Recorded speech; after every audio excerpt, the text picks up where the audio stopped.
a.m. in the District of Columbia. Points north, south, east, and west. You're listening to B. Mitch Finley. He's an NFL legend that I think probably put 800 miles on his electric vehicle this weekend. Good morning, Brian. How What do up, you brother? do? How you doing? I'm good, man.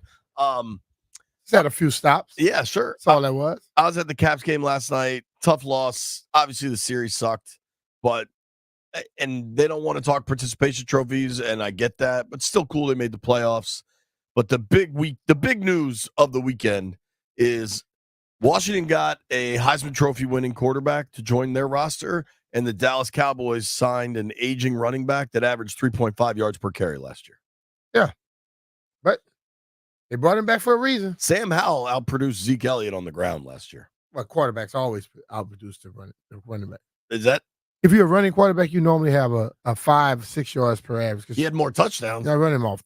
Zeke is washed. That's all I'm saying. Jerry's all in. Hey, man, Jerry got to bring his that. guys back. He didn't worry about that.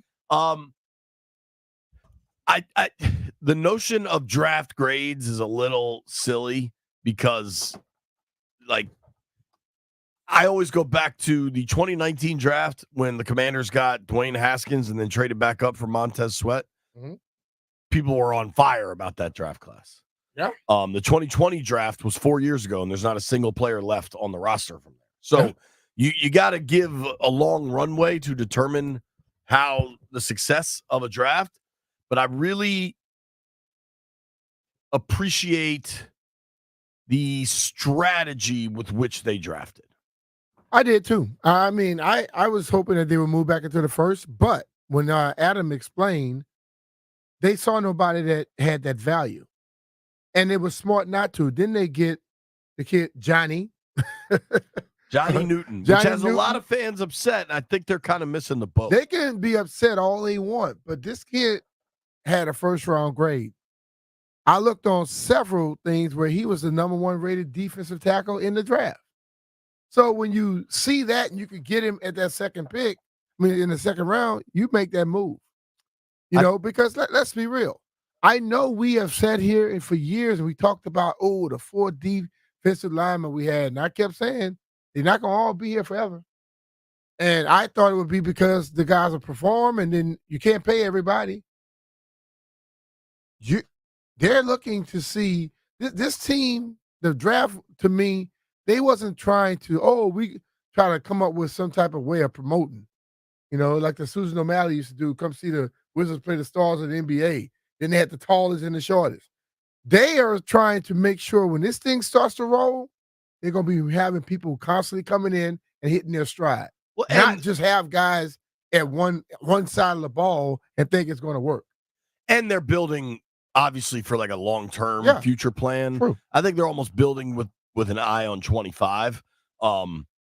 Specifically to Johnny Newton that got people upset. You've got John Allen is out of the guaranteed portion of his contract. Allen's going to have a $21 million cap hit this year.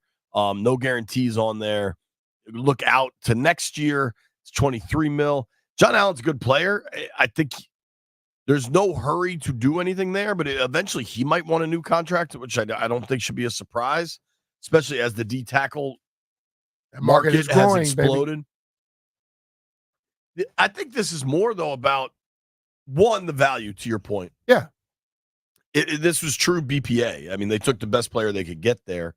And 2, Fedarian Mathis is giving you nothing through 2 years. Mm-hmm. I like John Ridgeway. He's a supplemental piece. I mean, you could easily get to a situation here where Allen and Payne are playing around 75% of snaps for the past 2 years. Mm-hmm. Ideally, that's closer to like 70, 65. And then you don't see a massive drop-off if Newton is right. I think the only reason Newton slid a little bit is he had a foot injury. A foot surgery. Right. Yeah. And I had a buddy of mine text me. He's like, listen, I'm no pro football player, but I had that same injury. I want to say it's called a Jones break or something. And I was fine. Like if I'm fine. The Jones break is okay to Liz Frank. You got problems. Right. Yeah. So this is my buddy texted me. I stepped on my right foot awkwardly and felt a pop. An orthopedist diagnosed it as a Jones fracture, which is what he has. minus injury to insert a pin in the bone. Won't be an injury that lingers. He'll recover 100%. I don't like people are in a rush to figure out what the Newton thing means. I think for this year, it might mean nothing.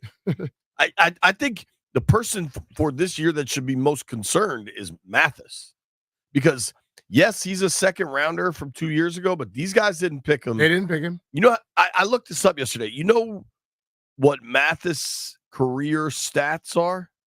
What's that?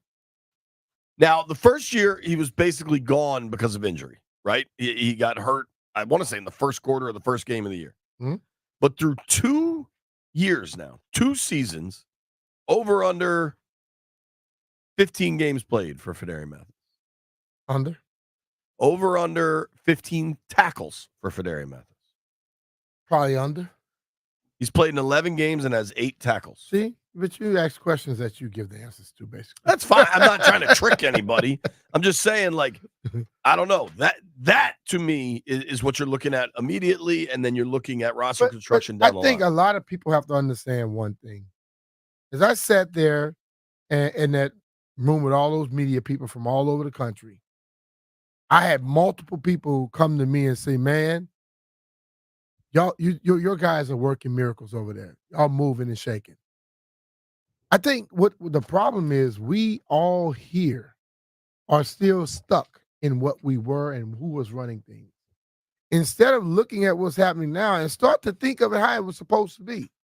Because I've heard many people say what we're supposed to be doing, but now when you do something opposite of what we were doing, people seem to get upset. This is the right way to build stuff and do things. And just falling in love with guys just because you're drafting them means nothing. Yeah, I mean, we gotta let him play.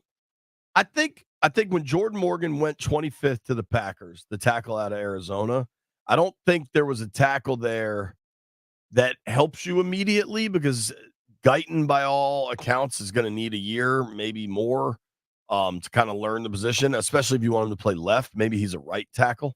So I think once Morgan went 25th, I understand why they kind of just chilled and waited for the second round. Now, a lot of fans thought they would address left tackle. They didn't. They traded out of 40. They traded back. There weren't, if you actually pay attention here and like look through everything, going from 40 back to 50 and picking up a second or a third second rounder didn't impact the tackle movement whatsoever. Mm-hmm. I think if you listen to what Peter said repeatedly, and we're going to build this thing through the draft. Yeah. Acquiring an extra second round pick is how you build through the draft. And if you go and look, and I've got it here, at 40, now fans want to be freaked out about Cooper DeJean landing with the Eagles. I think a lot of the Cooper DeJean hype is because it's a white dude at a position white dudes don't play, and people know the name because it's like it's got some notoriety to it. Frankly, I would have taken Kool-Aid there over Cooper, but that's neither here nor there. There was the run on corners. You had Cooper, Kool-Aid, and then a guy I actually really liked was Kamari Lassiter, who's a super fast corner out of Georgia. Then Max Melton, who's a corner out of Rutgers. But from 40 to 50, where the Commanders were to where they traded back to, not a single offensive lineman went. Mm-hmm. And then the corner they got in Sanistril, people swear by. Now, he's a slot corner. He's a little undersized, but he can play, man. That dude can play, I think, right away. But the thing of it, though, fans are always upset at something that a guy is doing that he is paid to do and he's considered the best at. When we had idiots here, we seemed to like everything they did, and we didn't win. Now we got somebody here who seems to know what the hell he's doing, and now they want to tell him how to get past what was and start just looking at what is. And think about it. You basically have adults running the building now. You have adults making decisions. You got a game plan. You're not just trying to get names. They're not just trying to sell jerseys. They want to sell them, but if they go get the right players and they start playing over time, you'll be buying more jerseys instead of just one guy's jersey, which you want. I think overall, philosophically, I totally agree with you. specific to the left tackle position, and I'm not mad about this because I really, really like the Ben Sennett pick, the Kansas State tight end who they took at 53.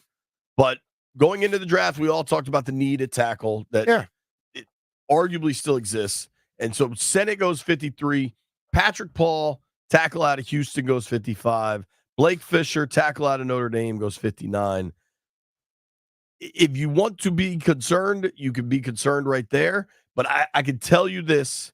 And then the big guy, Sua Matea, goes 63. That's the BYU kid. Rosengarten goes 62. So could you have maybe gotten further back, gotten a tackle, get Sennett in the fourth? Yes, possibly, or in the third, rather. They identified Sennett. He fits absolutely.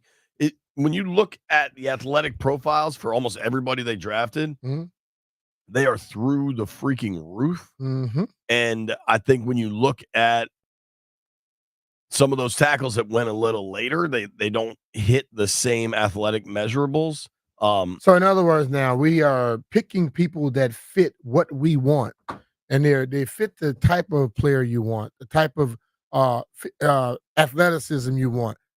That's not what we used to do. So I'm happy with that. Let me read this. The Commanders' new regime targeted elite athletes throughout the draft, securing a league-high 6 players with NGS's next-gen stats, with an NGS athleticism score of 80 or higher. Washington's first 7 picks had an average athleticism score of 83, second highest by any team in the NFL draft. So when they took Sennett, yes, there were some tackle prospects available. Paul, Fisher, Rosengarten, those guys were there. Like, you can't deny what occurred. No tackle went between 40 and 50 when they took Sanistril that people can scream about, but it's just not factual. So then you get into the third round, and they go early on a guy that, in a lot of ways, listen, this draft will be determined by Jaden Daniels and his level of success. That's what's going to make this. If he's good and everybody else bombs out, then it won't matter. Yeah, but right about that. But the real kind of fulcrum of this draft, if you will, where it could really hinge, they believe the top of the third round, the 67th overall pick, they took an offensive lineman out of TCU named Brandon Coleman. Now, the scouting community, if you will, is fairly split on if Coleman is a guard or a tackle. I texted with somebody over the weekend. They are confident that he's a tackle. He's he's built like a tackle, 6'6", 320. Normally, so he's not 6'6". He's 6'4.5". And I got that confirmed. Okay, well, they put 6'6". I don't care. But that was one of the things that was crazy is he's listed at different sizes all over the place. And that's why I reached out to somebody. That's what college does. I got his combine measurements, and it's 6'4.5".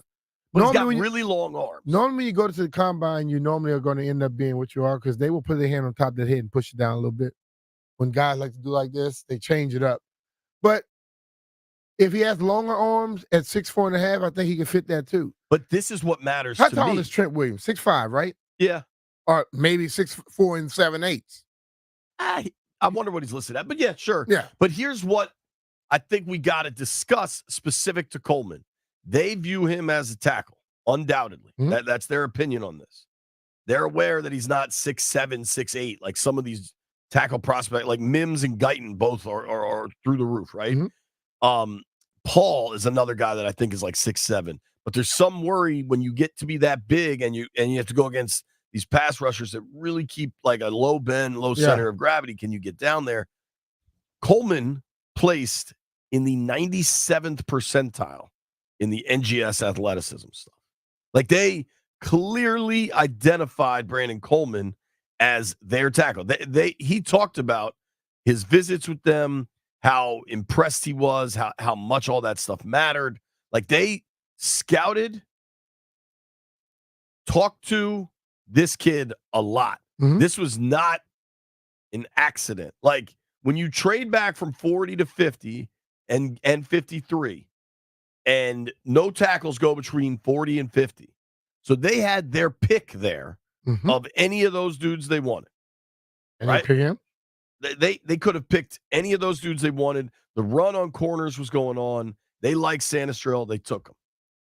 They then had another pick 3 picks later, and not a single tackle went. Zach Frazier was the center out of West Virginia that the Steelers took. Shout out to Wildcard Scotty. He texted me that they were going to take him, and he was really excited about it. Then A.D. Mitchell goes 52 to Texas. So they're back on the board at 53. If they wanted Paul or Rosengarten or Fisher, any of these dudes, you take them right there. Like, they had the opportunity to take their tackle, and they waited. So clearly, for everybody that's saying they didn't address it, they addressed it as they saw fit, and they love Coleman. The proof will bear itself out over time, but I don't think it's let it formulate. Because here's the thing: happens. If they take a tackle in the second round, everybody's like, okay, cool, because they got one of these guys I've heard of. Blake Fisher started at Notre Dame, 100 games. Let me go back to instead. They wait to the very top of the third and get the exact guy they want. Rashawn Slater, how good is he? He's been quite good. Okay, 6'4". Every time he played Chase, he handled it. And almost every damn body else he did. If you can block and you have great feet, it doesn't make a difference if you're 6'4", 6'6", long as you have good feet. If your feet are bad, then you probably have to be a little longer. You have to be able to have longer arms. But with this kid, 6'4.5", whatever, 320, great athleticism, I would say, if they chose him, they believe he fits what they're looking for. And I think we as fans and media people here too, we're going to have to get rid of our old thoughts and start to understand if it's what they are trying to build, they're going to build those type of players, get that. Because I've seen it for the longest where every time a coach came in, the whole dynamic changed. But Adam seems to have a mindset which I think he's going to be here longer than coaches. And whatever other coach come in is going to be having to use the type of players that they choose. That's what the great teams do, those that win time in and time out. So Coleman specifically, if you're mad they didn't address left tackle, you're not seeing the same vision they do. Coleman in 1,300 pass blocking snaps in his career at TCU gave up 3 sacks. Say that number again. 1,307. And that team throws the ball a lot. I mean, the Big 12. Yeah, some of it, like, you don't want to extrapolate too much from college stats sometimes because it's just such a different game. But 1,307 pass blocking snaps, gave up 54 pressures and 3 sacks. And then of Coleman specifically, Peters said, and I quoted him on this, Adam Peters on Brandon Coleman says he has everything it takes to be a tackle in this league. So if you want to call and scream that they didn't address left tackle just because they didn't trade back up into the first, maybe. That's that mindset again. We only think that people are good when they're first rounders. It's not the truth. It's a lot of left tackles that are not first rounders. It's a lot of people that go into the Hall of Fame that weren't first rounders. A lot of people go to the Pro Bowl and to All-Pro every year that are not first rounders. We got a packed show today. Trevor Sikkema from Pro Football Focus will join us at 11. Big man Mitch Tischler at noon. Barry Sferluga at 1 o'clock. It's going to be busy. We're breaking down the draft. At some point, maybe we open the phone lines up. I don't know if we'll have time, but I do know what we have time for. The weather on Saturday was like 40 degrees and rainy and miserable. The weather on Sunday was, I think it legit hit 90. The weather this time of year is beyond unpredictable. It's downright crazy. So be ready no matter what the temperature is with a $99 heating and cooling check from the 5-star experts at Crop Metcalf.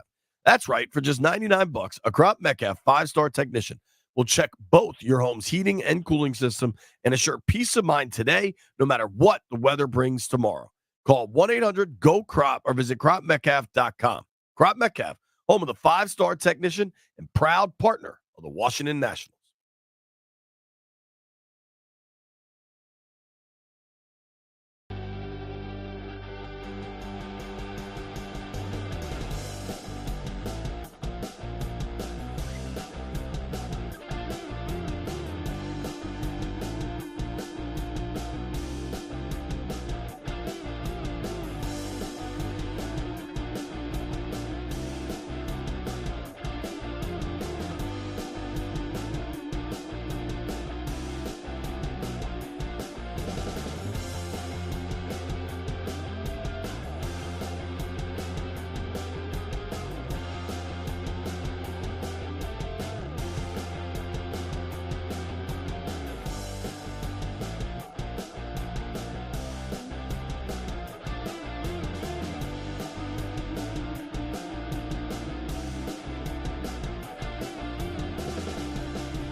trying to holler at me.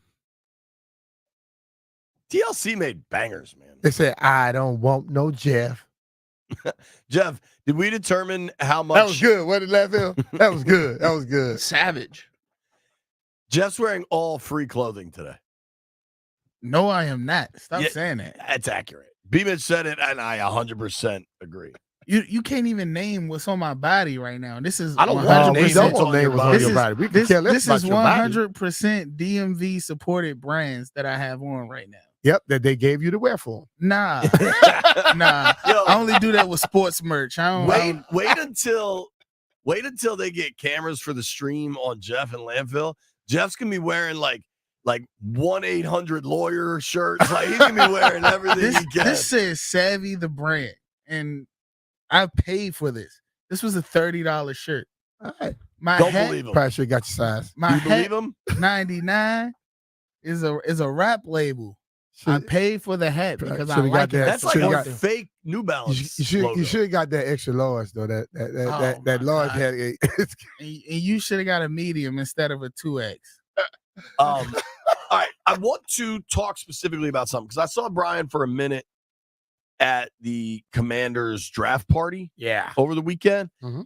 I hate that they got bad weather because I think that would have been packed, and It was still semi-packed though. It was some pretty folk out there. the people that were there were into it, and They're it like, was I'm sorry fun. for being wet. I'm like, we're in the rain. Who cares? Right. It was just if it was wet and warm, it would have been fine. Wet and cold is no bueno. But the thing that stood out to me most, Brian, there were a lot of people there. I saw Brian Robinson, Jahan Dotson, Derek Forrest, Jamin Davis, Chin. Jeremy Chin, Jameson Crowder was there. Yeah. JC. You were there. I saw Jordan Reed. I saw Derek Dockery. I know Doc Darryl Walker Green, was Doc, there. Raven Caldwell, Gary Clark, Riley McKenzie, There was a lot of former players, current Big players. Dockery. Yeah, I said that one. Yeah. If you were a Commanders, Skins, Washington football team fan, it's a cool event. And I remember last year it was packed and it was a beautiful day. Yeah. This year it was cold and rainy and you're out on the water, so there's some impediments there. The thing I was most encouraged by, Brian, really by a wide margin. Huh? You want to guess what it was? No. Landfill, do you want to guess what I was most encouraged by? Jeffrey. That there were fans out there? No, but that was encouraging. Not what I was most encouraged by. I was most encouraged by the absence of one person. Josh. No. Who?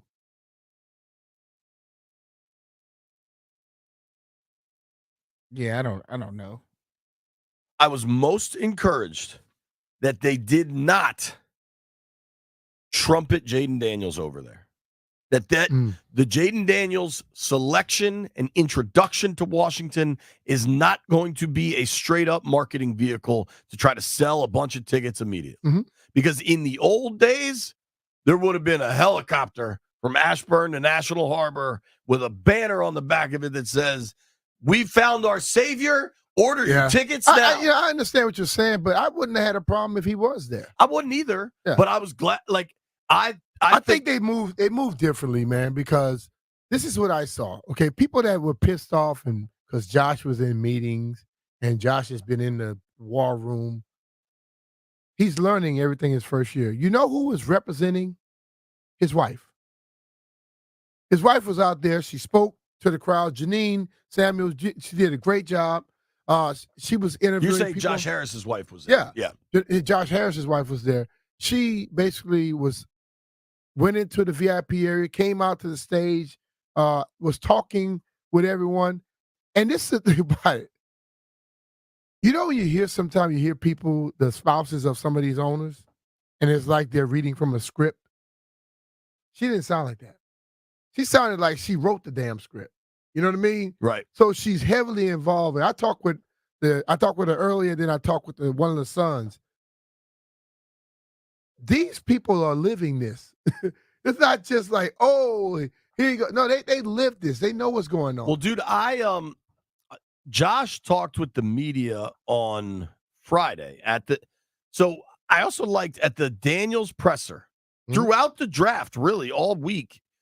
So Adam Peters spoke Thursday night after the pick.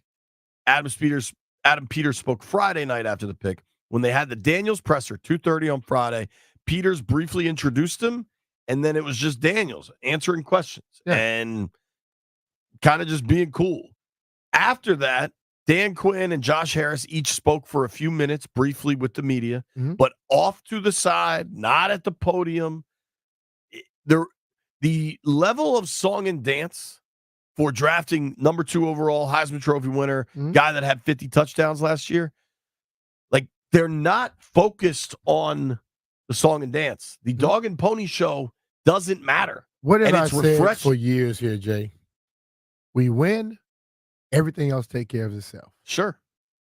Every fan I talked to in Detroit, there were a ton of Washington Redskins football team Commanders fans in Detroit.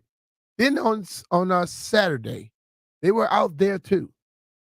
And everybody wants to know, or people are telling me that things seem different. We're being treated with respect. And I tell them, I agree. Darryl Green got on stage and he was basically saying, hell, I'm back. Because, Darryl wasn't around a lot of He was out. And back. And he said they reached out to him. He didn't have to call them and say nothing. You know what I'm saying? I just think that the way you treat people, hell, I have noticed a difference in a lot of the employees over there. Because I told you at one point, the way they acted as if their crap didn't stink. Now, they treat people with respect. And if you own any damn business, if you're not doing that, you're going to fail. Point blank. Totally. I think there should be a serious level of encouragement. We don't know who's going to be good, who's going to be bad. I think Jaden Daniels was this draft hinges on Jaden Daniels being a good NFL player, right? But play NBA, that might help too. Josh put him on the Sixers. Never know, yo. They might need him. I got a little theory for you. Bob Myers been spending a lot of time with Josh Harris. I feel like Bob Myers might be getting a new job in Philly.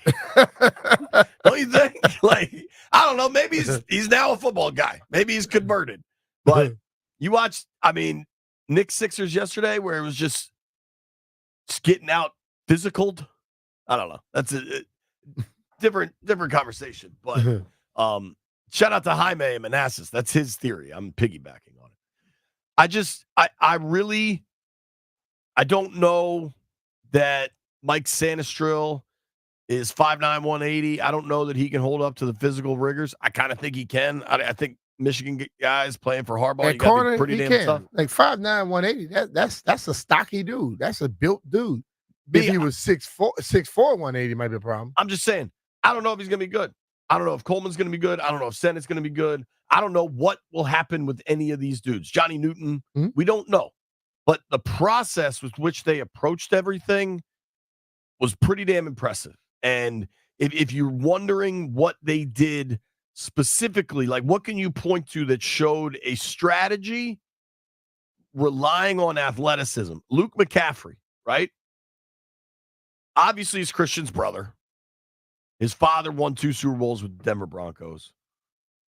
I know he works. I can tell you that. Right. I think you can bet.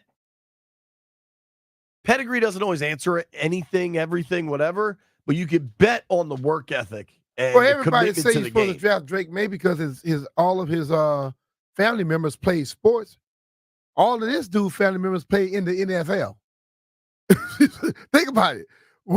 People were praising Drake because his brothers play sports. Well, this dude family, daddy and his brother are good at the NFL. Right. So if you're going to praise Drake, you better praise him too.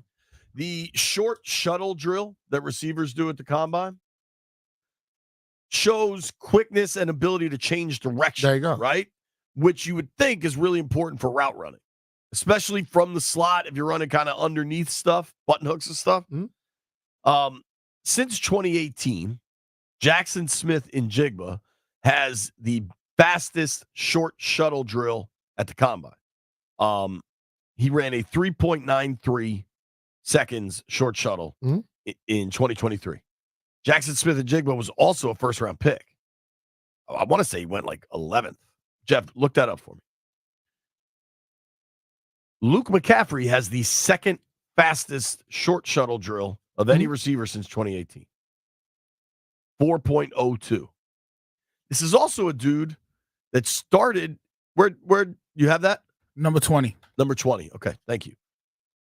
This is also a dude that only started playing receiver about 2 years ago. He's a quarterback. He was a quarterback. It's also a dude that's 6'2".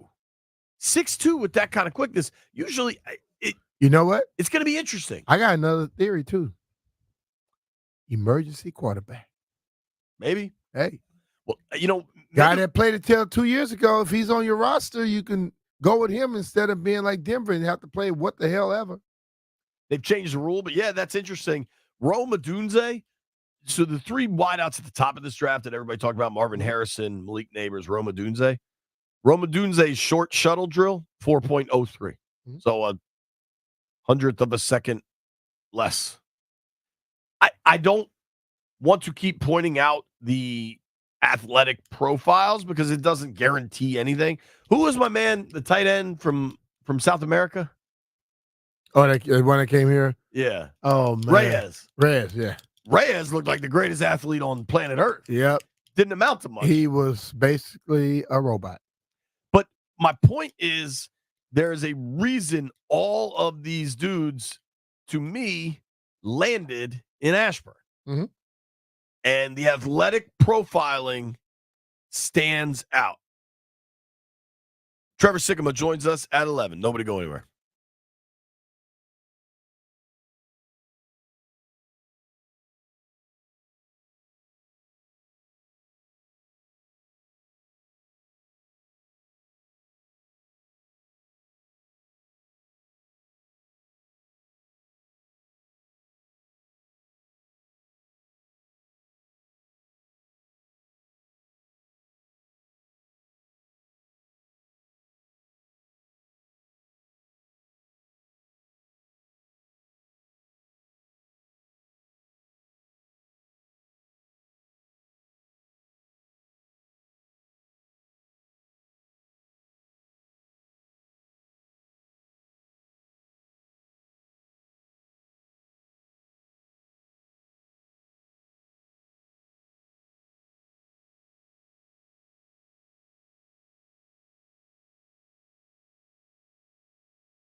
1067 The Fan. Few minutes, we're going to talk to Trevor Sikkema from Pro Football Focus, Tampa Bay Trey.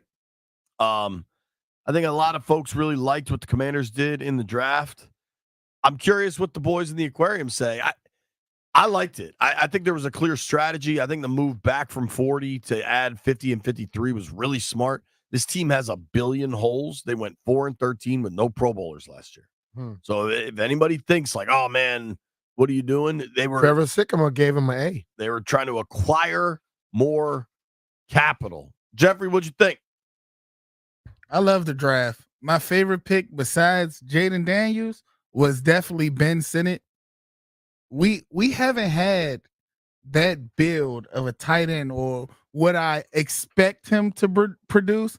I mean, we had it at Jordan Reed, but we really haven't had that excitement for a tight end since like who was it? Former hockey player. Yeah, I seen the highlight. I seen the highlight. Clean out. We need that guy, and I like his route running, and even his small things that he works on as far as his head turn when he makes certain cuts into his route running. I love it, dude. And that's not the Ashburn syndrome running heavy. It's just I think we had a great draft this year. I'm not knocking you, dude. I really like it. Sennett actually said that he grew up watching Cooley, which you don't want to get people too excited. And Chris was a really good player, but I think the one thing I really thought they would do, and I was excited for them to do, was target a tight end. And I loved when Peters explained, in San Fran, we had a specific type, like body type athlete that we look for at kind of the fullback tight end position. And then if you look at Juszczyk and you look at George Kittle, they clearly have that. And I think because Sennett is so versatile and can like certainly handle the H-back type movements that you could probably see Kingsbury having. Like imagine they line up in the pistol, which I think you'll see a decent amount, and then you have like a 12 personnel, but then the motion brings the tight end off the line into the backfield. Like, doesn't that sound entirely plausible just thinking about a Kingsbury offense? And that's like exactly what Sennett can offer you. Landini, what'd you think of the draft? I liked it. I mean, to be honest with you, they could have kind of done anything at all as long as they got Jaden Daniels, and I'd have been happy. But I did like that they went out there and they got a couple of defensive players. I know that they're not the sexiest the defense is, but the defense last year was a hot pile of garbage. So it's good that they're realizing that and putting resources towards making it better. Totally. I mean, they have a lot of needs. Daniels is by far the most important player involved here. But after that, it was like they clearly were trying to address the defense. We hadn't even talked about the day 3 picks, 3 defensive players. Jordan McGee is the linebacker they drafted, whose measurables, and I mean, we're starting to sound like a broken record. Jordan McGee was among the most athletic linebackers in the draft. He finished tied for first in his 10-yard split in the 40. He ran 10 yards in a second and a half. Third in the broad jump, fourth in the vertical, a 35.5-inch vertical, and fifth in the 40. Ran a 4.55 40. What I see there is a dude that should be able to help you on specials right away. Yeah. Especially as the kickoff rule that is changed. important. Well, think about it. The kickoff rule, everybody's wondering, like, oh, well, who will be the return man? You also have to kick it off and defend that. Yep. And I don't know, but as this becomes more of like a running play and possibly more of a gimmicky run play, I think you're going to need a linebacker build that's willing to blow something up. Yeah, you need guys that might be, whereas you used to want to lean on corners and safeties there, you might need a little more size. So McGee fits that mold. The guys they got late, I mean, the day 3 picks were a linebacker, a safety, and a D lineman. Maybe a D end.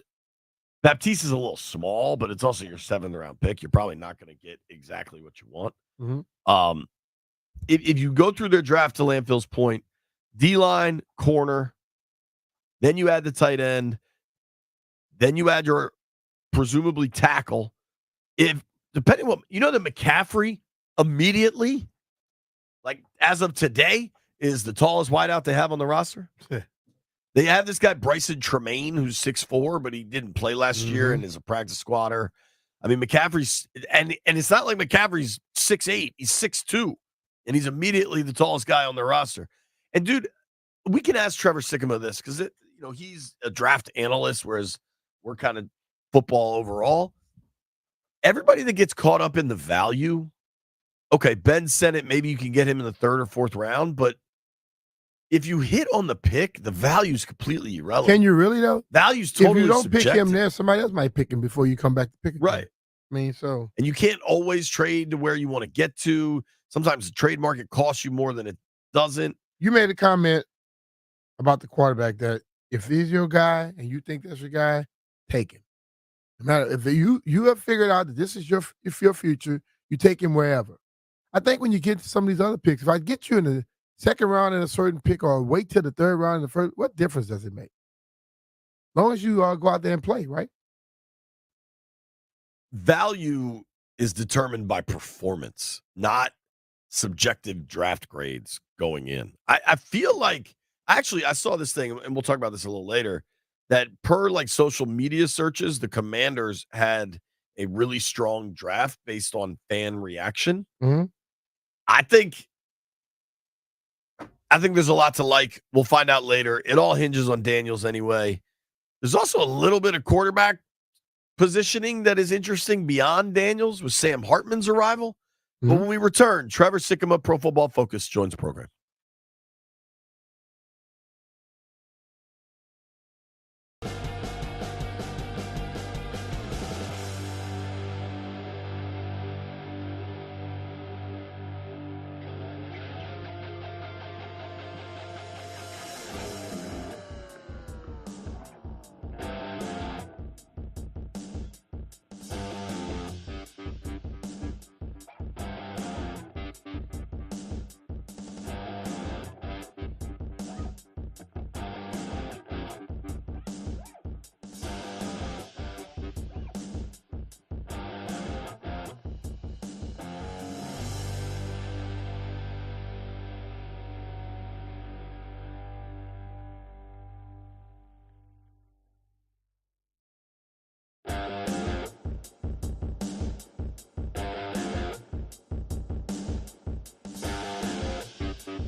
B. Mitch at Finley, 1067 The Fan. Right now, if you want to check us out on the stream, we're on the 1067 The Fan YouTube page, but fired up to get to the BetQL guest line, talk to our friend Trevor Sikkema, Tampa Bay Trey on X, Pro Football Focus lead draft analyst.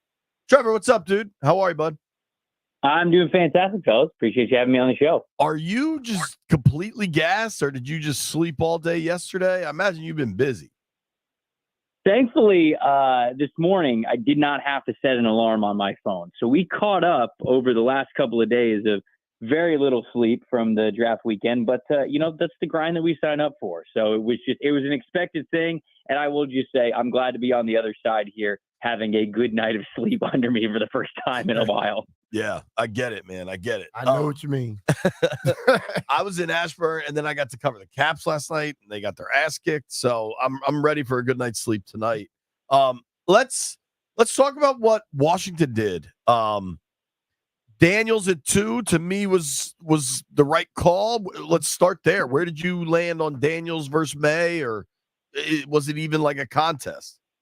Yeah, so I like Drake May better. Drake May was my number 2 quarterback in this class. And so if I would have been calling the shots, I would have been taking Drake May at number 2. All that to say, the fit still does make sense here, especially with Cliff Kingsbury as the offense coordinator, right? For as much as I look at Jaden Daniels and I see a more streamlined role from what success he had at LSU and maybe what you don't want to ask him to do right away at the NFL level, which is sort of throwing over the middle, in between the numbers, intermediate parts of the field, those kinds of things. That's not really what Cliff Kingsbury did, certainly when he came into the league. If you looked at 2019 and 2022, when Kingsbury was the head coach of the Cardinals, they were just 23rd in the NFL with throws over the intermediate middle of the field. He liked to attack outside the sideline with that spread offense, truly taking everything as horizontal as possible. And that's exactly where Jaden Daniels succeeded last year at LSU. So as much as I would have taken May at 2 because I thought he was the better prospect, the fit and the player and the style should still yield really good results early on if they can get the chemistry down in mini camp and in training camp. So that was kind of my thoughts on it. I'm still just as excited to see what Daniels is going to be able to do with Kingsbury. And I'll just say this too.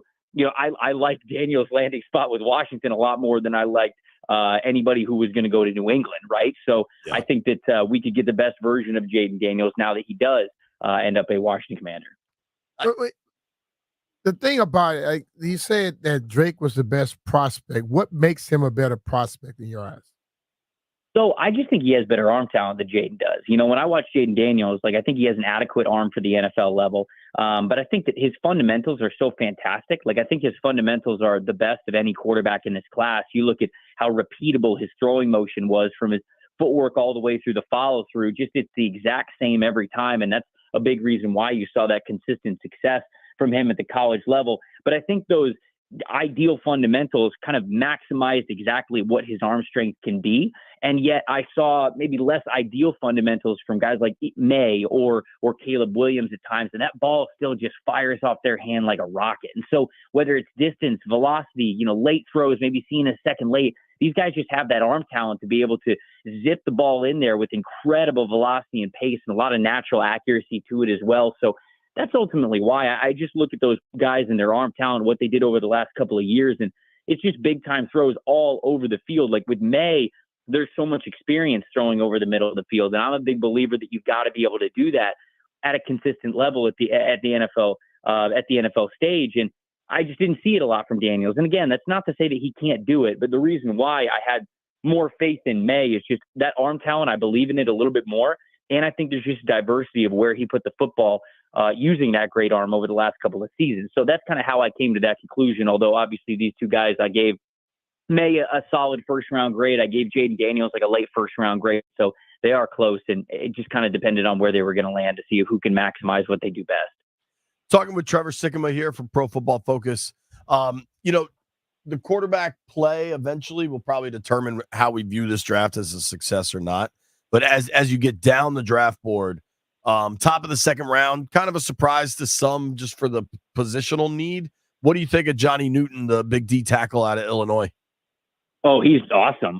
There's no way this guy should have been a second round pick. No way. Over the last 2 years, cumulatively, so if you take PFF grades from both the 2022 and the 2023 season, he had an overall elite run defense grade and an elite pass rushing grade. I didn't get any better than that. And so I think he's a better pass rusher than he is a run defender. A lot of his good run defense plays are him still really shooting gaps very fast, getting into the backfield, being able to shed the blocks quickly. Not as much like, hey, I'm going to hold the line of scrimmage type of a player. But certainly, again, you talk about the fit for Washington. They've already got two great guys in their interior in the middle, and Payne and Allen. And so you basically have a chance to where you are easing Newton into his pro career, and you're doing so by putting him in really advantageous situations, getting him in there as a rotational 3-tech. You allow him to really just pin his ears back and get after the quarterback.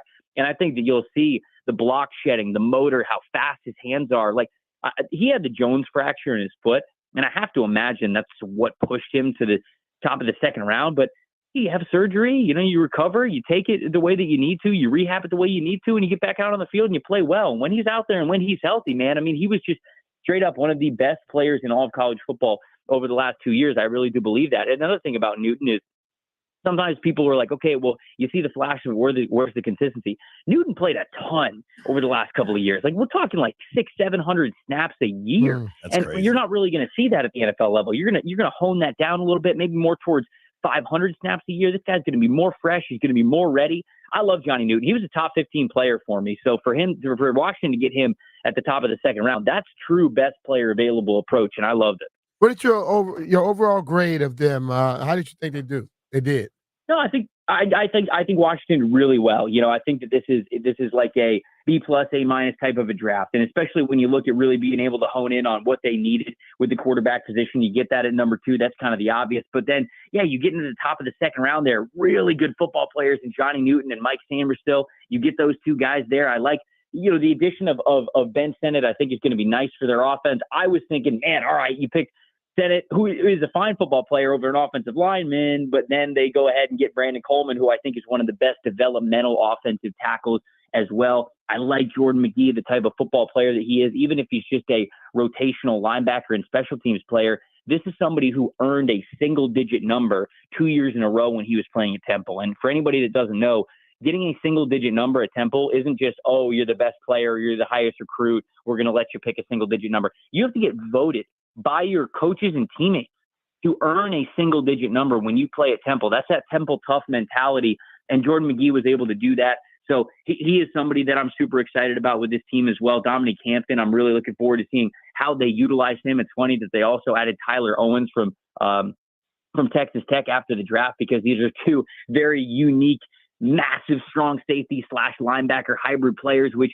Dan Quinn likes to use. We saw that in Jaron Kearse. So, man, I when I look at this draft, the only reason why it's not just a straight A, probably for me, is they just didn't take my higher quarterback at number 2 overall. But hey, if you love Daniels, it's really hard to look at the rest of this draft and not think that they just hit it out of the park here with the first year in this new regime. I want to circle back to Coleman. You said he's one of the best developmental tackle prospects in this draft. I think everybody knew they were going quarterback, and then the other glaring need for them was left tackle. What do you see in Coleman, and how far away is he from being able to play, ideally, left tackle in the NFL? Yeah, look, I don't know who they're going to trot out there, week 1 at left tackle. I think Coleman has the talent to be a starting left tackle in this league for a while, but it might take some time. And when you look at his background, this is somebody who grew up in Germany because his father was part of the military, so he was stationed over there. His family was over there, so he spent a lot of time growing up in Germany. Comes over to the States, and actually wanted to play basketball first, so he's kind of pursuing basketball a little bit. Only picked up football his junior year of high school, so he's obviously under-recruited, only playing the game for 2 years.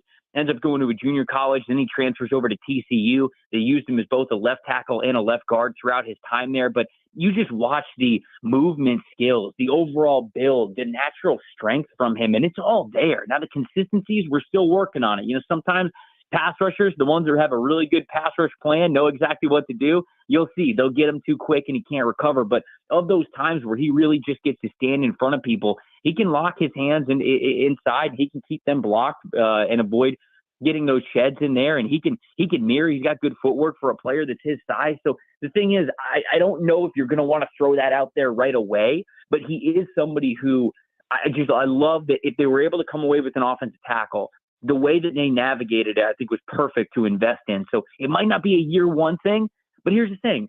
I don't think Washington just as a whole is a year one thing, right? I mean, you're thinking maybe they're building for 2025 is really that year where you're going to try to take off and really accelerate that winning window. And then you hope that window is wide open in 2026. So Coleman's development is, in my opinion, can be right in line with when this team is really coming into their own and flourishing. I agree with you. I like the Coleman pick. What can you tell us about Ben Sennett? Sennett, the tight end they drafted. Some thought that was maybe a little early for him. I think the guy can play. I think, especially with his versatility at and behind the line of scrimmage, pre-snap, will really suit Kingsbury. What'd you think of that pick?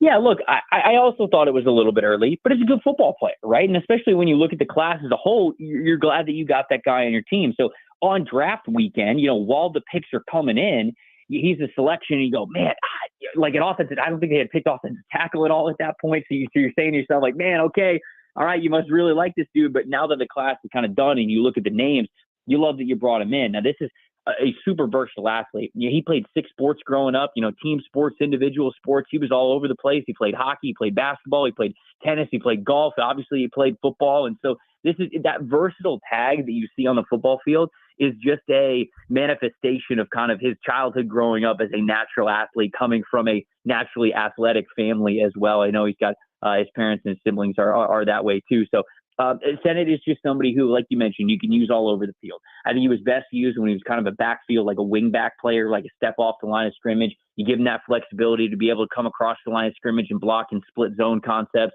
You allow him to get those free releases if he's going up the field, whether it's to the seam or to the sideline. So this is somebody who ton of versatility in how you're going to utilize him. And again, for Cliff Kingsbury, being able to have a personnel on the field where you can set up in one formation, take a look at the defense, Daniels makes a call, boom, all of a sudden everything flips. And now you have a tight end who might have been in line or attached to the line of scrimmage before.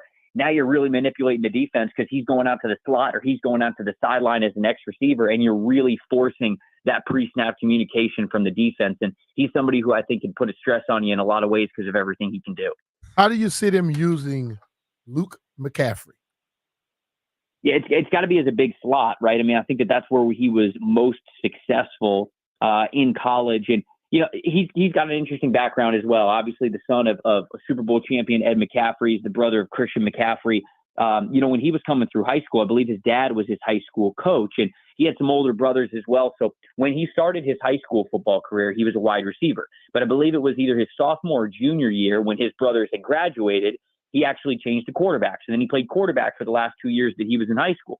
He goes to Nebraska as actually a quarterback and kind of battles for the starting job and had some playing time here and there. But it ended up, he just realized that his future was not at the quarterback position. So he ends up transferring to Rice, ends up becoming a wide receiver full time. And he's got a bigger, longer build. He's not as big as his dad is. He's not as explosive as his brother is. But look, he's just a really, really good football player. And I think you see that in the nuance of how he is able to win at the position, even with not necessarily playing wide receiver at a high level very long. And so to me, he brings you that height and that size. When you put him in the slot, it's not just this small slot receiver. He gives you that plus length and plus height ability that's sometimes a really big mismatch when a team says, hey, okay, well, our best corner or our best option for the slot, I should say, is a smaller corner. Well, all of a sudden, he could be a really nice mismatch for you, run a lot of different routes. And when you give him those two-way goes in space, he is somebody who can manipulate leverages, understands how to win at the position. So that's kind of how I see them utilizing him. Yeah, it'll be interesting. I mean, he's immediately the biggest receiver on their roster, which is interesting that he then will be in the slot. Zooming out from Washington, because I think, Washington did well. The Daniels pick is going to determine if it's a success or not. Who do you think had maybe the best and the worst draft kind of league-wide?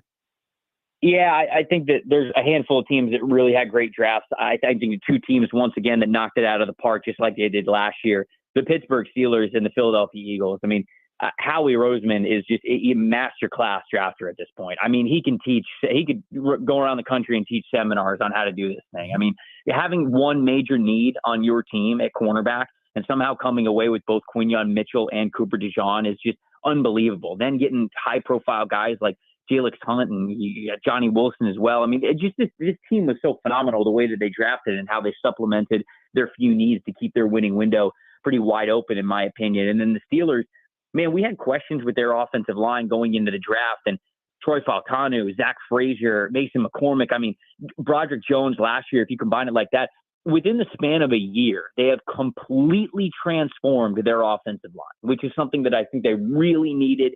You know, sometimes teams go into the draft and they go, okay, well, we drafted, like when the Steelers took Troy Falcanu at number 20. Sometimes teams will go, okay, we checked that box, we got an offensive lineman, let's go somewhere else. But Zach Frazier is sitting there waiting for him in the second round, and they go, well, we can't pass this guy up. And so they do it. And then Mason McCormick's sitting there waiting for him in the fourth round. They go, okay, well, we can't pass on this. And I love that they allowed themselves to take the best players where they really felt their football team could get better. Drafts that I didn't love, the Falcons is the one that everybody talks about. There's obviously a route to where this can work out for the Falcons. You know, if Kirk Cousins plays really well for a couple of years, he sets the tone, he sets the culture, this becomes a playoff team, they win the division for a couple of years, maybe make a Super Bowl run here or just get deep into the playoffs, and then Penix kind of takes over and is able to even get them to the next level, then their entire strategy is worth it, right? But when I look at where the Falcons are right now, I look at a division that is sort of up for grabs, even for as much as, the Bucs won the division last year. They brought a lot of those players back. Some of those players are getting older, and it's not like the Bucs completely took the division by the horns.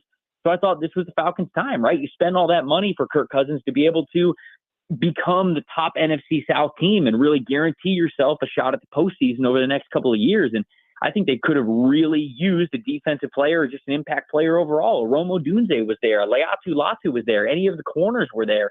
And I think now that you look at that roster and you say, all right, sure, they got a lot of young defensive pieces in there, but how much better did the Falcons really get? And I think the time will tell. And obviously these players could outperform their draft statuses really well. But it's hard to look at on paper what the Falcons did and say, yes, this team is like absolutely the favorite now in the NFC South. I look at what they did after this offseason and I go, all right, well, they're still going to be in a dogfight, I think, with the Buccaneers and maybe even with the Saints if they could turn it around as well.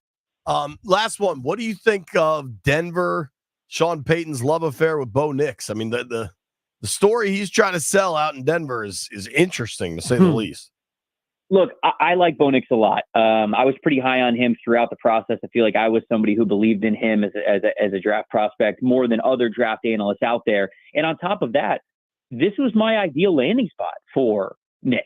Yeah, him getting to work with Sean Payton, I feel like it's perfect. I'm not comparing Bo Nix to Drew Brees or anything, but you look at Brees at the end of his career, right? When his arm kind of started to fail him and he didn't have that elite arm anymore, Payton still developed these offenses, and they had such great chemistry between head coach and offensive coordinator to be able to just get the ball exactly where it needed to be when it needed to be there. A completely on-script offense, and I think that's what Bo Nix does very, very well. And so you look at Denver, and they were in a situation where, okay, either they've got to trade multiple years first-round picks to go up and try to get a quarterback, or they're going to sit here at 12, or they're going to trade back. Well, if they trade back, we already saw how the quarterback run happened. 5 quarterbacks went off the board before they came on at number 12. So if they traded back, there is a good chance that Bo Nix actually would not have gotten to them wherever they traded, probably early 20s, to try to recoup a second and a third round pick. So instead, they get the guy who allows them to not have to start Jared Stidham week 1 in the season, and somebody to actually believe in, who I think is a really great, type of player who can thrive in a Sean Payton offense. It'll be fascinating to watch because Sean Payton, I mean, obviously everybody knows what he did. A little crazy too. He seems a little crazy, but he did have Jameis cooking before Jameis got hurt that year. I don't know. It's going to be interesting. Bo Nix, everything's at the line of scrimmage. Maybe that was just kind of the offense he was in. I wasn't surprised how fast all the quarterbacks went, but some of the locations, Penix was clearly a surprise. I think McCarthy might have. I honestly think Caleb landed in a great spot. I think Jaden landed in a great spot, and I think McCarthy landed in a great spot. The other guys, a lot of moving parts. Yep. No, I agree. Dude, thank you for making time. All right, Trevor, I know I only texted you this morning. I appreciate you being able to do it. Yeah, I appreciate you guys. Anytime. All right, brother. Trevor Sycamore, give him a follow at Tampa Bay Trey, TRE. Does good work with Pro Football Focus. Now, this is Landfill's idea. It's not my idea, Brian. We're going to let the people speak. 800-636-1067. 800-636-1067. How you feeling? The draft is over. I feel pretty good. Brian feels pretty good. Yep. How are you feeling? Dude, we got almost 500 people watching the stream. I'll also take some comments from there. Phone lines open. Hit us up. Next.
NFL draft is in the books. I'm on me, baby. I liked what Washington did. I think you did too, Brian. Yep. I think a lot of things will depend on Jaden Daniels and what he ends up being. After getting to speak to the young man for a little while and talk to a bunch of people that know him, know his circumstances. I got to talk to his agent. I don't know if I told you this, B. Talked to his agent about the emoji heard around the world. He was just like, man, that thing was blown way out of proportion. And I was like, no one knew what the hell it meant, but we sure took some arguments about what we thought it meant. Right. Agent was very cool, spoke with his mom. Very cool, just polite, excited people. I loved the low-key nature of a new quarterback getting rolled in without. There was no parade. There were no banners hanging from the ceiling because no one's accomplished anything. I just think it was all handled the right way. Mm-hmm. After that, I like the draft. If you're upset about the left tackle, they think they addressed left tackle. Maybe you know more than them. We'll find out. But let's take these calls. Mike is in PG County, going to lead us off. What up, Mike? What'd you think of the draft? The draft was good. I'm a long time Washington fan. I love what they did. I love the changes. I've missed maybe 3-4 games at FedEx since it's open, so I'm there all the time. The main thing I called about is I want to thank Brian. He came out to an event for my son yesterday. My son is a professional race car driver, drives for Porsche. And I want to say thank you, man. You're great. My mom enjoyed meeting you. Appreciate you. Appreciate it, brother. Thanks, buddy. That was fun out there, man. I thought that window was going to shatter. He was revving that car up. That thing loud, boy. I bet. Definitely, man. That was a great event out there. Daquan is in D.C. Daquan. What up, Dave? What'd you think of the draft? What up, JP? What up, B-Mitt? What's up, baby? Hey, man. So I've been a Commander fan, Redskins fan for the last 26 years, right? And this all season arguably is the best I've seen, including the free agency and draft, because usually it's a couple head scratches here and there. I just wanted to know where this ranked with you guys in regards to the head scratchers we usually pick. I don't think we had no head scratchers in this one, But I'm like JP stated earlier, you got to wait and see what goes down. But they seem to. We went into this draft knowing positions of need, and whether or not they completely answered it or not, they touched on every one of them. And I felt comfortable with that. I think I like the draft a lot. I mean, if you care about the grades, you can go through. There's a lot of A grades. Sports Illustrated, Matt Verderam gave them an A+. I'm reading now. This was a straight up masterpiece. The Commanders got the best quarterback in the draft, as I see it, and then hammered the top 100, eschewing the relatively worthless picks that will be coming in rounds 4 through 7. This is one of the few drafts that I thought elevated a team from its pre-draft status into something promising. Could Washington be this year's Texans? I'm not ruling it out, and you shouldn't either. I'm not sure I agree with that. Thanks for the call, Daquan. One huge difference for Houston is that C.J. Stroud went to a team with an established offensive line. I don't think you could say that Washington has an established offensive line. But I like the draft, and I think if Daniels can hit the ground running, you might be on. It'd be great. I think on paper, their offensive line is better than it was last year. On paper, I have no doubt in my mind they're gonna play better at left tackle with what they have right now. I think they'll be better at center. So if the left tackle play is gonna be better, the center's gonna be better. We already got a right guard that we know is a mauler. I love that. We need Wally to step up, and then we also have Badass. Okay. So ultimately, I'm expecting this offensive line to be better than what it was. And, you just get some guys who can not be a turnstile. You're going to be a better offensive line. I'm looking at some of these comments on the YouTube stream that I definitely can't say out loud. But shout out to Gerald P. He says, hello, B. Mitchell Finley. Hello. Hello, Gerald. Bonjour. I got Jupe is on the line. Jupe, what you think of the draft, man? What's going on, fellas? Hey, Good. listen, I'm cool with the draft. You know what? Like, outside of Jaden Daniels, I don't know too much about the rest of the players they picked up, but my gut feels like they picked up players that has a chip on the shoulder that wants to come in and prove that they deserve to be in the league. People that's complaining about the tackle, let's give these people a shot. They obviously have a plan, and I'm thinking, too, with all these left tackles drafted, maybe somebody will get dropped or that we could pick up that might still have something in the tank that can help us out. Also, too, always felt like it was going to take us more than one off season to really say that we're here, we're in contention, minimum at least 2 off seasons to where we can really say, yeah, we here, we can make a run to the Super Bowl. But overall, I like the draft. I want to see how they're going to blend it all together and what does it look like on the field, fellas. I'm with you. I like the draft, too. Thanks for the call, Jupe. Appreciate you, buddy. I think, it all starts with Daniels, obviously, but there's a lot more to it. I think I almost want to do a favorite draft pick non-Daniels division. Mm-hmm. So you can pick Friday or Saturday. I think for me, it's Sennett. I think he's really good. I think he's the right attitude, right kind of kid that'll come in and work hard. A lot of reason to like Sanistrill.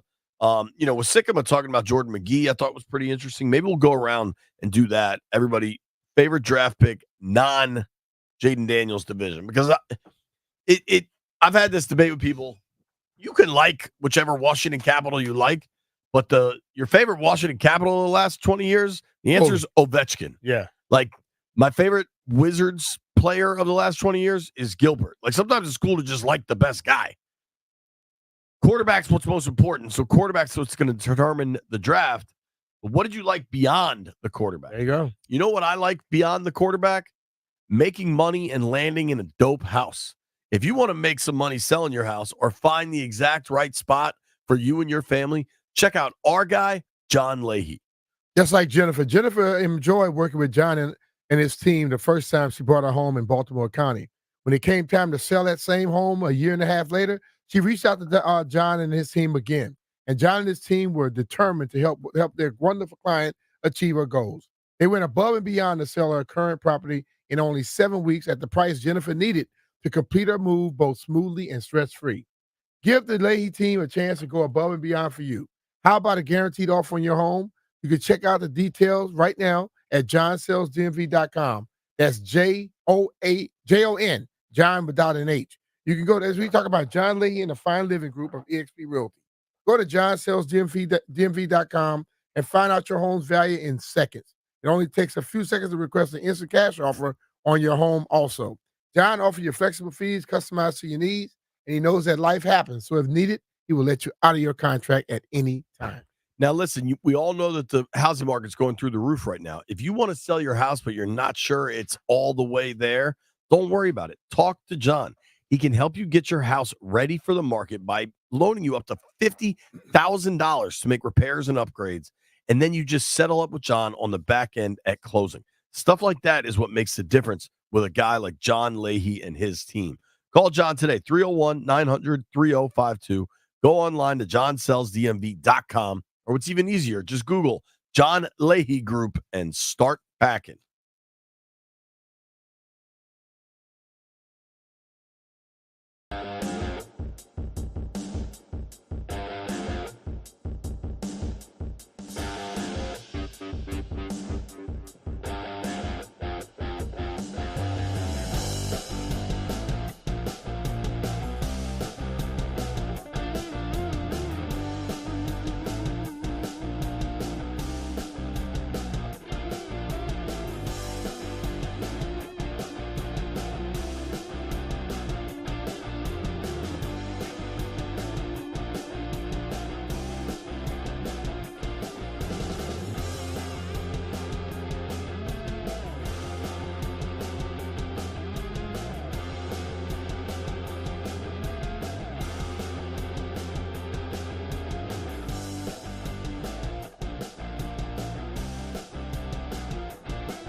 I'm right Down, there. down, down, down, down. All right. Landfill's a behind the scenes dancer. My favorite pick, non-Jaden Daniels division. I like the tight end Ben Sennett out of Kansas State. I think there's a lot of versatility there. I think it's also a position of need. I think Sennett comes in and plays well and plays right away. You have a favorite pick, non-Daniels division, B. Favorite pick, non-Daniels. I'm going with Sennett. All right. 2 votes, Sennett. What say you, Jeffrey? I told you earlier in the show, man, that was my guy, Ben Sennett. We're a Ben Sennett show. Landini? Just so it's not Ben Simmons. We good. Yeah. No, my favorite pick in the draft is Christian McCaffrey's little brother. Luke? Yeah. Big Luke? Anytime you get the opportunity to draft the brother of like a perennial MVP candidate, you got to do it. All right. Yep. Listen, it's your pick. Let's see what Jay in DC says. Jay, who was your favorite pick they made beyond Jaden Daniels? Hey, what's up, guys? What's up, brother? Hey, man. My favorite pick is either the edge rusher from Washington or either the linebacker, man. I think they come in with swag and they add a little bit of toughness to our defense. But I just want to say, as far as the draft, man, if this was any other team, man, they would have flat out across the board. They'd have said we stole the draft and we got an A plus. But because we are who we are, they always judge us on the curve. And I think we did an awesome job because they didn't mortgage the future, trying to move up to get Caleb Williams, trading that. They didn't sell off the future just to jump back in the low first round to get a tackle. They stayed true to their beliefs and what they felt. I think we got positioned. You got to base your draft based on what we did in free agency. And based on what we did in free agency, I think everything that we drafted was perfect for our team. I think we killed it. I think we should have had one of the best draft ratings out of anybody. Philly, man. They got 3 corners, man. So what? Why? Because that's who they've been doing, man. Look, I think we did awesome, man, and I'm behind them. And on top of that, don't forget to add in what they did with Darryl Green right before. So that just killed it, man. It's a 100 for us, man. All right, bro. Thank you, Jay. And I think that was cool to get Roger Goodell involved and him to do that naturally like that. Yeah, that was some class. The Daryl stuff was awesome. I don't think he would have did it with the other owner in place. Probably not. Probably told him, nope, can't do it. I agree. I think don't get caught up in Philly getting a good draft grade. Like, who cares? Let's see what happens when they play. I think we'll get the schedule here in about 10 days or so. Usually, I don't think this week, but I think next Thursday, I think is the 9th. I think we'll get the NFL schedule. That'll be a lot of fun to kind of start putting this together. Mark Block on the stream says Sanistrill and Johnny Newton are his favorite picks, non-Jaden Daniels. I think a lot of people have come around on the Johnny Daniels thing. I think when they not Johnny Daniels, that's my buddy J-Rock, on the Johnny Newton pick, because I think there was a lot of reaction immediately that they didn't trade up, and then, oh my God, they took a D tackle. They've got D tackles. They're paying 2 D tackles $45 million. Like, what are you doing? And you know what you have to do in football? Pay to play. Right. Okay. Andy Reid got rid of Tyreek Hill.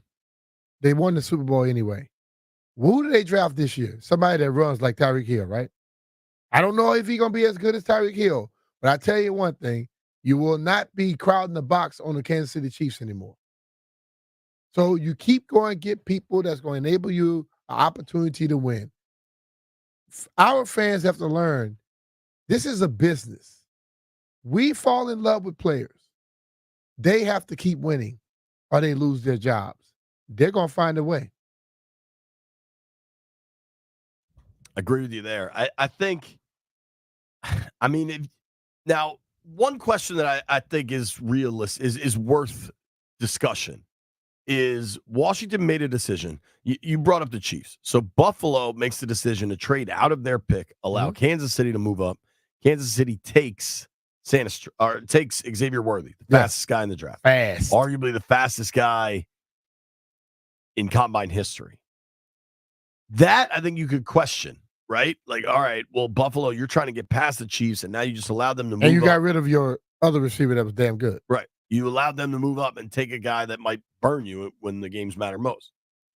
I do want to have this discussion. Our guy Mitch Tischler is joining us next. Are you concerned that Washington allowed Philly to trade up, get the corner Cooper DeJean, and will Cooper DeJean be driving them crazy for the next decade? That's a real question. Interdivision trades are a real question. Now, Adam Peters was asked that question and gave a very thorough answer. We'll get into all that with Mitch. If you're on the line, stay there. We'll take calls throughout the day. Nobody go anywhere. We're halfway home. It's P. Mitch and Finley.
Yeah. Yeah. All right. High noon in the District of Columbia. Right now, joining us on the BetQL guest line, our friend, Mr. Mitch Tischler. Mitchell, how do you do, buddy? How you feeling? Mr. Tish Michelin. I'm doing well. I'm feeling all right. But I'll tell you what, hearing Backstreet Boys every Monday at noon really cheers up the week. The draft didn't cheer your week up, man? What the? The draft was fun. I think they did a great job. I was pretty happy with what the Commanders did there. All right. Start at the top. You've been hot on Jaden Daniels probably longer than anybody. Maybe you or Denton Day, who loved him too locally. You thought that was the pick since like Thanksgiving, probably. How happy are you it finally landed? Yeah, I mean, I'm extremely happy. I think that he's a superstar, going to be a superstar, and I love his game so much. I mean, folks get so caught up with him, running the football, but the fact that he uses his legs to get out of the pocket and still looking downfield, he runs more as a last resort than, a first thought when he has to escape the pocket. And I love so much about him. I love his demeanor, both on draft night and we got to meet with him. He's an excited kid, and the smile that the $1 million smile that he flashed when Adam Peters introduced him to the Commanders media belies any of the questions or thoughts about whether he wanted to play here or would be happy playing in DC, whatever it may be. He's an NFL pro, and he's going to be the leader of this team from day one. Is that the one thing that you heard throughout this little process that ended up being like kind of a bold-faced lie? That no, he don't want to go to Washington? I said it a couple weeks ago, but remember Caleb Williams wanted ownership of the team, and then Caleb didn't want to go to Chicago. And then all of a sudden, when it became obvious that he was going to be the number one pick to the Bears, the first consequential pick in the draft that started Thursday was with the Commanders. And so all of the shenanigans and ballyhoo and everything you heard about Caleb Williams kind of started to drift off to the side, and people started chiming in on Jaden Daniels. So it was the same situation, that Caleb had to deal with, Jaden now had to deal with leading up to the draft. As well as anybody, when you've been, working your butt off leading up to the draft and trying to get yourself in a position to play, you're so happy to be in the NFL, and especially in a situation like Washington, where you're stepping in and you're going to be the starter from day one and be the guy that's going to lead this offense. There's no questions there. Mm-hmm. Apparently there is a question though, Mitch. I was touting you as the preeminent Jaden lover in town, you and Denton, and I got a text from Landfill that says, realistically, Jeff and I were the first two guys on Team Jaden. Landfill, explain yourself. When did you get on Team Jaden? December. But I said Mitch was Thanksgiving. That doesn't count. Why not? December is more important. Because of Christmas? That's exactly right. That, I don't know that you can say that. Jeff, when do you claim you were on Jaden? I was on Jaden since he was in contention for the Heisman. That's correct. Right, which was about halfway through the college I football will say, season. in fairness, Jeff only cares about the SEC, and Jaden does play in the SEC. If Jeff had did. said that, I would have believed him. But I can pull up the audio, but I wasn't sure. here. All right, Pull I'm that up. gonna go back and get it. I know you will not. By today. Pull it up before the show's over. I'm about to go back and get it. I do think Jeff has a realistic claim to this because he's an SEC guy and does the SEC radio. And Landville, I think, has no claim to this. But, Mitch, would you like to defend yourself whether or not these are baseless claims? They're saying you were not first to Daniels. They were. There's no defending needed. There's plenty of room on the Jaden bandwagon. I expect that lots of other people are going to jump on along the way. Whether I was first or Jeff was first, I don't think Landfill really was. It doesn't matter. There's I was plenty of room about to say, there for you Mitch. guys to all hop on. Yeah, Landfill definitely stirred this up. Like you know, it's all love for us, bro. I'm just gonna say I was first, but I agree the Jaden bandwagon is positive, and there's good vibes here. We let everybody on board. I Exactly. think We're not Landfill is just throwing discriminatory himself here. on the bus.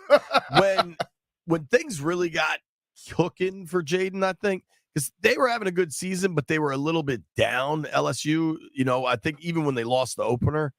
But the Florida game is what Jaden was asked about, sucking the soul out of a defense. And he said, yeah, watch the tape from the Florida game. In that game, he completed 17 of 26 passes for 65%. What, Jeff? With nothing, JP. You're just out of pocket. Bro, that was the phrase Adam Peters said, Jeff. You're out of pocket. Yeah. That's the phrase the general manager and the head coach say. Hey, stuff. Adam Peters, you're out of pocket. It's off the bandwagon. In that game against Florida, Daniels threw for 372 through the air on only 17 attempts. So you go ahead and do the math if the ball's going down the field. 372. I'm sorry, on 17 completions, only 26 attempts. 372, 3 touchdowns. That's still good. It's really good. And another 234 yards on the ground. With another 2 touchdowns. 234 on the ground on 12 attempts. I mean, damn. I think that's when the Heisman. Yeah, almost average damn near 20 a carry. Yeah, 19 and a half a carry. Damn. I mean, Mitch, you were on him. He's here. The rest is kind of in God's hands. We'll see what happens. Who was your favorite? Jeff, you're out of pocket too, Jeff. You say you were on him before Mitch. Pause. Hey, yo, that was too late. You can't bring that claim up now. But it worked. I think he nailed it. Non-Jaden Daniels division, big man. What'd you think of the rest of the draft? Let's start with what matters most to you usually. How do you think they handled the left tackle pursuit? I think they handled it. I think the process was good. The result might not have been great. How about that? I like the fact that they were trying to trade back into the first round for Tyler Guyton and for Jordan Morgan, but ultimately there was a price they were willing to pay, and I like that they kind of stuck to their laurels and didn't overpay to move up to go get one of those guys. And when you start looking at the second round and kind of, early in the third round, you didn't see a whole lot of tackles going because the league told you that the rest of the dudes that were there were closer to dudes than they were to starters. Now, to go out and get, Brandon Coleman, when they did, I think he's an interesting prospect. And I think that he has an opportunity to potentially grow into being a starting tackle in the league. I don't know that's something that's going to happen right away, but I think as a whole, you can look at kind of this Adam Peters draft. And one of the things that I liked was, he got these athletic, veteran guys, who have shown kind of, what they can be and who they are. And they're going to leave it up to the coaching staff to, coach them up and get them in the right position. And so I think Brandon Coleman can turn into a starter. I don't expect that it's going to happen, right away. I don't think he'll be your opening day starter, but, maybe by the middle of the season, he's starting to rotate in for some reps. But I do think they're going to be shopping on the vet free agent market, whether that's someone like Donovan Smith, who's still out there from Tampa last year, or they end up waiting to see what players get cut as cap casualties. I think they're going to need to add something in the tackle room, because at the moment, really the only playable guys that you have there are going to be Andrew Wiley and Cornelius Lucas, and obviously folks want to argue about how playable those two are. So it's going to be interesting to see how they address it as they move forward. But at the end of the day, this is a roster that had a lot of holes in it, and they had to fill a lot of holes in free agency and in the draft. And at the end of the day, you can't fill every single one in one offseason. So left tackle might be, a stopgap this year, and go get your guy next year. I think they think it could become Coleman, though. I'm with you in that maybe it's not Coleman to open the season, but I wouldn't say that Coleman can't be that guy. I just don't think they finish. I think when they have all these when they release people in June, I think there's someone that could possibly be there. But I think ultimately what they want a young guy to take that position. Yeah, of course. If you can have a quarterback and your stud tackle, whether he's your left or right guy, both on a rookie deal, that gives you a lot of freedom to fill out other positions. And when you talk about tackle, we have to talk about both sides tackles, because Andrew Wiley might be a placeholder again this year, but that's a place that you need to upgrade as well. And I don't think you're going to be able to upgrade both of them in one season. So it's I don't think they're done this year, and I think that they're going to spend a high draft pick next year probably on that position. I think at least right now they believe Coleman could be the answer. There's a strong belief in that building in Brandon Coleman. Yeah. So I would not, like, if you're asking me today what I expect to have to target left tackle first round next year, I don't know that I agree. We'll see. Obviously, a lot can change between now and then. I mean, JP, his athleticism, you can talk about the RAF score and all that stuff.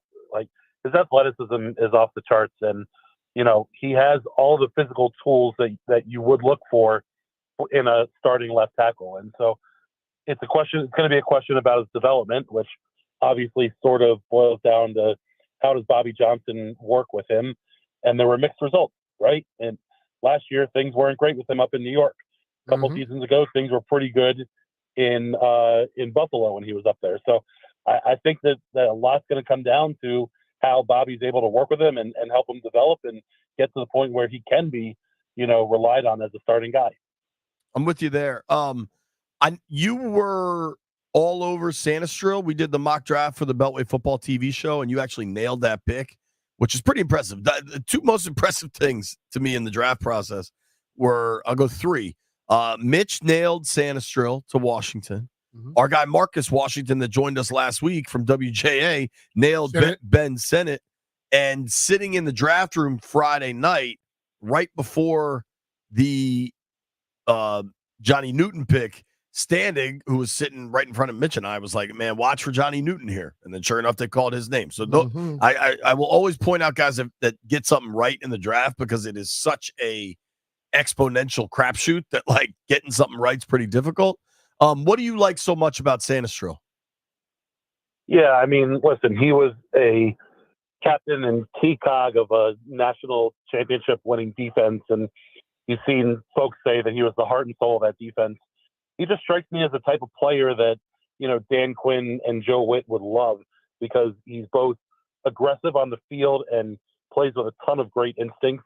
He's really good at getting after the ball, but also getting after the quarterback on those, kind of corner blitzes, slot blitzes, whatever you want to call them. And, the fact that he made big plays in big games in the national championship game, an 81-yard interception, kind of broke the back of Michael Penix in Washington with that play. He seems exactly like the type of guy that these guys want to bring into this locker room. And I think he's going to be able to step right in and, start right away and be a impact player.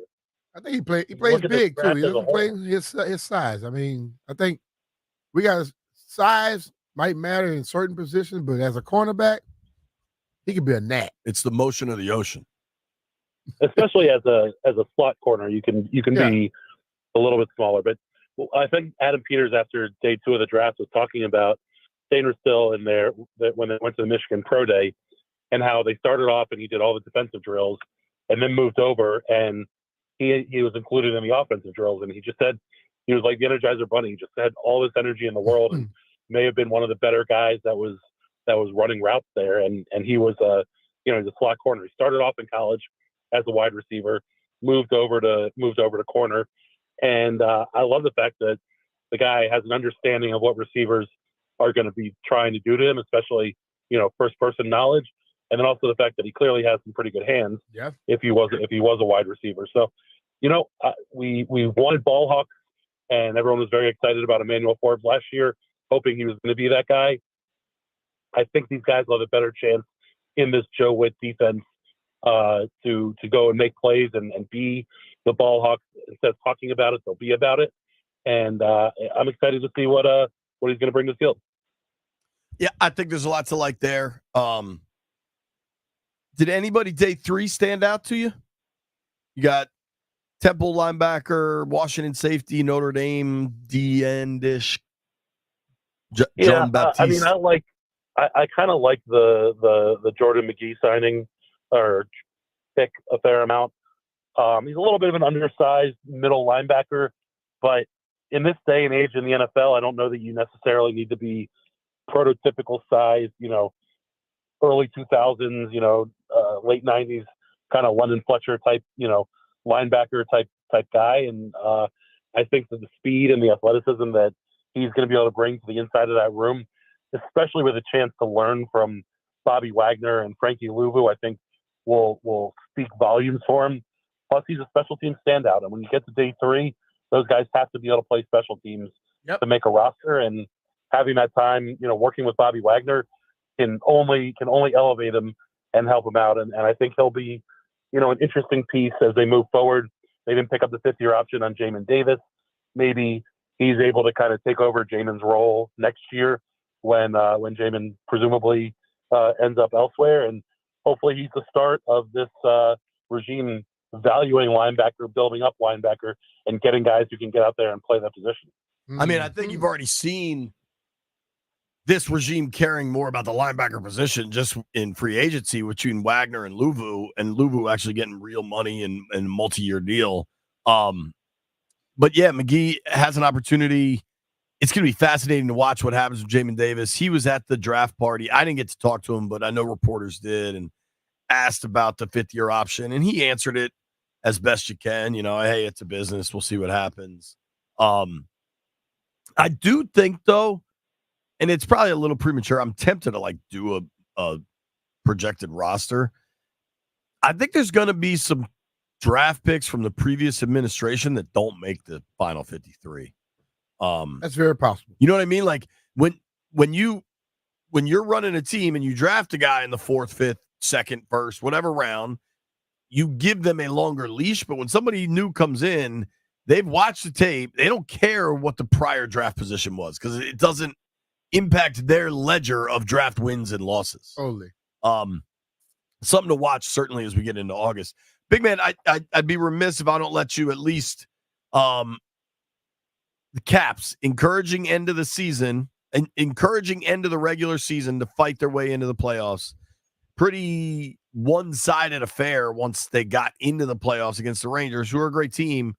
What's the future look like for the Washington Capitals right now? I got to be honest. I think they showed a ton of heart and a ton of fight just to get into the playoffs, and I hope fans appreciate that because this team could have easily rolled over with 10 days left in the season and said, hey, I'm ready to go golfing. And they didn't, and they fought to the end, and I think you're starting to see the changeover to the younger guys starting to play bigger roles. You got to love the fact that the Hershey Bears team, has experience winning the Calder Cup. I think they're back in the playoffs again this year. You have guys who have a championship pedigree starting to work their way up into the NHL level, and I think you're starting to see kind of the start to the move, to the post. Ovi's going to is a juggernaut on that roster and on that team, honestly, in the NHL and in the sports world based on the record that he's going after and, take a big season next year to do it, but hopefully he can break the record next year. But you're starting to see kind of the big picture plan for this team.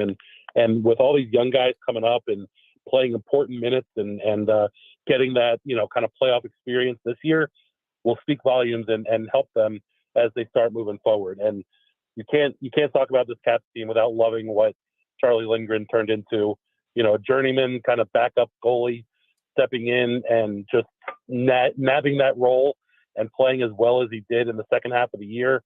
And honestly, you look at some of those playoff games and he was the reason that this team was, close in some of those games because otherwise it could have gotten ugly. So it's a shame they ran into the juggernaut that the Rangers are, but I think there's some excitement for Caps fans as you start looking at what this team's going to look like in the next 1, 2, 3, 4 years down the road. Well said there. We'll see what happens with them. I just you wonder if the goaltending can stay that hot. I don't know. I like that they did everything right. They sold at the deadline. They've got some space. They've got draft picks. Like they recognize that it's time to rebuild in a different fashion. And then they just got hot late and still made the playoffs. So all in all, I think it was pretty fun. I'm gonna let you go, dude. Rest up. All right, Mitch. Be cool, Mitch brother. playing hurt. He's sick. B. All right, guys. Appreciate you. See you, buddy. Hey, Chippy, I held it together for you guys. I gave my voice all it had left. Everything he's got. All right, buddy. Take care. Feel better. I think there is one question that looms largest for the Commanders now that largely, you get through free agency and then the draft. I mean, that's about 95% of your offseason. Mhm. Now, could they still add people? Could there be crazy trades? Sure. But most of the work is done. What are the biggest questions now for the organization? We'll examine when we return. It's B. Mitchell Finley.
Finley 1067, the Fan. Here's the question. The offseason is pretty much done now. Like, they added, 16 new players via free agency? They just draft 9 new rookies, signed another handful. That's significant roster overhaul. Yeah. Significant. And so now what is the biggest question for the Commanders? Got this from our guy Eddie D via the YouTube stream. He says, the biggest question is how are they going to run their offense? The defense seems easier to run with the roster they've built, but an offense with Daniels needs to be creative and aggressive. I would think it's going to be. It's very much what Kingsbury already been running. Right. But they're going to tailor it to him. I don't think Kingsbury is going to come and have a brand new offense. What you saw Kyler Murray running is about what he's going to be running here, with a little different little changes here and there. Jaden Daniels, I think what people forget is we've said this multiple times. He's not just a runner. He's a passer who can run. And when things break down is when he normally runs. He doesn't just bail out of a pocket just to be bailing out of a pocket. So I don't think Kingsbury has to do much difference. It's just making sure it's tailored and he hones in everything and be just fine. What do you think the biggest question is kind of at this stage of the game? Just like you said earlier about we don't know how they're going to play. Now I've had faith in this coaching staff based off of their history on other teams and what they've done, that they're going to be able to get the best out of these players. Now, the development of the talent. They pick talented people. They pick guys that are very, very versatile, athletic. Now, can they get all that stuff leading to building a team? The ultimate thing is we drafted all individuals. Now we got to build a team. And I happen to believe that we have the right staff to get it done, but it does take some work. For sure. Definitely takes some work. I think the left tackle position clearly is somewhere between worrisome and at least noteworthy. But I think that's left tackle is a problem until you have the proper person. So because of its importance? Yeah, I don't think that they're going to pick a guy today and then all of a sudden that problem is solved tomorrow. That's a work in progress. I agree with that. I think the left tackle is probably the most pressing issue. But I think I've been pretty clear about this. I'm not expecting them to be that good. I think they could improve a lot and the record not jump a lot. Like maybe they go 6-11, but they're way more competitive. Remember how bad I just have a feeling they had the worst point differential in the NFL last year. Yeah. And I think there was no guidance and nothing going on with that team last year. So I just think that having guidance, having people on the same page is going to make a difference. Yeah. It was a disaster. Dude, I think back to a lot of the comments that players were making last year. And then I see those same players this year. They're different people. they just don't see like, listen, man, it wasn't good what was going on, bro. They finished with a minus 189 point differential. That's worse than the Panthers, significantly worse than the Patriots. Like, it was bad. So I think we got to be cognizant of that. But a concern of mine, we were kind of running through this with both the McGee selection in the 5th and then the Jean-Baptiste selection in the 7th. Where's the pass rush going to come from? Dorrance Armstrong in the last 2 years has gone for at least 7.5 sacks. I think he went 8.5 and then 7.5. And that's in limited work. So I think Armstrong gives you some pass rush immediately. Mm-hmm. I think Luvu can help you with pass rush a lot. But Farrell and Fowler are kind of just going to be rotational pieces. Maybe Henry or Andre Jones. I mean, Henry showed some real flashes in game. Jones had a really good training camp.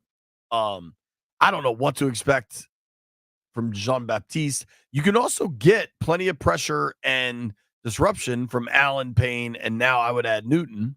Just remember, Payne had double-digit sacks 2 years ago. 2 years ago. John Allen has had close to 10, but 9.5, wasn't it? I'd have to pull it. I don't think he's So- ever had double digits. But So I could be say wrong. 9.5. So Yeah. those guys right there, they can also help with the sacks. Well, I also think the scheme will move stuff around. The I think that could be a huge that part of it. the scheme being one in which we're going to cater to what we have as talent on our team instead of just saying do what I say do. That may help out too. I do worry about generating the pressures. I think that's a real question because that helps you get off the field. Jeffrey, what would you say? We kind of know what they've got now. What remains the biggest question for you? Well, the biggest question for me is not even a roster move. My thing is, can they put it all together? We've said we've upgraded at certain spots. We've made the necessary moves. Can we put it all together to have a better season, better record than we had last year and the year before that? Can we do that in the first I year? go on a limb and say yes. I was about to say a lot of people say we probably gonna suck. I don't get where they're getting that from for the first year. I don't get where people just think just because a new coach come in, they're automatically gonna have a bad season. I think we will actually have a decent season this year, and I think it's gonna come. What is the difference between bad and decent? Bad is Last year was bad. Yeah, last year was bad. We was the second overall pick. We That need was at the least coach in his fourth season. Yeah, and I honestly think decent would at least be 9 games as your first Winning 9? winning 9. Yes. You got to at least win 9 this season. And double digit will be good. At least Double 10. digit would be great. That's a high bar, Jeffrey. You got him with Jeff going, is a tougher teacher than me, man. Yeah, you got him going over 500 this year with a rookie quarterback, no established left tackle, and I think who's your I think third wideout? Luke the left McCaffrey? tackle thing is vitally important, but I think we overstated. You can help that out tremendously with the way that you scheme up stuff. I agree. Offensively. Titus Jones via Twitter said they've got to add another veteran wide receiver. Who's your third wideout today? Hell, who's your second? The Jahan? second is Jahan still. I think the third is Jahan saying that like he went to another team already. When he shows up at things, they say, man, felt like I got traded. Who's your third? It was bad last year, brother. Your third is probably Diami.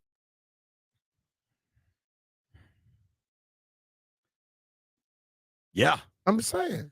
I mean, then again, I'm waiting for this offense to get together and see how they work it out. Because I just think that, listen, man, last year, offensively, defensively, we did not utilize some people properly. And some people also, individual players. Beckham's still a free agent. Players got a little fed up and didn't produce. These players got to understand when things aren't going right the way you think it should sometimes, you got to still ball out. I think having different leadership will change a lot. I'm not necessarily expecting any of this, but there are some like veteran free agent wide receivers still out there. It is interesting.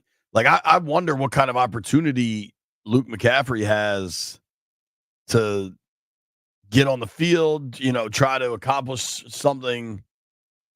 It's not zero. Like it's not zero. Landini, what would your biggest question be now? For me, the biggest question is will the defense be able to stop people? We saw that last year. They just weren't. And I think that was a contributing factor to maybe why Sam Howell struggled at time. The offense was very pass happy. And one of the reasons for that was that they were losing all the time because the defense sucked and kept getting scored on. I think if they can actually stop some people this year, that can only be good for Jaden. And we actually thought the defense was going to be very good last year. Yeah, yeah. And some of the offensive questions, like what if Ertz can deliver? What if Eckler can deliver? Could that maybe take the pressure off of a third wideout? I can't help but think about a guy like DJ Chark is still a free agent. I mean, that's a guy that's had 1,000-yard seasons, and he's big. He's 6'3". Like he would give them something they don't have. I just think that this is not like a sprint. We I talk agree as with if they that. have to. We talk as if they have to solve every problem this year. You may have to go into it with a little Band-Aid on certain things and hopefully correct it next year. Or in June, the June releases, does somebody get released that can truly help you out? But we don't have to get everything done prior to this year. This is not a one-year fix, especially if you wanted to go for the long haul. This is probably a 2-3 year fix. Hopefully 2 at the most. Yo, Jeff and Landfill, cut that audio of Mr. Mitchell taking the very patient approach. God forbid we get to late November and there's. But no, I mean, I'm it's a just brand messing new with you. regime that seems to be working properly. But I'm just saying, I don't have the mindset that we got to solve everything in 1 year. You know, like when you went to that draft and you were able to get these certain players in certain positions, you may miss out on one. But then you have to be smart enough to make sure your scheme and the way you do things helps out the weakest link. Yeah. Per se. So we'll see. I think there's a lot to like. I think they're building for 2025. And I think a lot Greg of said we're going to the Super Bowl. of course he did. Just like him spelling, huh? You know where we're going? Break. We'll be right back.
this. I follow Robert Little on Twitter, Black Sports Online. Mhm. He is an elite, headline writer.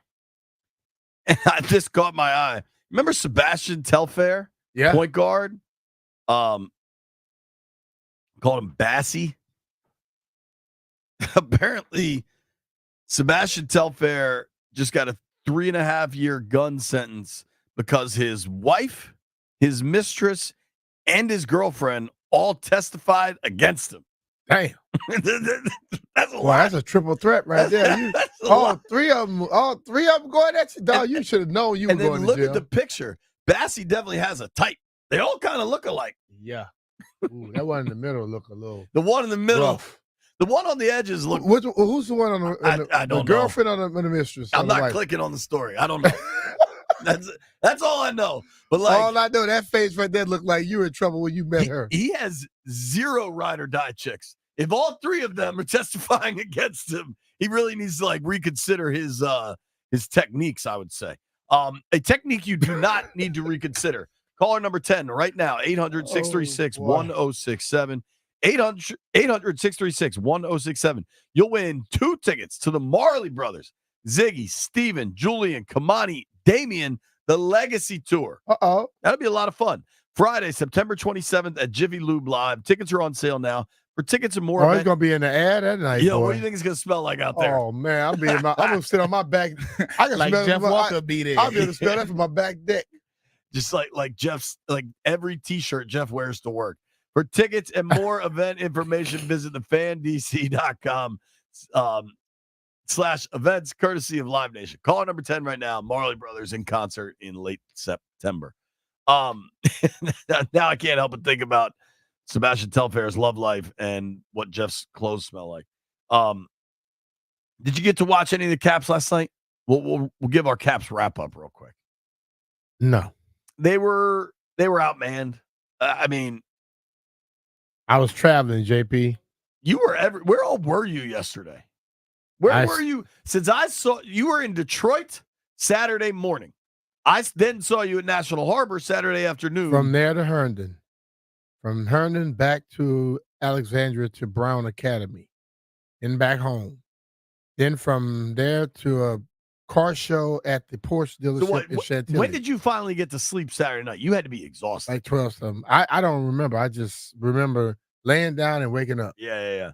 Well, no, all I remember was putting my watch on the stand to charge. And the next thing you know, I was waking up in the morning. And then I ventured from Chantilly to Leonardtown, Maryland. Had a great time down there. What is that drive, Chantilly to Leonardtown? 83 miles. Damn. Really? Yeah. What do you go around the Wilson Bridge to Route 2 or something? Nah, you get on 5, take 5 Route all the 5. way out. Okay. And when you get into Waldorf, you take that left where it veers, where 301 and 5 split. You make a left, continue on, get to Leonardtown Road, and you just keep riding, brother. I would not have guessed that was 83 miles from your house. Oh, yes. How far is it from right here at the radio station? I'll say about 55. Damn. I mean, from here, it says just the fastest route, because you don't want to cut through the city, would be the Beltway south around the Wilson Bridge, and it's 80 miles. Damn. That is far, man. I miscalculated that. Well, no, because from your house, the mileage sounds about right. It's just that the miles are a little screwed up from here. All right, here's what I want to do. Barry Svrluga is going to join us next. I saw Barry last night at the Caps game.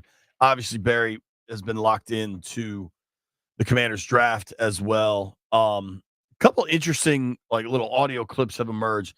Schefter was just on McAfee and said definitively, and there were hints of this going back to last Thursday, that Drake May was never really under consideration for Washington. That their draft board was Daniels 1 and J.J. McCarthy 2. I know they said that. They said that that night. And I had kind of been hearing hints of that going up until the final week.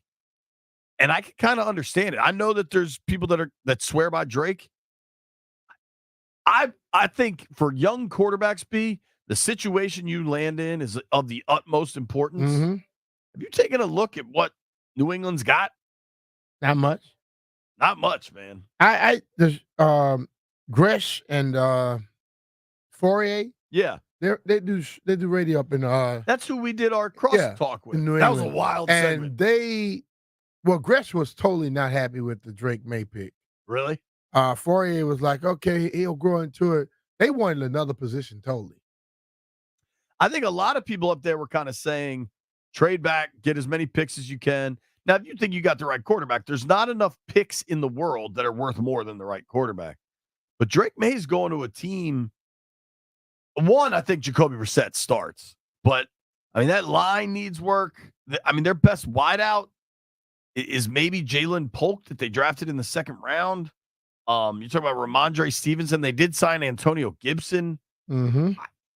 I don't know. I think New England has the lowest win total in the NFL. That's a rough situation to be walking into up there. Mm-hmm. Barry's for Luga joins the program next.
1067 The Fan.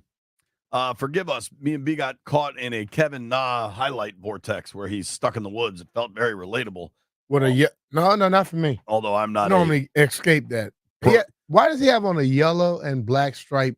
Look like a referee shirt. Live golf, man. You can't ask questions. They do what they want. Yes, pathetic. Another fellow that does what he wants on a golf course is our friend Mr. Barry Sferluga. Barry, what up, man? I just came from club fitting, guys, so we could probably spend about 20 minutes on that. Ooh, over under $1,200. Well, it's a gift from my dad for my 50th birthday, which is actually a couple of years ago. So we're going hard over because I'm not paying. Is it? Are you soup to nuts, driver to wedges, or what all you getting? Set of irons and a couple wedges. Okay. Yeah. All right. Yeah, It's you're still going over 1,200. You're going over. Wedges about 169 on up. That's about right. You got that dialed in. Yeah, B knows the cost because then he also knows the cost that he doesn't pay. So he likes to keep track of everything. Let's start with the draft. What'd you make of the Commanders' choices and of the Commanders' strategy?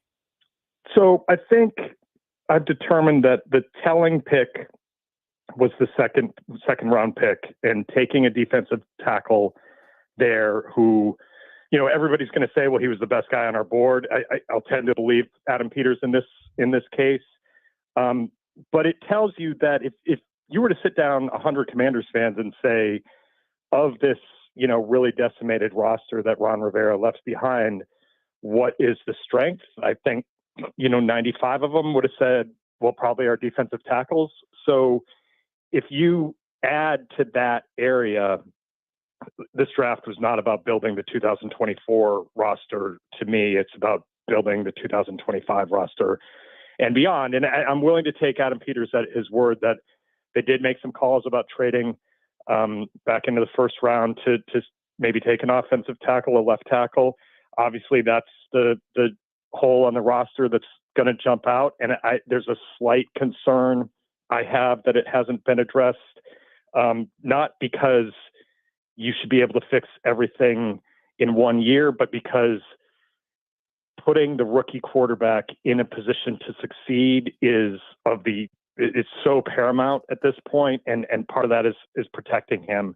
But I don't question the overall philosophy. It just struck me that they are building this for a couple of years from now. I think I heard you earlier, JP, say, maybe they're going to be improved in terms of point differential. I don't think they're jumping to 10 wins all of a sudden, but I do think, Ron used to sit there and say, well, year 3 is really the year. I think year 2 for this regime is the year, and the draft kind of gives some clues to that. I think when you look at those tackles in the first round, if they had moved back up, they would have been giving up a lot. I think they feel as confident in Coleman than they did some of those guys to give up that much equity. That might be right, Brian. And that's, it's very hard to sit here and say, oh, I'm criticizing you for not trading back up into the first round to get a tackle, because you have to trust them to a degree that the value wasn't there, that they would have been giving up too much. And if the talent level or their grades and evaluation, there wasn't as much separation between those guys that would have gone in the 20s and the where they got the tackle that they did take, then they're doing the right thing. I do think the process can be very, very solid and well thought out.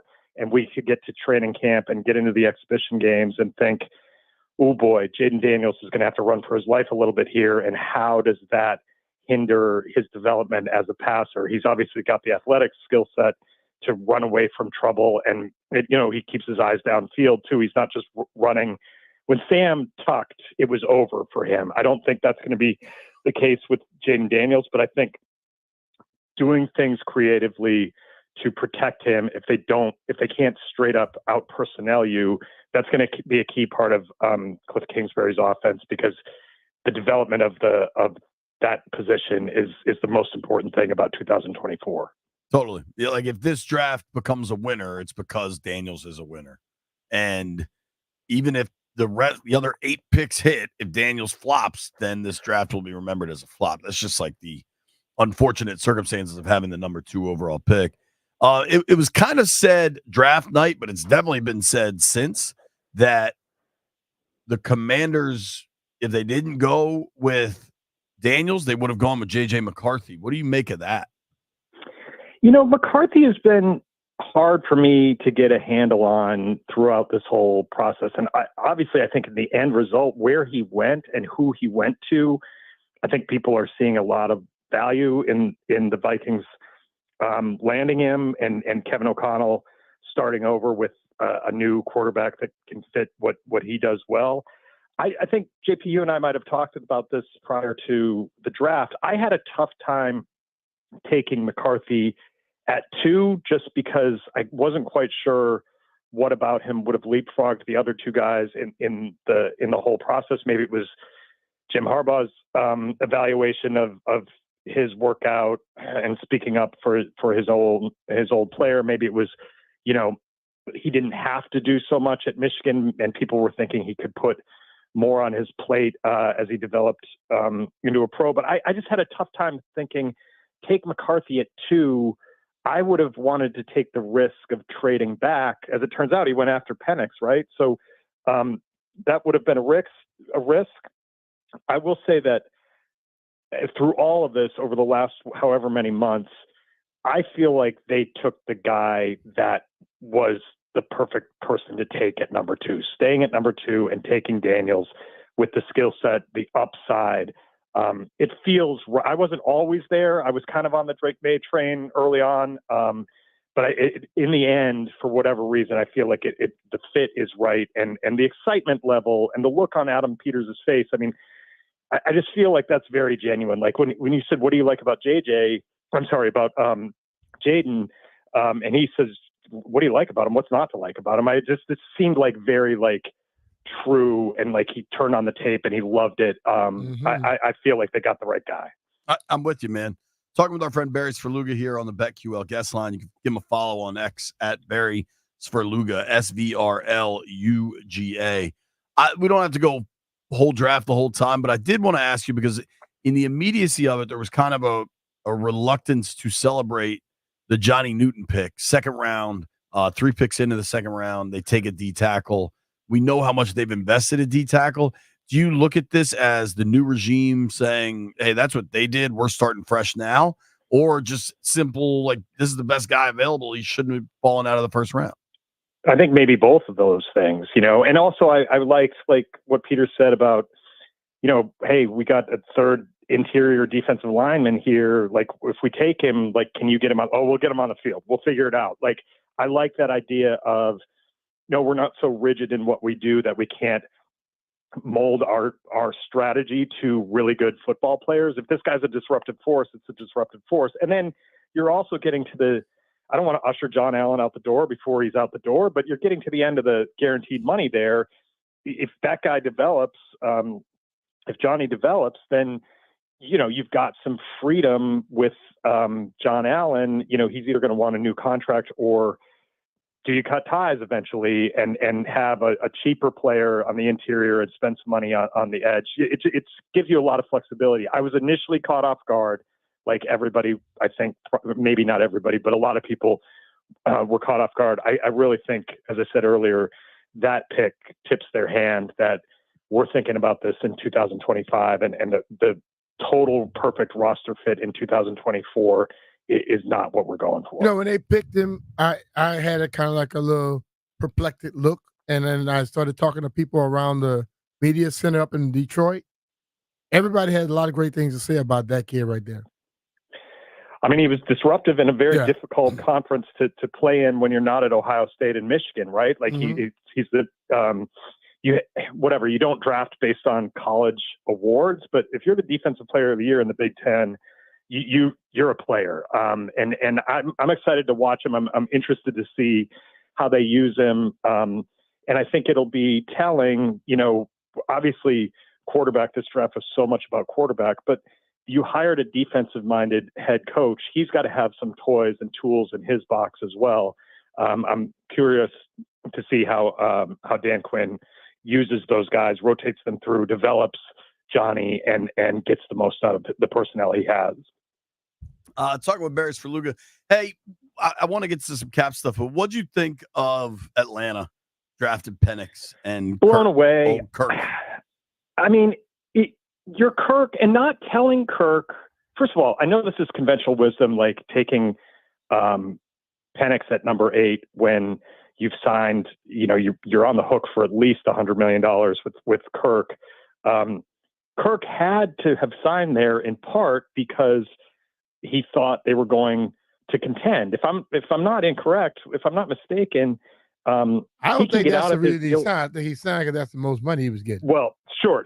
But you also, I totally agree with you, Brian. I don't want to be naive about it, but it's inarguable that with the 8th pick in the draft, Kirk Cousins' new team did not do something to make Kirk Cousins' chances in 2024 better. So does that team have weapons in Bijan and Kyle Pitts and all that? They do, for sure. I just was, again, I don't mean to ring the same bell as everybody else, but I just was dumbfounded by that. Now, the flip side is, you have to trust your evaluators. And if they are saying that that's a talent that we could not let slide, and he gets the Jordan Love treatment seems like it may have worked out in Green Bay, then that maybe they did the right thing for the franchise. But for Kirk Cousins, I think you're sitting there watching the draft going, okay, well, this is exciting. Like, how are we going to get better? And the Falcons may have gotten better long-term, but they didn't get better in Kirk Cousins' tenure. I understand why Kirk wouldn't be thrilled, but I think it's really smart by Atlanta.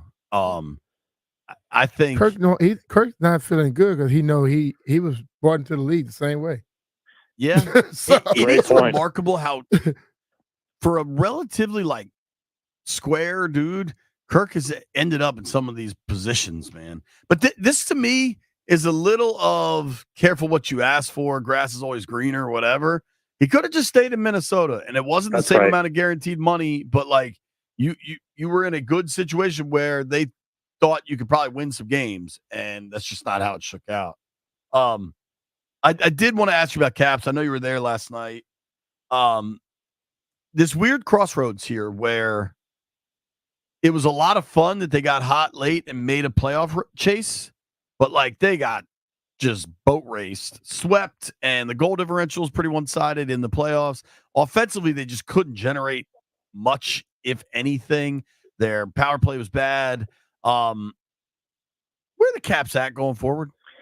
Well, it's a fascinating question, and I think where they're at, and I think this series made it clear, and this is what I wrote for this morning, that, the old core, the forever core that won the cup and was really kind of in place in a couple of years but before that, they can't carry the load anymore. They will set the tone, and the message will be theirs, and they're the ones who have done it before. And I'm talking at this point about Alex Ovechkin, TJ Oshie, Tom Wilson, and John Carlson. Nicholas Backstrom is probably done. They shipped out Evgeny Kuznetsov. So what has to happen now, if this is going to be a playoff team again, and better than that, is going to be a team that's built into what the old teams were built to, which was teams that were built to make a deep run in the playoffs, even if that didn't happen every year, is a new core has to develop. And was it big that guys like Connor McMichael and Hendrix Lapierre and Alex Alexiev and Alexei Protas got to play in a playoff series? Absolutely. That was a big deal. They've now got that under their belts. But I loved what Spencer Carberry, the coach, first-year coach, said both yesterday at morning skate and then again last night after the game. Like, we're not in this for participation trophies. Like we're not in this to just, quote, get experience in the playoffs. We're in it to win games and win series. They did neither of that. And in order for that to change, the burden of production has to shift to the younger guys. They have to be driving the train. And McMichael and Lapierre scored a great goal last night that pulled them even in the second period. They can't be 18 goal scorers. They got to be 30 goal scorers. Yeah. And if that doesn't happen, if they don't develop into some really, really productive players, the younger players into really, really productive pieces, they're going to stagnate. It'll be really interesting to watch going forward. It will be. And you got to hope the kid that's at Boston College can become something on a major level, or maybe they got to get more offense one way or another. And I think Backstrom, Kuzi, I think Kuzi clearly is on another team now, but I think the Backstrom period is over, and I don't know how you can reconcile that financially. I don't know what that contract looks like. I legit don't know, but you got to move forward in the understanding of needing more offensively. Yeah, and you're right. Ryan Leonard, the first round draft pick from last year, who had just a crazy good first season at Boston College, decided to stay at BC for another year. The team was fine with that. Either way would have been fine with that. But he's a forward. He's gonna, you would think, provide offense when he's a rookie, likely in 2 years. And I would add not only to Nick Backstrom and I think it's $9 million of salary cap hit that he takes up, that if he retires, they may get some relief there. I'd watch over the first, couple months or first month or so of the off season for does TJ Oshie decide he cannot fulfill the final year of his contract. He is really, really beaten down. It's hard to watch at times. He's got a back issue, which, my experience would be those don't go away magically in your mid to late 30s. He did not look himself in the playoffs, man. He's not the player that he was. His desire and will are just incredible, and the fact that he went out there and did that, showed up and tried to press forward in the series is admirable. But I also think these guys have a great deal of pride, and part of that has to be realistically, assessing, can I do this for 82 more games? And not just the 82 games, but all the preparation and everything that goes into it over the summer and in between those games, just in terms of maintenance, that may not be realistic for him. So I'd watch that one going into the offseason. And if you're gonna if you are going to do it and it's your back, what's the long-term impact for a guy that has kids and plays golf and is just an active person, man? Like at a certain stage of your career, you're balancing all of those things, right? They don't Like think Real like life that, things, yes. well, I mean, when you start thinking like that, is that And when you start thinking like that, you may as well just let it go because it's over. I mean, he's 37. He'd be 38 early in next season. That's definitely one to watch. Barry, appreciate you always All right, making Barry. time Be for cool, us, brother. dude. Thank you. Thanks, guys. Appreciate it. All Have right, a great man. week. When we come back, I got some numbers, B. You know I'm dangerous when I got some numbers. What Just do so you don't have to add them, you're good. Hey, listen, I can't do math, but I can do gambling math. I got over-unders for Jaden Daniels' rookie season. Yards, touchdowns, INTs. All right. We'll run through it when we come back.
It's a celebration. Woo! All righty. Joe Maloney, if you're listening, cover your ears. The good people at betonline.ag, which may or may not be legal, frankly, I'm not sure. But they're really good. You think you should find that out before you start bringing it to the air? Nah. Yeah. They're really good at sending me odds. They have already set over-unders for a number of Jaden Daniels season-long props. We can go through them line by line. I'm unsure what Jeff's doing, but it's a nice view of his butt he's giving me. We're going to go through line by line. Aquarium boys are answering as well. Jaden Daniels is coming off a 40-touchdown, 4-interception season at LSU, where he threw for 3,812 yards in 12 games. And he also ran for 1,100 yards with 10 touchdowns in 12 games. All right, everybody ready? BetOnline.ag says Jaden Daniels over under 18.5 touchdowns passing. If he start, I'll go over. I don't know what I'm saying if, but I'll go over. I think he's going to be the star. What? Real quick before we keep going on this, what did you think of folks asking Quinn and Peters the need to ask if Daniels is QB1 the day after he's drafted? I just thought was a little. People are silly with that stuff, man. What do you think they're going to say? We got to see. We got to compete. Like I don't know. All right. So Sam Howell last year as a quasi rookie quarterback, threw for 21 touchdowns, 21 picks. Mm-hmm. So 18.5 touchdowns passing. I go in 17 games. Yeah, I'm going over. Now you're counting on health there, but you're counting on health for everybody. Jeffrey, 18.5 passing touchdowns. Over. Jeff got him at 72. Jeff was just telling us that if they only win 10 games, it's a disappointing season. No, I did not say you that. said 9 was a disappointing season. No, he said 9 was. No, you said what's bad? What's the difference between bad and decent? I said 9 would be decent. 10 would be good. 9 would be quite JP will good. take your words and screw them up in a heartbeat. Yeah, Jeff? I know. He is a walking, what you call it, just headliner. That's him. Jeff thinks he's going to throw 5 touchdowns just to Cam Sims. If Jeff said that publicly, I would probably throw something at him. Landini, over under 18.5. I got to take the over on this one. I mean, that seems like so low that he's got to get over that. But I guess these people set lines for a living. So they do, and then they move them later on. That's true. Yeah, they might just be trying to get your attention. That does seem awfully low. I think there's also an implied not 17 games here. The yardage seems 17 games-ish, though. Howell last year passed for just under 4,000 yards. I would think the offense will be a lot more balanced this year. They've got 3,250 pass yards for Jaden Daniels. I'm still going based off of the 17 games. I would go over. I mean, he went over that in 12 games last year in college. I recognize it's very, very different, but still. It's super different. I'm guessing you both going over in there? I'm going over too. I think maybe one of the reasons these numbers are a little on the lower side is because they expect him to run so many in. I mean, realistically, if you're getting into the red zone, I mean, you got to think that he's going to at least run a few of them in there. That could potentially be he's like his own goal line thief. Well, all right. So to that point, then the rushing touchdowns this past season at LSU, and again, we're all cognizant of the difference between like college and NFL. He had 10 rushing touchdowns at LSU this past year. The year prior, he had 11. So it's 2 years at LSU. 21 touchdowns. 21 touchdowns on the ground. Ugh. They've got him for 4.5 rushing touchdowns in the NFL next year. Yeah, I'll go with that. It seems like an obvious. I would just go. I just take all the overs. There's one over. I don't think you will. Jeff, you're over on rushing touchdowns? Of course. I ain't going to lie, JP. I might go and actually bet these lines. These lying now. Here's the one. I'm in. We had a guest last week, and maybe it was Denton, actually. he really doesn't turn the ball over. And obviously, college football versus the NFL is a very different beast. It is. But one of the two biggest concerns about Sam Howell, one of the reasons he slid to the 5th round, he holds onto the ball too long and he turns it over too much. Mm-hmm. Over the course of 17 games in Washington, we learned about Sam. He holds onto the ball too long and turns it over too much. Like, that proved true. And the numbers. And he was super hesitant. Right. Yeah. But the numbers kind of bared that out, right? Like, coming in the last 2 years at LSU. And a lot of dropbacks, a lot of attempts, 26 games rather, over 2 seasons, where he dropped back over 800 times. 700 times. I'm not a math guy. 7 picks. Just have the numbers in your head. Don't ever let them out. 4 picks last year. He had a 10-to-1 INT to TD to INT ratio. Mm-hmm. 40-4. That's nuts. Yeah. Even the year before, where he did not have the explosive season, the numbers are fine, but it was 17-3. That's still almost 6-1. Mm-hmm. He does not throw picks. So for them to set his interception total at 13.5, I recognize how much better the competition is going to be. But you're expecting a 300% increase in interceptions?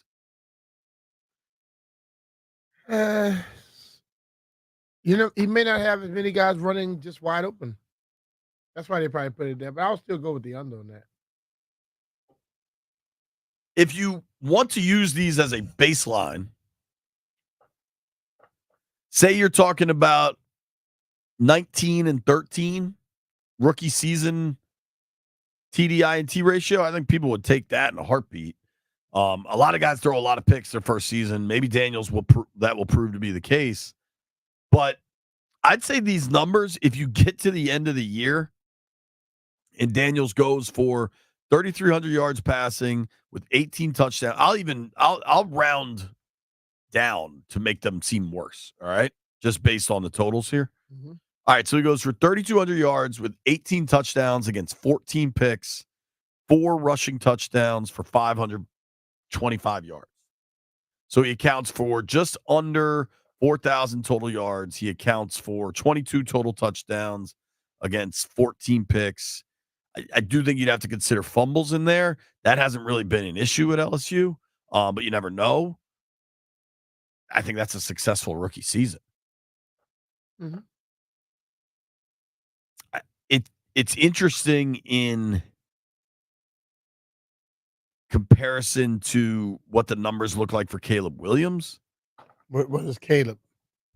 22.5 touchdowns, so more touchdowns, 3,500 passing yards, so 250 more passing yards.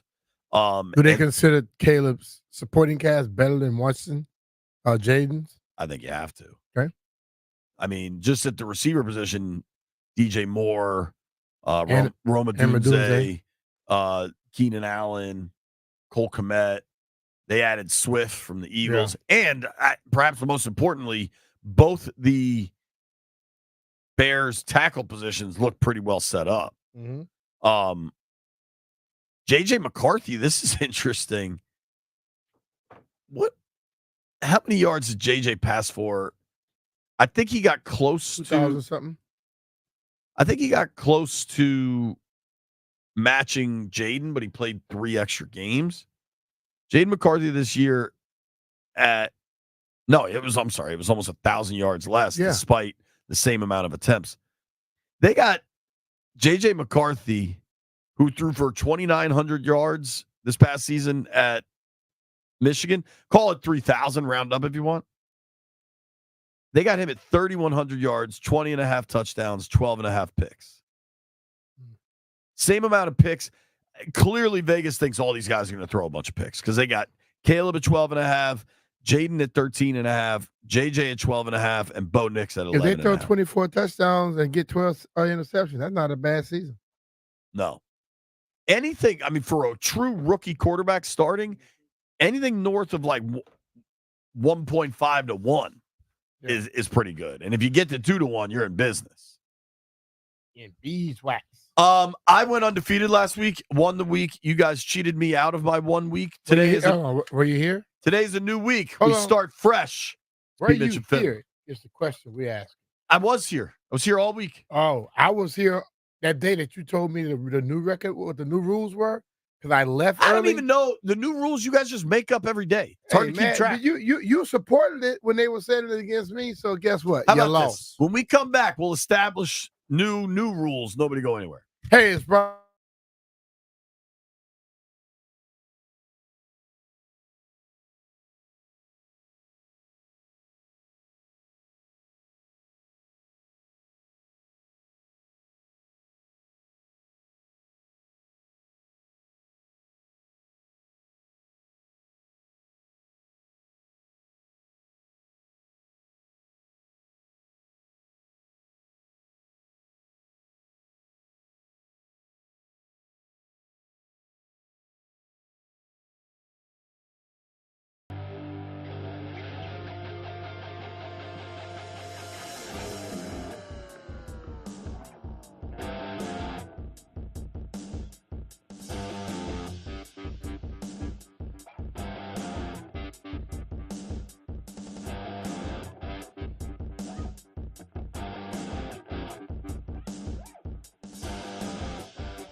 thing when I did that dance earlier, B. Don't ever do that again. Yo, I gotta say this: the YouTube chat, it's its own little world.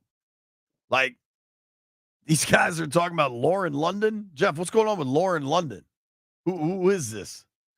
You don't know who Lauren London is? I know who she is. I was say I don't know what's going on, but I recognize her. She's an attractive woman. I don't know why she's a topic of discussion in the YouTube chat stream, but she's always a topic of discussion. Maybe I don't want to know. Maybe I don't want to know.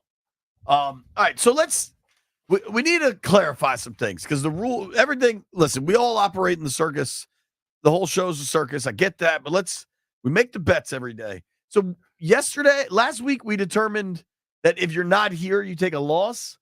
That's been something. I was sitting here, left on the last segment, and they told me I couldn't get no bets. Remember how this all started, right? Because of what? Because I left one day and y'all was like, man, he ain't getting no credit for that, or he ain't getting that win. Here's what bothers me from last week. I put the bet in and won, and then because I wasn't here the next day for it to be counted, that's the exact thing that happened with me when you was on their side. No, here's the thing that you guys are all forgetting. We administratively awarded B-Mitch the win last week because he bought us lunch. I didn't get any lunch. He bought lunch after I left. You left. If you had stayed, you'd have got lunch. Should have stayed here at work. All right. Everybody else do. As long as you are on the show for over 1.5 hours that day. It's a 4-hour Okay, program. we're going to vote on that. Nay. I'm trying Nay. to vote on it. So you have to be on the show the whole time? That's what they put in. Or it's a loss. Like what's my man?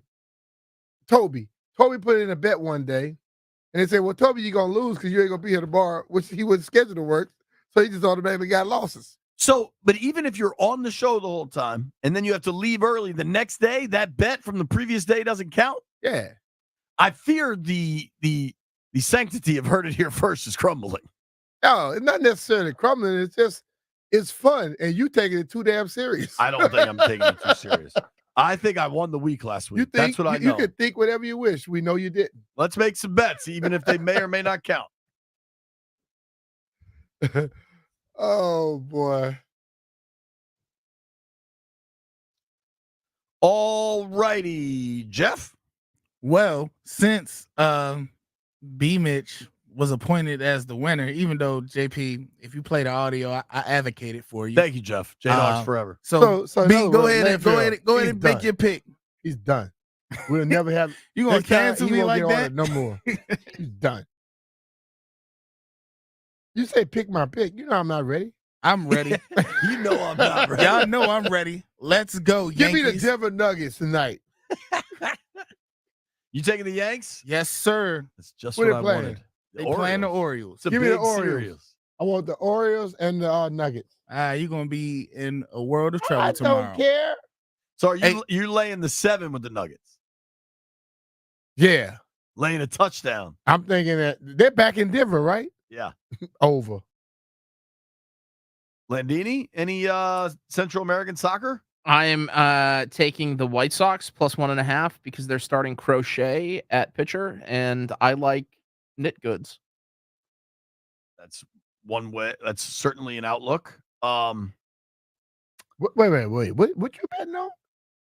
The White Sox. Oh, I thought you said like Nick Goods. He said both of those things. He bet on a pitcher named Crochet because he likes knitting. I believe that's accurate. I don't like knitting. I like things that are knit. You do like knit hats. Are you aware that the White Sox are Suck. 6-22? They're horrible. 6, Brian. They've played 28 games. They've won 6 of them. Yeah, but now they got Crochet on the mound. I'm going to do something weird, but I've been kind of riding weird trends. Give me the Oklahoma City Thunder minus 4.5 tonight. 8:30 tip-off in the Big Easy. So that's everybody bet. Nobody has to throw in a last-second parlay like usually happens. Okay, so Thank you to everybody that listened to the program today. Thank you to Trevor Sikkema. Thank you to Mitch Tischler. Thank you to Barry Sverluga. Thank you to everybody that called in. Grant and Danny coming your way next. You made it this far. B. Mitch owes you some crazy explanation of why your bets don't count. Because Landfill and Jeff did it.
2024, the Caps have been swept. We will discuss that as we go today.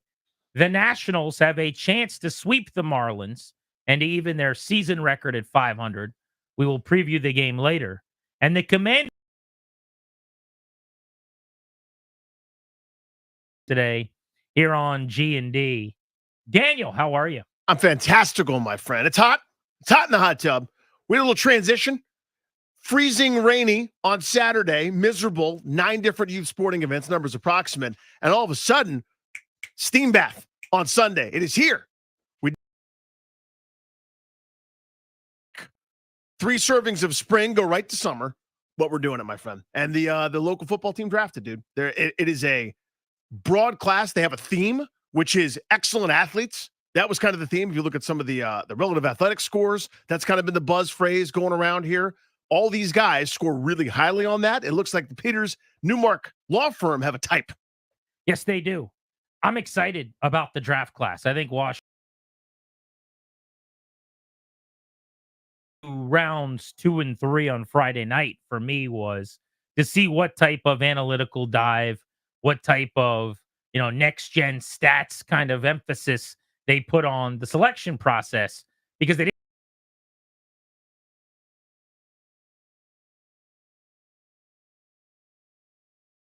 Daniel's friendly.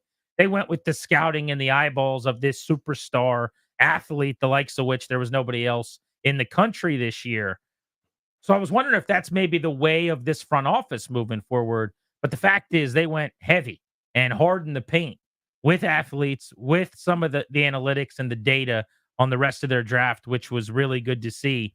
And they ended up with a 9-player class that we will be breaking down in detail here in moments. But a few things I think that are notable. Number one, if you watched all of the phone calls from Peters and from Quinn, I think what you saw was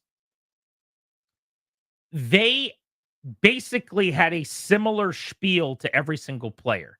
And I don't think it was a lack of creativity or them not knowing what to say. They drafted these guys because they fit exactly what they want. Mm-hmm. Like Daniels was very different. He's a superstar. He's the quarterback. He's going to make the whole thing work or not. But after that, really starting at Johnny Newton, the way that these guys play, they said he got the commander tag, which presumably is like a sticker they put on certain players on their draft board that mean you are everything we want in our prospects. From the D tackle Newton to when you're calling a linebacker in the 5th round to when you're picking your safety at the end of the draft, they called these guys and they said, we've been watching the tape. You're everything we look for. You arrive violently. You play fast. I think that they have a type, to your point, not just the athletics and the RAS scores, but the way these guys play, and they're going to build the team in that image. That was good to see. Yeah, there's it's a design, right? This is how they wanted to do it. And it's interesting that 2nd round as they're maneuvering around the board. And I love the general principle of turning 2 second-rounders into 3 second-rounders. I'd rather have 3 second-rounders than a 4th. I'd rather have 3 second-rounders than, a 6th rounder or whatever, the places that they were missing. So I'm always in favor of that maneuverability. I know maybe somebody had posted a chart that they didn't actually gain that much value by trading back with Philadelphia. Fine by me. Give me more 2nd-round picks, please, and thank you, especially in a draft that's pretty deep. Yeah, instead of just Sandristil, let's say, you got Sandristil and Sinat. Exactly. And I'm in favor of that very much so. It was interesting, though. It was hard for me at the time not to feel a little bit, I don't know what the right word is. I would say slightly disappointed where I'm going, oh, look at this. It's all falling the way that I was hoping, right? And we don't know anything. All I've done is read what everyone else has read. And you follow these prognosticators, these evaluators that are constantly posting their rankings, the Daniel Jeremiahs of the world and so on. And I'm going, dude, this could be incredible. They could go wide receiver, tackle, tight end, and I'm doing tripod spin kicks and jumping off my roof into a pool, doing cannonballs. I'm so excited. And then they played it differently. They went with, no, this is what our board said. This is the next best player, maybe regardless of need at times. They found guys that fit that athletic profile, and they were excited. So let's go through the picks here and break them down one by one. We spent a lot of time Friday on Jaden Daniels. Frankly, we spent a lot of time for months on Jaden Daniels. Mm-hmm. He is the Heisman winner. He is the Davey O'Brien Award winner, best quarterback in the country. He was the offensive player of the year in the SEC. He just authored one of the best college seasons in history. He is the first quarterback in SEC history to throw for 3,800 and to run for 1,000 in the same season. We'd never seen anybody pull off the dual threat excellence that he did. He combined for 4,950 passing yards and 50 touchdowns with just 4 interceptions this past season. Hard to have a better year unless you're playing a video game than Jaden Daniels did at LSU against some of the stiffest competition in the country, playing in the hardest conference to play in and thrive in. He had 90 plays in 2023, this past season, of 20-plus yards. He is the most explosive player in the country, and he can throw a hell of a deep ball. 67% of his deep passes this year were completed, 22 touchdowns, no interceptions on those deep passes of 20 or more yards. He's obviously got some questions he's going to have to answer with the frame, but it's very obvious why they did what they did. I talked to a couple people in the last 48 hours around the league who helped run draft rooms, and they reiterated essentially what we kept hearing from the pro Daniels people that we had on the show, which was the conversation kind of starts and ends with, yeah, but man, the worst case scenario is he's one of the greatest running quarterbacks who's ever lived. Like, I think at this point in 2024, talent evaluators start with, can you break a defense's back leaving the pocket running? And then they kind of work back from that. Now, Jaden Daniels also happens to be very capable as a passer. I think he comes out in a better place, more polished than, say, Lamar Jackson was. But I just bring this up to say, when I point out or ask people, whether it's with Washington or with other teams, and I go, but what about ... any of these perceived issues, they kind of come back to, whereas the Commanders call it, he'll snatch a defense's soul, how petrifying a playmaker he is, how hard it is to defend him. And maybe we're just at a point where my proclivity of, can you win from the pocket on third when everyone knows you're throwing it, is antiquated, which I think he might be able to. My point is not to say that he can't. My point is that's not even the argument being made. Mm-hmm. The argument is he might be able to win by ripping off 15 and just breaking your back and leaving you on the sideline searching for answers. But the idea is, when you talk about J.J. McCarthy, he might be able to become a really good passer. When you talk about Drake May, he might be able to become a really good passer. With Jaden Daniels, you've got this whole other element that makes him a much safer bet to be an outstanding NFL player. Which I think is a great perspective on it, right? I mean, to me, it reminds me of a conversation you and I had years ago with Nationals GM Mike Rizzo, president of baseball ops and so on, about Trey Turner. There are other guys in the league that were all as fast or a little bit faster, like Billy Hamilton, who was a world-class sprinter or that caliber of speed. And his point always was Trey Turner's a baseball player who's really fast. I think of Jaden Daniels as a quarterback who's also really fast. Yeah. Right. So that's what was so exciting to me, and all the numbers and the alarming stats and some of the things that nitpick about, I'm aware of them. I'm kind of going, I hear that, but still like that. And that's not a great argument, but I think that's kind of where they started as well with that. In other words, going, the floor is, as you said, I think you said it very well. The floor is, we have a weapon that's really hard to stop. It's a pain in the butt to play against at the minimum. That's the word. Teams are looking for the best weapon, the best athlete playing quarterback, and they'll kind of figure the rest out. And that's clearly what Washington cared about. For the record, today on McAfee show on ESPN, Adam Schefter said that he thinks the decision for the Commanders at 2 came down to Daniels versus McCarthy. And it wasn't much of a decision, presumably. It was always Daniels, as it turns out, and as we found out about a week before the draft. But Schefter's point was they were not taking Drake May. Like, this was Daniels versus McCarthy. Now, he didn't go hard with that, but that was kind of his suggestion. He was obviously on it the whole way, so he was talking to someone, and they've been feeding him a pretty well. He's been eating good from Washington's standpoint all off season long. So I just think that is notable. Their second selection came in round 2, pick 36, Johnny Newton. He is a D tackle from Illinois, 21 years old. He's about 6'2", 305 pounds, was a first-team All-American, Big Ten Defensive Player of the Year, had 8.5 tackles for loss and 7.5 sacks in 12 games this season. Over the last 2 years, 22.5 tackles for loss. Just going back and watching the highlights, the word I would use to describe him is disruptive. Like, he is explosive for a big boy up front. He gets up the field. He can rush the quarterback. And I thought about a million times as I was watching his plays, the comments of Joe Witt, where he's like, "We arrive violently." Like, this guy is a world eater. When he gets, I mean, it's amazing. When he gets to the ball carrier, oftentimes the quarterback, he's like slinging them and picking them up and body slamming them like a WWE style finisher. Big Boy is one of 5 brothers in his family. He played on the same high school team with 3 of his brothers at one point. A couple of them are twins. This was Adam Peters after the Johnny Newton pick discussing the new defensive tackle.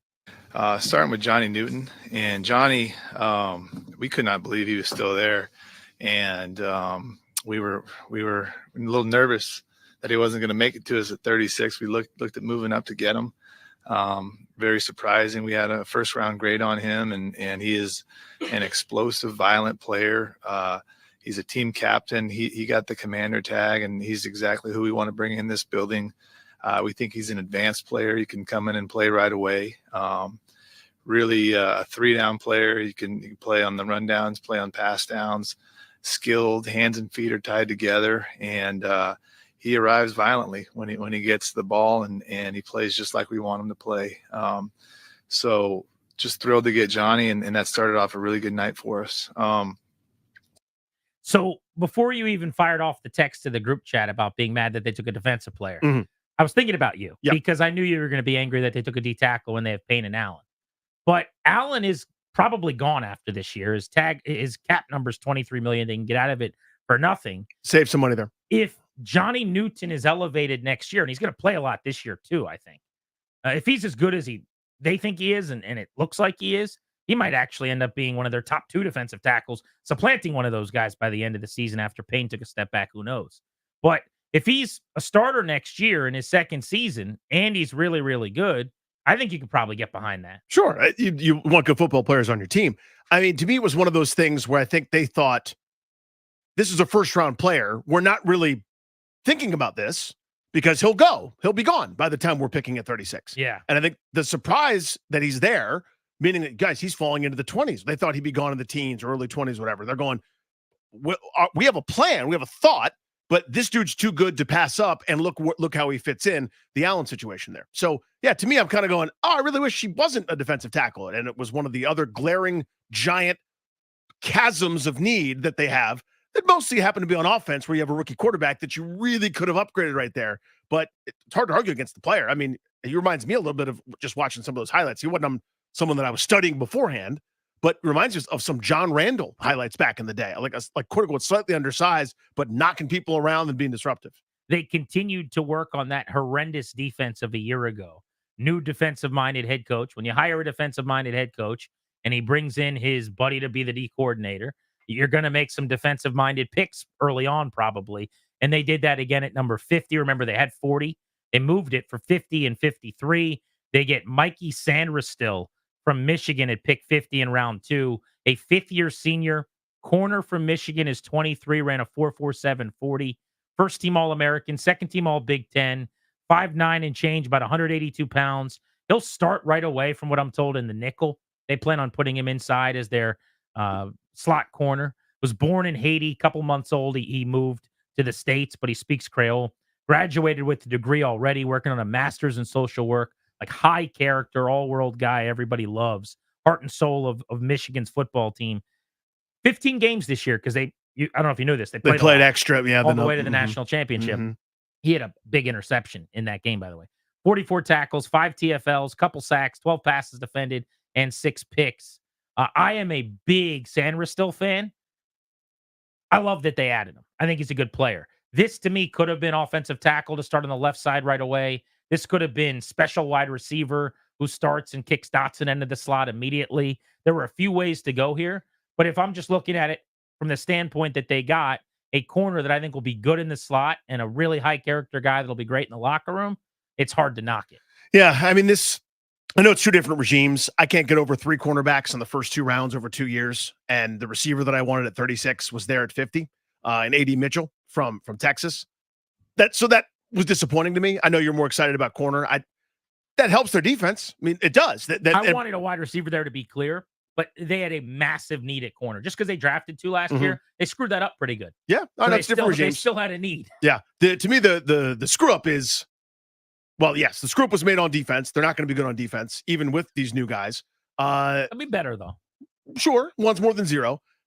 It's to me they just don't see it the way that I see it in terms of their offense. Like, they think they're fine at tackle, they think they're fine at receiver. I disagree. I think that's a wonderful, healthy, fun thing to be able to talk about because it's just regular football stuff. I don't think they're incompetent. I thought the last group was incompetent, even though a couple of those guys are still here, which is neat. But to me, this was one of those. This felt more. I think maybe the defensive tackle was more luxury. This one made sense to me. Like, that guy, again, quality player. It'll upgrade the defense. This was Adam Peters talking about Sanders, still the captain at Michigan.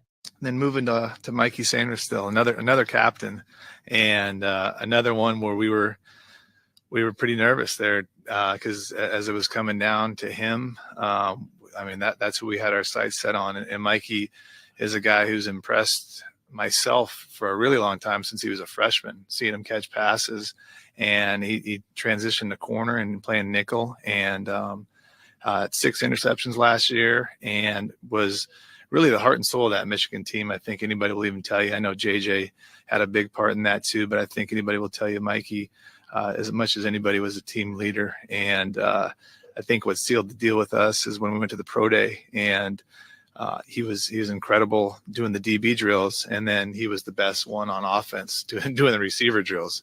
Outstanding route runner, outstanding ball skills, and he could just go all day. And the night before, we had dinner with him, and he was as impressive off the field as he was on the field. So we were thrilled to get him. He'll be a great nickel. Which was a need, maybe not the sexy one that you wanted to address right then, right there, but it makes him better.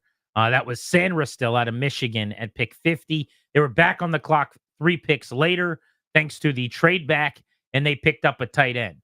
Now, they took a tight end, second one off the board, that I didn't anticipate them calling. I didn't either. I viewed him a little bit more as like an H-back, which is the same thing in the National Football League, frankly. He's got some Chris Cooley traits, I think, coming out. Cooley was a 3rd-round pick who ended up obviously becoming a fan favorite and a star here in D.C. Ben Sinnott, who at Kansas State at 6'3", 250, walked on and ended up becoming their leading receiver at the end of his career. A 4'6", 840, 21 years old, 4th-year junior, grew up playing hockey. I think that's where some of his physicality comes from. He was a 205-pound walk-on fullback as a freshman and put on 45 pounds, mostly of muscle. First team all Big 12 fullback, won the Lowman Trophy as the best in the country, led his team in receiving, more so as a tight end than in that lead blocking role, obviously, but he can block. Yep. And they comped him to Kittle. They comped him to Kyle Juszczyk. He's got San Francisco written all over him. In fact, one of the jokes leading up to the draft, whenever I saw people talking about Ben Sinnott, was that the 49ers were going to draft him, or like it would be weird if they didn't. Well, they kind of did, because Adam Peters, who helped put that team together, grabbed him. He went for 676 and 6 touchdowns with just 2 drops last season.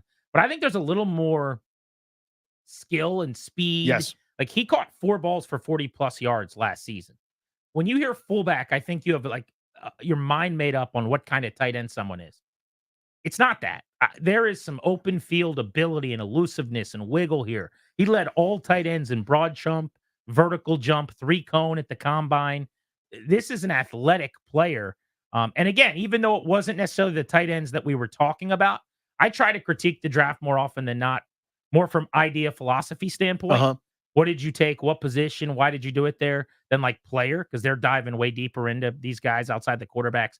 And they still are, even at quarterback. But at least at QB, we could study that for months and months and months. We're not spending hours and hours and hours on Ben Sinnott. So you take their word for it. But I love getting a weapon for your young quarterback.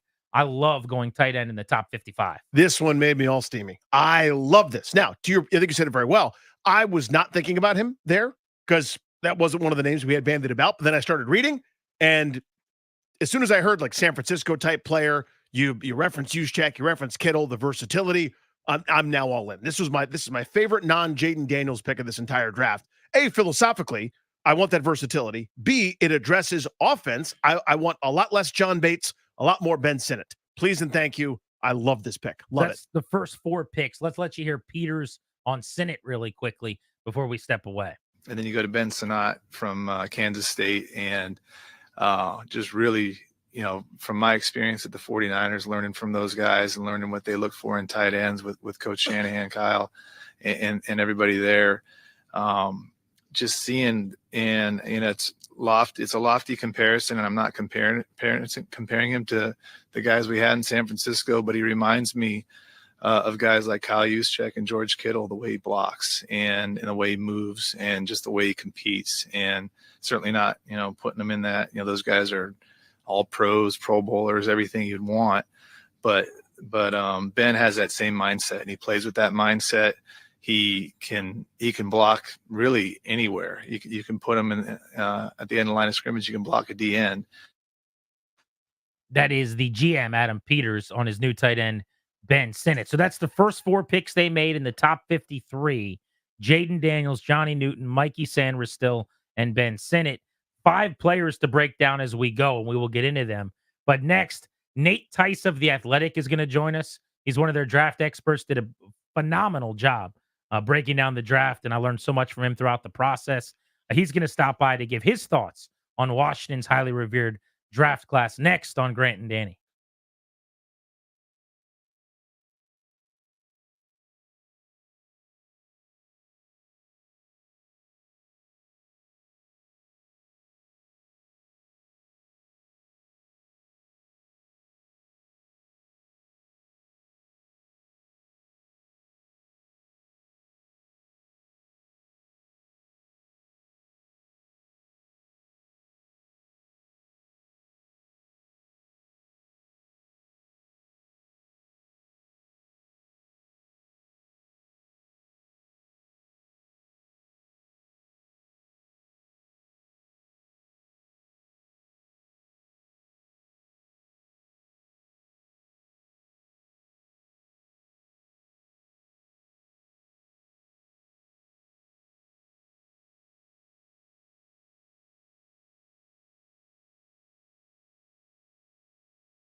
The Commanders have delivered a 9-player draft class that's getting rave reviews.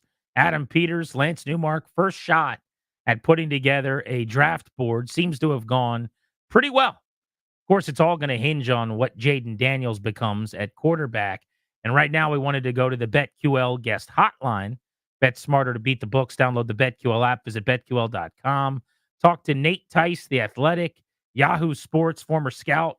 Does an awesome job breaking down the NFL, studying the film, and was a great resource to learn from, listening to all of his broadcasts leading up to the draft. Nate, thanks for a few minutes in D.C. How are you? I'm doing great. Thank you for that intro. Yeah, no, happy to be here, and happy to get to pick up amongst like 9 draft picks, or we could talk about like the 14 free agents they brought in. Yeah, like just a lot of new. So no matter what, it's just kind of fresh there. It feels like there's a chance there's going to be over 30 new players, right? 20 plus free agents, even counting all the guys down the depth chart. I mean, it's going to be a complete overhaul. Well, let's just kind of run through this draft class. I want to start with Daniels at 2. I know you were a big Drake May guy, but what do you make of them deciding to go Daniels and now trying to make this work with Cliff Kingsbury? Yeah, I was a May guy, but there's a lot of qualities with Daniels. Obviously, that's why he went number 2.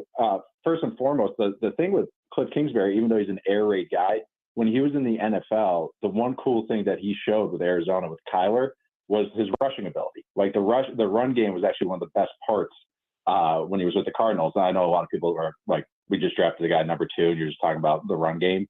But it's actually a huge component of this. And so that's actually something I'm kind of excited about, because you want Daniels to get saved hits. And that's actually a good comparison with Kyler. You didn't want him to get hit too much. So they can kind of design it the same way. So that's one aspect I like. Also, just a lot of quick game, a lot of shorter throws. He's accurate. And actually, there's going to be a lot of carryover from what he's run in college to what Cliff Kingsbury runs. So I think there's going to be some adaptability. The offensive line coach, Bobby Johnson's there. He's an NFL guy. Run a lot of power concepts over his time. So I think there's going to be some fun melding, even if I prefer May, but they can make this work because of some of the qualities with Daniels and with Cliff runs. Nate, one more Daniels one. What's the best way philosophically for you to ensure success, not only in the short term, but in the long term? Is it kind of like this transitional type offense where you're still doing some elements of what he did in college? Or is it, let's throw you into the deep end to see what you can handle? Like philosophically, balance that for me for what Kingsbury and company should be doing. What's nice is there is a lot of carryover now from college to NFL as far as a lot of passing concepts. Not all of them. It gets more designery in the NFL, so that's going to have to be a big part of this, like, third downs and all that. But he has some experience because he started so many games. Protections is always a big thing, learning those things. He does show that he's already handled some of that in college again. So his transition, this is the whole point of drafting Daniels at number 2, is that he's more ready-made, kind of quote unquote, as ready-made as you can be as a rookie quarterback. First and foremost, I think what they're doing is kind of getting at least B level or B minus level everywhere is a good way to do it. Not throwing them into a Trevor Lawrence in a Jacksonville situation, Justin Fields and Bears situation where it's, hey, you're on your own, go figure it out, which there's qualities to that. There's positive to that, but you also just want them to not develop scar tissue. So first thing for me is like, they're doing okay there where they have at least competency everywhere. I think always you just want O-line. You want to just protect them so they don't, get skittish back there and develop bad habits. So, David Carr is always in the back of my mind. So those are the things that I was just kind of focused on. I think they're doing a solid job of building it up around them just because of what they had and what they added.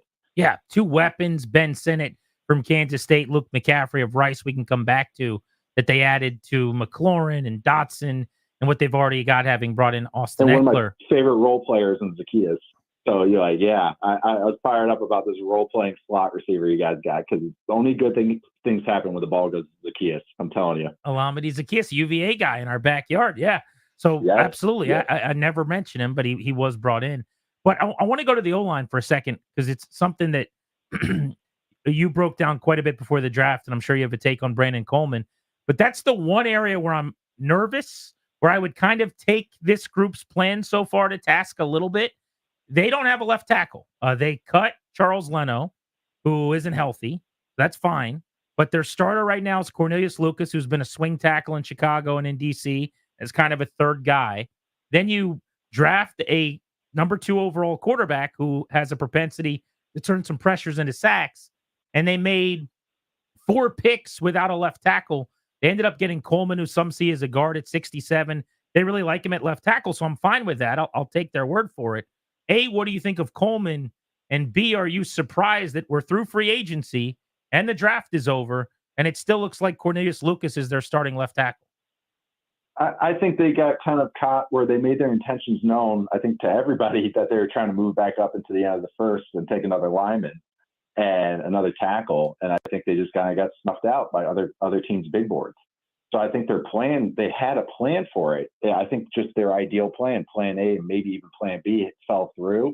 And Coleman's like, all right, this is the best of this next tier where we're sitting at.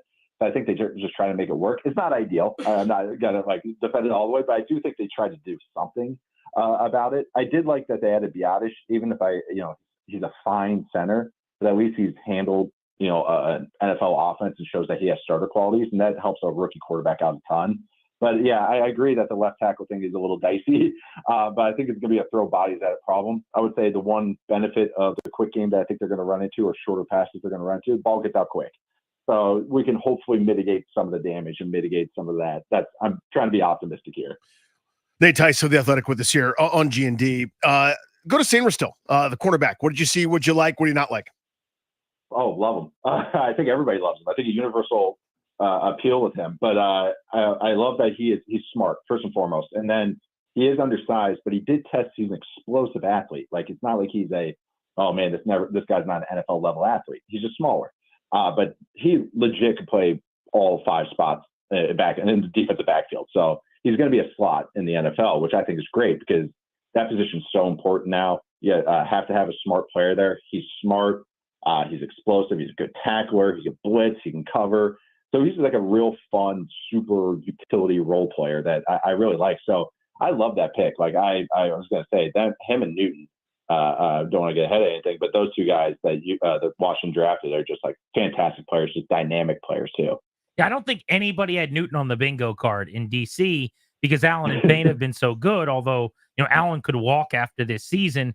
Right. More so they would let him go. He's got term left, but nothing guaranteed. So it seems like maybe they're preparing for life after him. But based on what I heard from just conversations I had this weekend, they just felt like Newton was too good not to take. Yeah, and there's something to that. And why not get a guy that can create explosives for your defense?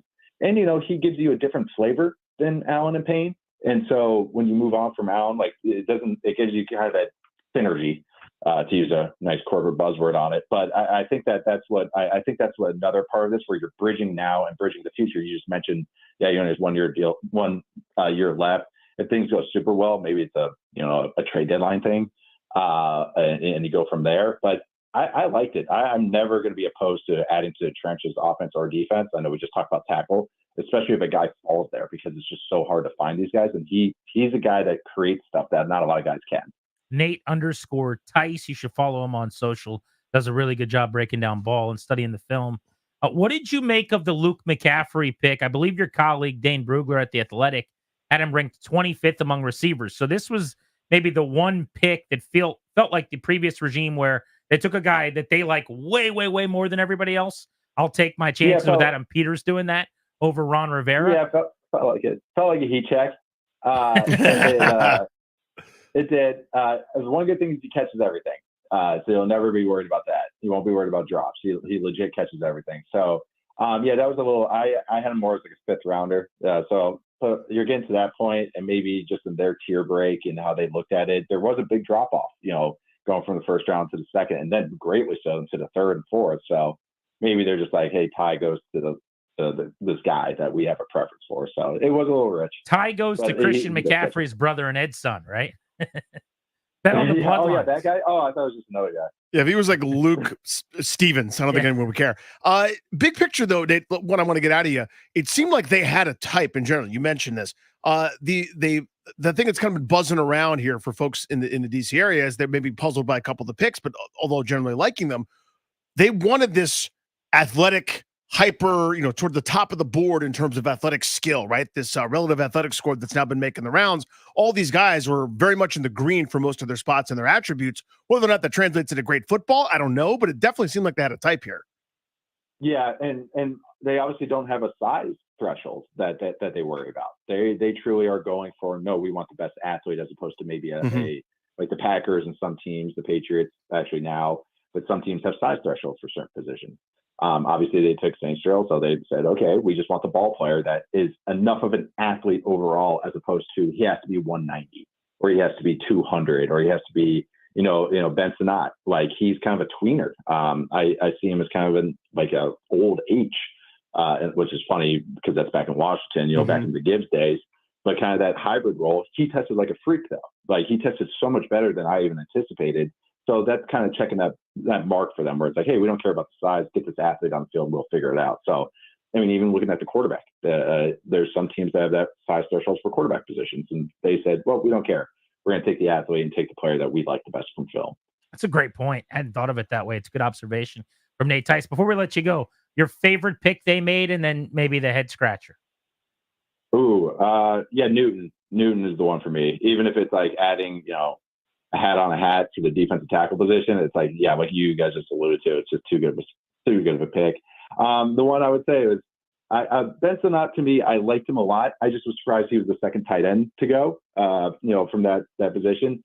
But if they have a good use for him, I'm fine with it. He's not for everybody, but that one was just like a little like, oh, in the second, okay, it was a little higher than I anticipated. But like you said, they kind of have their own board and their preferences. Nate, great to catch up with you, buddy. Appreciate it, man. Have a good week. Thank you guys for having me. Yeah, thank you for the time. There's Nate Tice with us of The Athletic here on G&D. Top of the hour, Caps got swept. Nats looking for a sweep today in Miami. Let's hit the rest of the players we haven't gotten to yet, the final four members of this draft class, as we continue on the Fan.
G&D coming to you live on 106.7 The Fan. Thank you for making the show part of your day. Been breaking down the Commanders draft class from the weekend. We've discussed Jaden Daniels, Johnny Newton, Mike Sanderstill, and Ben Sinnott. Commanders getting their quarterback of the future, a defensive tackle to help impact games with Deron Payne and John Allen this year. He'll take over as a starter, presumably in year 2. Mike Sanderstill, the corner from Michigan, will start in the slot. And then Sinnott will pair up with Zach Ertz if he's healthy at the tight end position this season, but presumably will be the tight end weapon moving forward as a safety valve for Jaden Daniels.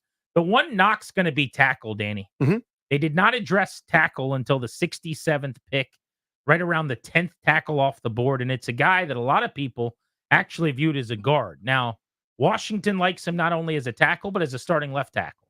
And to their credit, 22 of his 26 starts in college, the last 2 years were at that position. 11 starts last season, second team All Big 12, missed a game with injury. Brandon Coleman, 6th-year senior, 23 and a half years old, 6'4", 313, a kid that was born in Virginia, moved to Berlin when he was 3 months old, was the pick. I have a hard time believing he'd be a week 1 starter, but maybe they think by the end of the season he could supplant Lucas. And this tells me they're going to be shopping all off season now. Yep. The rest of the way looking for a tackle that got cut. Hoping for the Charles Leno plan. Here's what I know. I've done this before. I don't know if you guys have in this fan base where they think he can play tackle 45 minutes into the first practice. He's a guard. Or maybe you give it a season in Cosme's case, but the Brandon Sheriff case Do would you apply. give this front office any credence because it's Peter's a better decision maker, like a real GM? They didn't have one under when Jay Gruden was the head coach. That was Bruce Allen.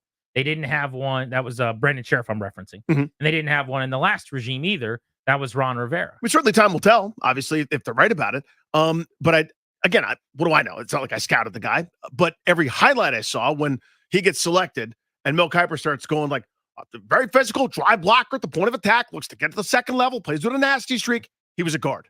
Every highlight they showed on NFL Network, every highlight they showed on ESPN during the draft, to flip back and forth, and I'm looking at all the different stuff, was great plays he made as a guard. I know he started more games at tackle, but all the highlight packages were of him doing great things as a guard. Well, I think that's because they listed him as a guard. So they pulled out his guard. And that's my second point, is he's listed as a guard. It just said G next to his name. Again, I hope they're right. I hope he solves the problem. But how sure are we that the guy in round 3 at 67 overall is the answer? That is my one critique maybe of the offseason to this point, right? Like, I don't have to agree with everything they do. They hire Quinn, I would have gone somewhere else. They go Daniels, I'd have gone May. Whatever. Benefit of the doubt until proven wrong. You guys know what you're doing. Good luck. Let's rock and roll. But again, critiquing on philosophy, right? Not who did you pick at head coach or at this position. The philosophy of you had an entire free agency and now you have had an entire draft and a third rounder who's a lot of people see as a guard is kind of the plan with Cornelius Lucas. I'm surprised by that. I would have liked him to do a little more. I don't think the free agent crop was great. I don't think necessarily they passed on anyone that was, can't miss tackle. And I like that they got Newton. I really like the Sanderstill pick. I'm happy they got Sinnett. So it's hard for me to be furious with any one thing. I just know that in totality, from a 10,000-foot view, we all came into the season saying left tackle was a massive need when they cut Leno. And here we are on April 29th, and they really haven't done nearly enough about it. McCaffrey, I'm not going to get upset about. I know a lot of people think this is a reach. I love bloodlines. I love second generation, in his case, the brother of an MVP type player. Like, I think that there's some safety in that. Was a quarterback for 3 years, transferred to receiver at Rice, had just 3 drops last year, had 70 grabs and 13 touchdowns. In fact, he was one of 6 FBS wide receivers with 70 catches and 13 touchdowns last year. Got a touchdown in 11 of 13 games. So everybody knew it was coming, and he was still able to make a contested catch in the end zone. Speaking of which, 17 contested catches for the 6'2" wide receiver last year, second in FBS. They don't have anyone who's big and makes contested catches going up the ladder. McCaffrey becomes that guy. I actually think he'll play in the slot a lot, but you could kick him outside, kick Dotson inside. Uber athletic, 4.02 short shuttle, which was second at the combine, 6.70 3-cone, third at the combine. former number 14 recruit in the country, number 1 player in Colorado. So like there's Twitch, there's bloodlines, there's a lot here that I like. Yeah, so this is I know it's listed as a 3rd round pick. This is a compensatory pick. It's really a 4th rounder. I don't quibble over those. Like there's an attribute, or as you said, there's a bloodline. There's a reason that it's compelling. He's still, I think, kind of learning the receiver position. He's done everything else. Fine with that, honestly. The rest of the way, they took linebacker Jordan McGee out of Temple in the 5th round. Was born in Towson, Maryland. Had 14 TFLs, 3.5 sacks, and 80 tackles in 11 games last year. Pretty physical player who can move, a little undersized. Then they took a safety. I think he screams Dan Quinn to me. Dominic Hampton out of Washington, the 23-year-old, 60-year senior, 6'2", 215. Danny, if you look at him, he's got those long arms. Yeah. And like in uniform, watching his highlights. Like, did you play in Seattle, buddy? That's like one of Legion those, of Boom stuff. So I get it. And then they took a flyer on Javante Jean-Baptiste, who's the Notre Dame edge, who was a 4-star recruit, has been a superstar, kind of high school, early college at Ohio State, hasn't put it all together, transferred, 6'5", 240, 23-year-old who's got some athleticism, blocked the field goal and returned it 60 yards for a touchdown last year. Yeah, 7th rounder, screams practice squad, at least maybe early, but that's the whole point. You're taking a flyer there. Class is hard not to be excited about. So next, we can get your thoughts on it. 800-636-1067. You want to hop in. 800-636-1067. What did you like? What didn't you like? You're listening to The Fan.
G and D, welcoming you back in on the Fan. We will get to your thoughts on the Commanders' new draft class at 800-636-1067. Coming up in just a few, 800-636-1067. What'd you like? What didn't you like? Should point out, nice little development to the rundown today. Wide receiver Luke McCaffrey, who was drafted out of Rice in the 3rd round, is going to join the show in 90 minutes at 4:30. Very nice. So we will catch up with Christian's little brother and Ed's son, who's about to forge his own name in the National Football League. The show's brought to you by the law firm of Kondori and Murad. They want to help you draft your will, set up a revocable trust, or create a medical power of attorney. You've been worried about the Commander's future the last couple of weeks? How about worrying about your own future? Schedule a free consultation with their estate planning attorneys at kmlawyers.com. Be sure to tell them that we sent you. Get a discount, kmlawyers.com. Danny, before we get back to the phones, Caps got swept yesterday. Yeah. Late night hockey, 8 p.m. start. Game ended a little before 11 last evening. First time they'd been swept out of the playoffs since 2011. At times, certainly on special teams, that series looked like it was 1 against 16, which if you line up the 16 playoff teams is what it was. You know, the Rangers won the President's Trophy. The Caps were the last team in with the fewest points.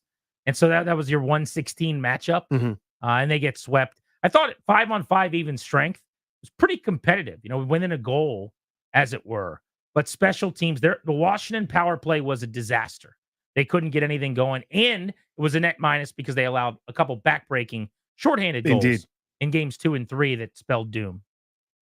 Then when the Rangers got on the power play, it's seemingly after the first game of the series, every single time they would get, at worst, just a bunch of shots and swing the momentum of the game, and at best, they were terrifying when they were on the goals. power play. Yeah, Igor Shesterkin was fantastic. I don't think he was tested enough. I didn't think they got enough shots of high quality from high danger areas or enough traffic, but he was really good. Lindgren was just okay. Didn't steal games like they probably needed him to. And Alex Ovechkin was pointless. Just a non-factor completely. So whenever something like this happens, you always wonder, is there something going on with him? You know, whether it's worn down, whether there's an injury we don't know about. And it's also hockey. So we'll never, ever find out until he writes a book 20 years from now where he's like, yeah, I played the entire playoff with broken finger. Okay, maybe. Credit to the Rangers, though. They were better in every way. I thought they had a great plan to slow things down. The Caps, to me, just lacked firepower.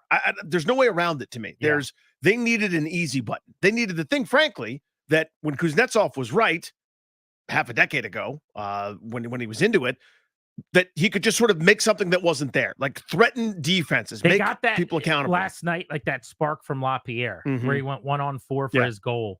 Like that right there needs to happen more than once in a series. You know what I mean? Very well said. Yeah, they just need more firepower there because it feels like this giant run up. I mean, I don't know if you're not a huge soccer fan, but like when I watch like my kids' team play soccer, it's this yeoman's effort just to get the ball down into their offensive end. And then there's really no chance they're going to score. It's like this giant buildup. It takes 3.5 minutes, it feels like. And then, you know, the goalie easily makes a save. And then it's right back into the other end. That's what it feels like watching the Caps sometimes with this kind of iteration of the group, especially if Ovi's not sort of covering some of your mess. Yeah, I think he was gassed, and he was barely used through the first 2 periods last night at even strength. The least ice time of anyone on the team. It's very Dale Hunter-esque. No impact really on the series. Certainly no positive impact at all on the series. And he didn't even get shots. I mean, he had 5 shots on goal in 4 games. Credit the Rangers for having a good plan. Laviolette for having a good plan. But you need way more out of him. Frankly, all your stars. Yep. I didn't think Wilson had many huge moments. Oshie played his butt off last night. We found out after the game he was playing with a broken hand in what could have been his last game of his career. I don't think he'll step away, retire, Backstrom it, long-term IR, whatever you want to call it. He's got still money coming his way, and you got to peel that guy off the ice. Just loves the game. But he did linger on the ice last night and took some extra time looking around. I mean, he has been dealing with massive injury situation and back problems. He's got young kids, so who knows? But they're going to have money to spend with or without Oshie off the books. If Oshie and Backstrom are both off the books, that's like 17% of their salary cap right there.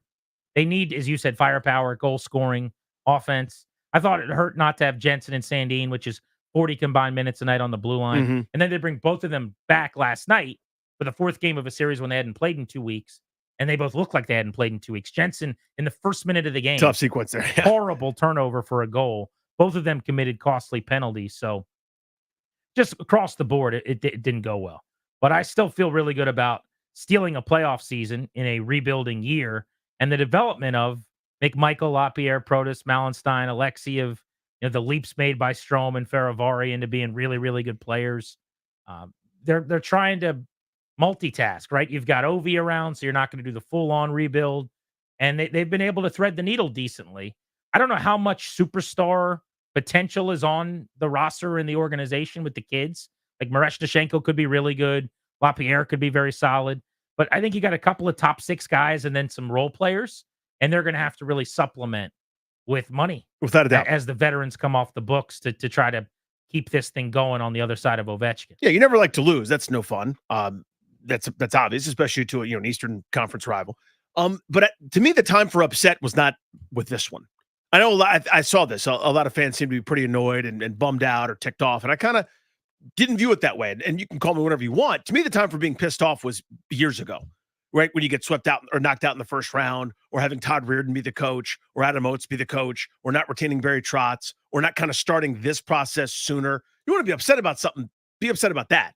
This group, the story is what you just mentioned. The story is children without much experience getting great experience to go along with some of the vets that are going to be there. So yeah, the future is brighter than it's been for this kind of aging core that's now down to only a couple of guys left from the Stanley Cup team. So to me, this is actually the first real positive step that they've taken instead of just kind of hanging on to past glory for a while. Speaking of sweeps, the Nats could get a 4-game sweep of the Marlins What, tonight. paper towel? Yes. 6:40 start time. That means we're done at 6:10. What a comeback yesterday. Right here on the Fan. It was their largest comeback since July 5th, 2018, when they were down 10-0, 9-0 rather, and won 14-12 in that game.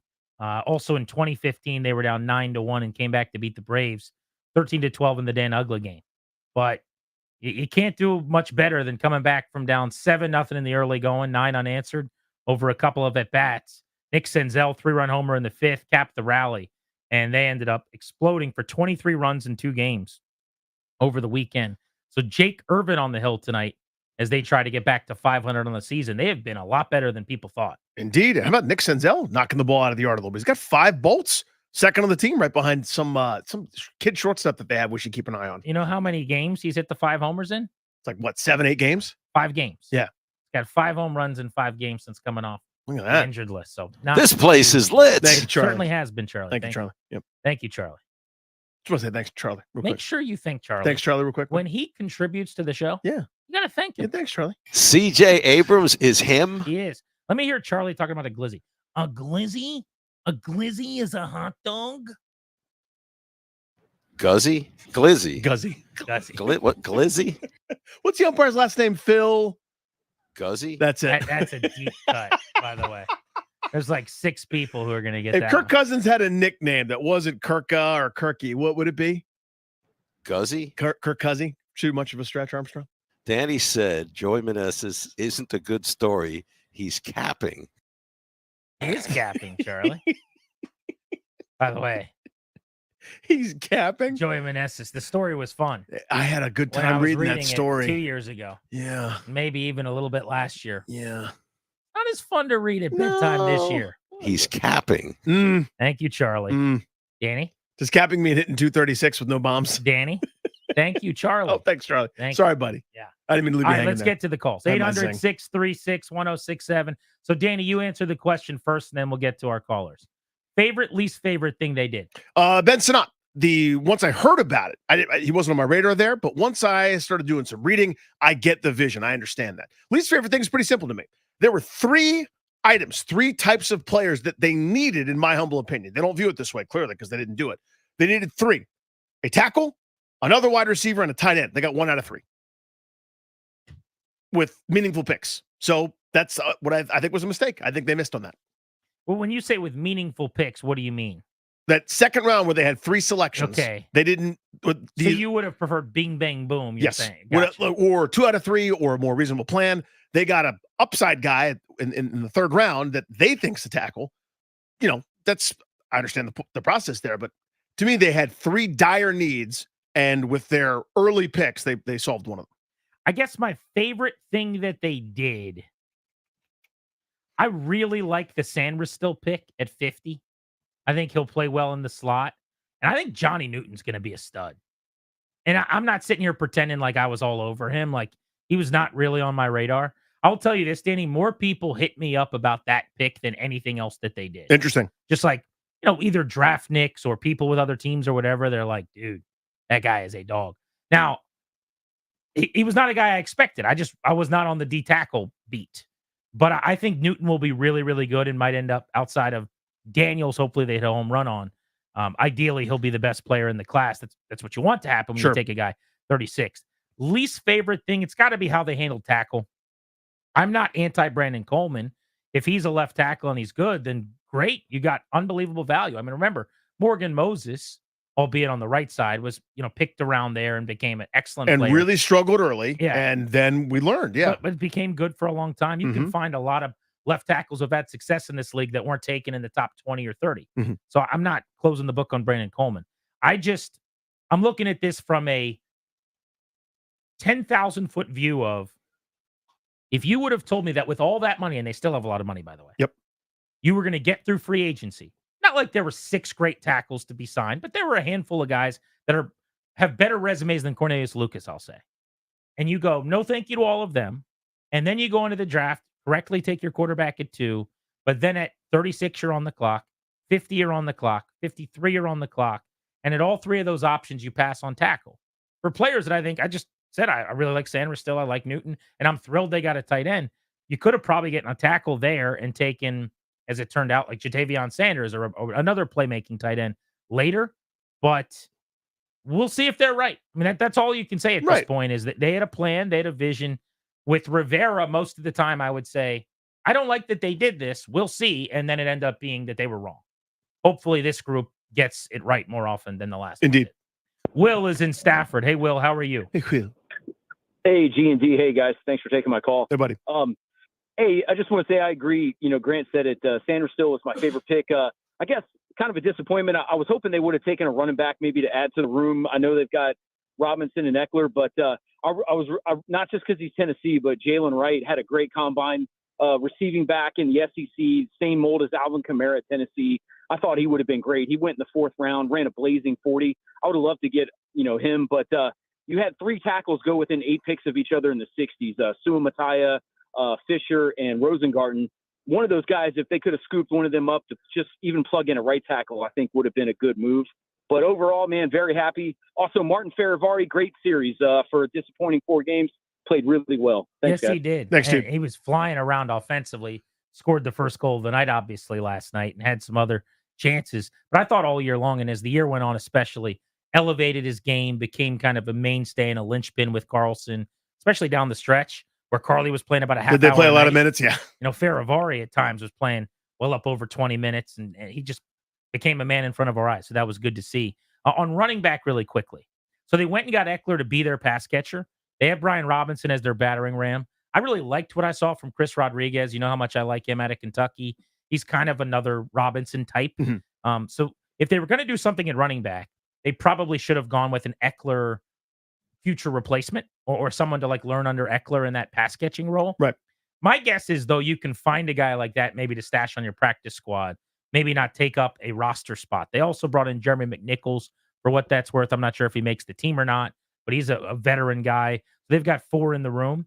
I'm always for drafting a speedy, shifty, diminutive pass catching RB. So I'm not going to say no to that. But I thought after you went and got Eckler, you don't necessarily need it right now. It would have been more for layering for the future. Yeah. To me, once you get to the 4th round, that's what I'm doing. Right. I would say every year, but all too often, I probably end up in the 5th round drafting an undersized scat back, or the 6th round, something like that, where you take an attribute, somebody that might end up helping you for a short term. You're not going to count on that guy as your bell cow for an extended period of time. A, because that's how the running back position works these days. But B, it's a kind of a low commitment thing. It's unfortunate. You kind of churn and burn there. I would certainly be open to that. Let's go to John, who's in the district on G&D. Hey, John. Hey, guys, can you hear me? Yes, sir. Grant Daddy, what's going on? Thanks for taking my call. Appreciate you. All right, I'm going to give you 2 opinions, and I'll find this new positivity thing for 2024, so they're both going to be positive. But the first thing, as an adult, I've been lucky that I haven't crapped myself yet, knock on wood. When they first picked Johnny Newton in the second round, I almost came very close to crapping myself. Now, everything I've heard ever since has proved me otherwise. I love it, especially before the gentleman on that said, John Allen, he lost last year the contract. The guy was too good to give up and not draft. It's actually a genius pick. I love it. That's number one. Number two, Luke McCaffrey. I'm loving that pick. He might not work out. He might not even make the team, but you know what he's going to do? He's going to practice hard every single day. He's going to make everybody else around him better. He's that annoying guy on the team in practice, elevates everybody else. Obviously comes from a pedigree of a professional family. I'm thrilled with the draft overall. Like I said, positivity for 2024. I can take a deep breath. I love it. I can take a deep breath. I think things are looking good for us. Thanks, John. I appreciate Keeping you. that New Year's resolution going into April. Look at you. That's right. Good for you. Luke McCaffrey is going to make the team, first of all. I mean, he was a third-round pick. Adam Peters is very close with the McCaffrey family. It would be silly to suggest that his last name and his bloodlines didn't have something to do with Peters' intrigue and wanting him. Also, that's okay. It's a thing that if your dad was in the clubhouse, you might be better when you get on the big stage in baseball. You know what I mean? It's a thing that the more you're around something and the stage doesn't feel so big, the more comfortable you are. That when you're on the sideline with your brother, or you're helping him study the playbook, or you're at an NFL practice, like all of that can benefit you. That's okay to me. You also know so much of this is work habits, family, upbringing, character. Like you don't have to worry about any of that stuff. Yeah. You know all about it. That kid ain't getting outworked. I know that. No. And then as a wide receiver, again, I get that he was low down the board. He'd only been a wide receiver for a couple years, probably part of the reason. 17 contested catches, number 2 in all of D1 college football. You're talking about 6 wideouts in the country that had 70-plus grabs and 13-plus touchdowns. He was one of them. So he produced. He's got burst. You saw the athletic traits. The combine numbers were outrageous. He makes the acrobatic catches with DBs hanging off of him. He was a wide receiver until 2 days ago. He knows how to help. He was a quarterback, I should say. He's currently a wide receiver, so I guess he was 2 days ago as well. Botched my punchline. But because he was a quarterback until 2 seasons ago, he knows how to help a QB and come back and get open and, when a guy's scrambling, plaster and find the sideline. Like just really intuitive, smart things. And by the way, we could talk to him about some of this because he's joining us in a little over an hour. Make sure you're listening if you want to hear from Luke McCaffrey at 4:30 today on Grant and Danny. What do you guys like and what don't you like that Washington did in the draft? Favorite, least favorite thing that Peters and company pulled off this weekend? You're listening to G&D.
Sanders, how you doing?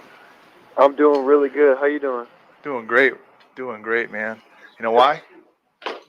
What's that? We're about to pick a bad right now. Let's do it. Let's do it, man. I love the way you play. Love it. The way you block, the way you finish.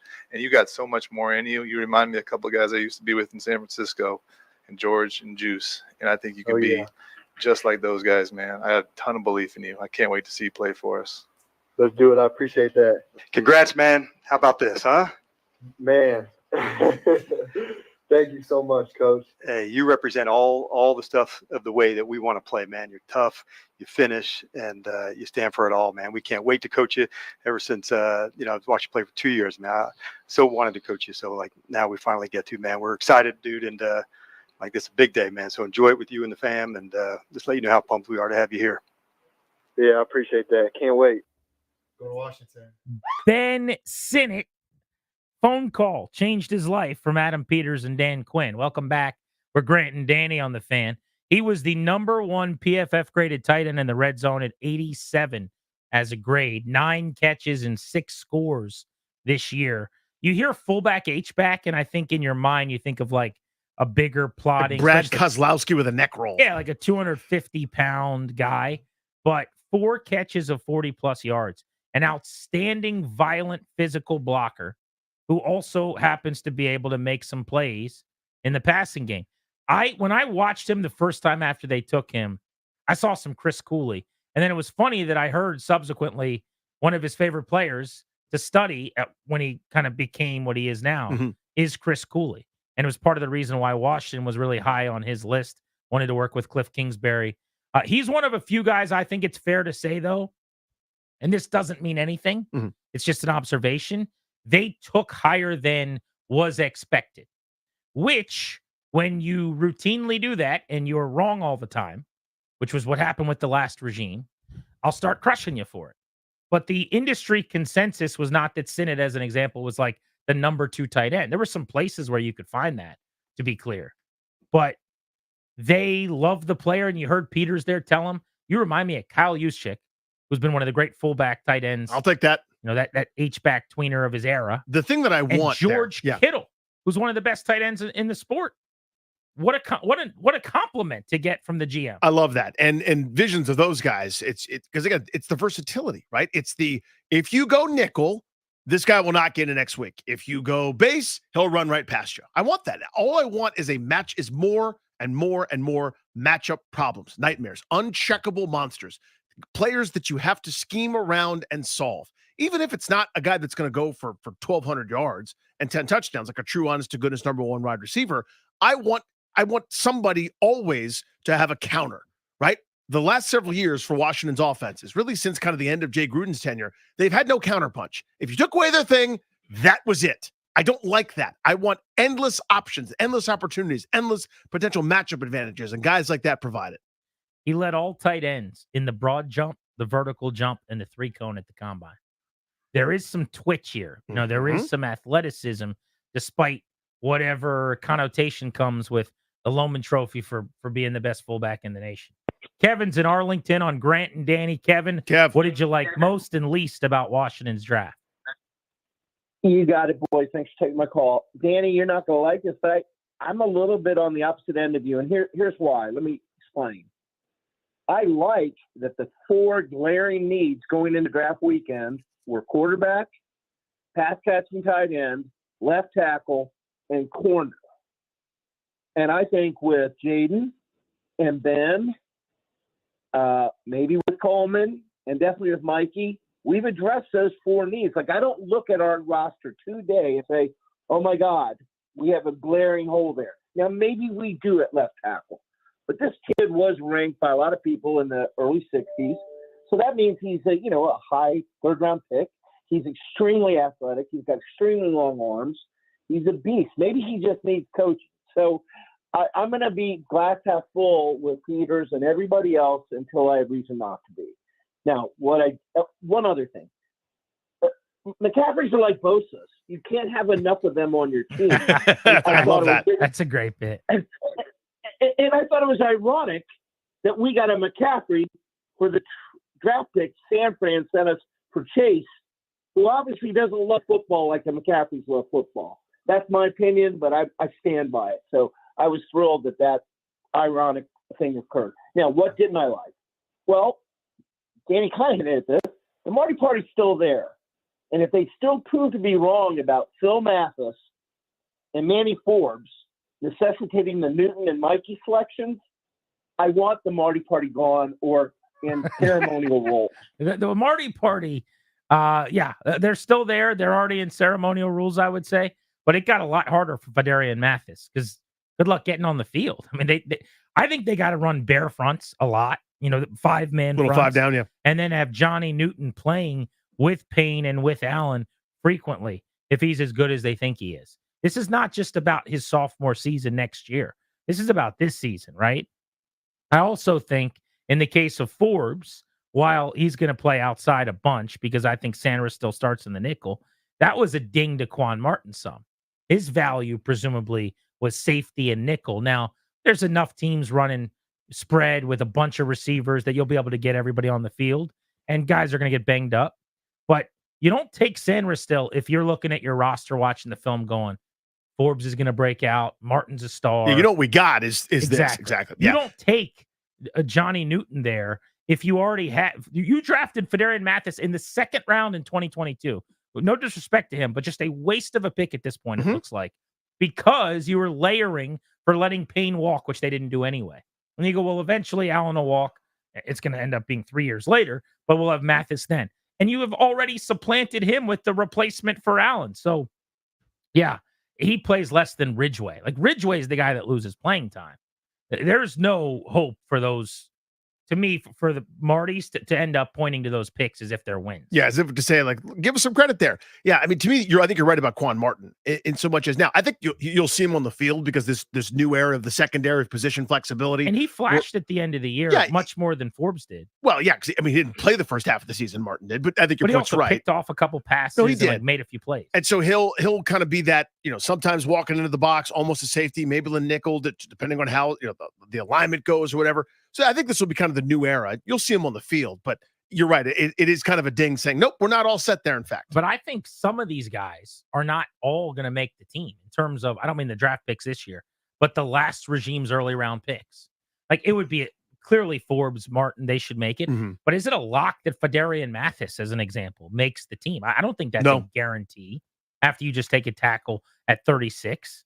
And then on the secondary front, you talk about like moving Quan Martin all around. They just drafted this kid, Dominique Hampton, a 5th-round pick out of Washington, who's very kind of Percy Butler-ish. He's a safety. But at safety, you've got Forrest, Butler, Chin, Hampton, Reeves. That's 5 safeties that are going to be on the team probably. Where's Quan Martin fit in?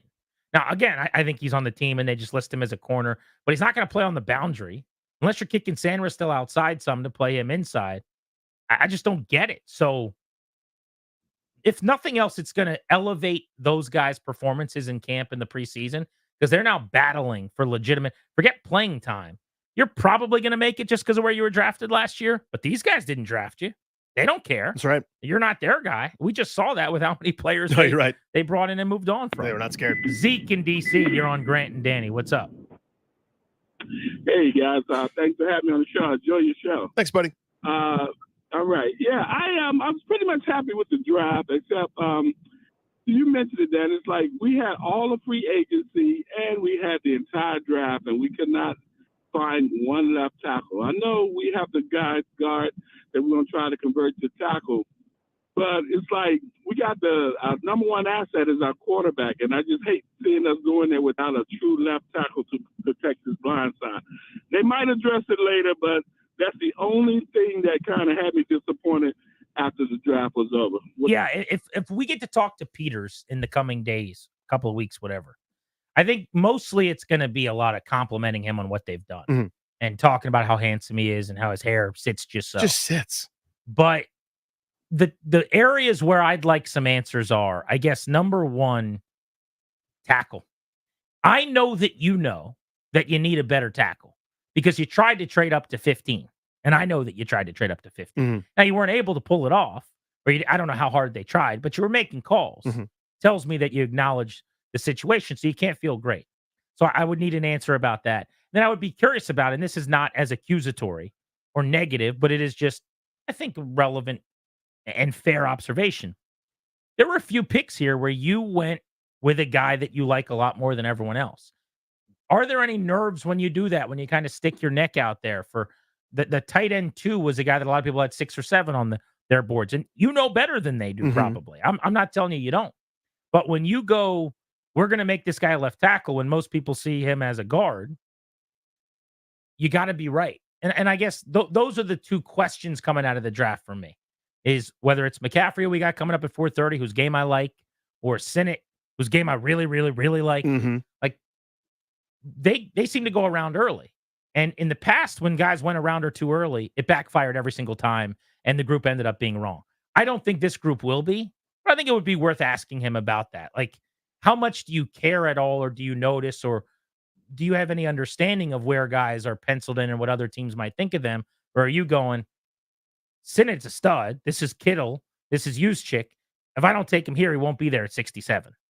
We're taking him right now. Right, because we need him. Is it that simple? The one thing I would add is, did you not see the same thing as everyone else with the receiver class? Like, did you not really want in on that first few rounds of this is the best receiver class since blah blah blah, this group, and did you look at your own group going, no, we got it internally, we're fine, we got Zacchaeus now, Jahan Dotson last year was a mirage, he's actually legit, because if they believe, then their approach makes a lot more sense to me. Let's go to Robert in Fairfax on Grant and Danny. How are you, Robert? Hey, how's it going? Good, buddy. Good. Hey, I mean, I'm not an old timer, but I'm a medium old timer. I used to watch Beathard's drafts, and I used to, they didn't run the draft live in those days, but you used to look at the picks, and I had my Street and Smiths, and I'd figure out who I'd want to take. And Beathard never took the guys I wanted. And so worked out all right. Yeah. He never took the guys I wanted to pick. But, what you got to do with this guy is you got to look at him and Quinn together. And San Francisco does this too. You end up with a player like Deebo Samuel, and he does so much more in the pros than he was anticipated he was going to do when he came out of college. That's just, if they were to redraft these guys, the Samuel guy would probably be like a top 14 pick, top 12 pick. Okay, but where he went, San Francisco saw him doing those things, but other teams didn't see that. And so it's, I really like the Newton pick. The Daniels pick, well, we never had a pick that high when Beathard was here for him to make a pick like that.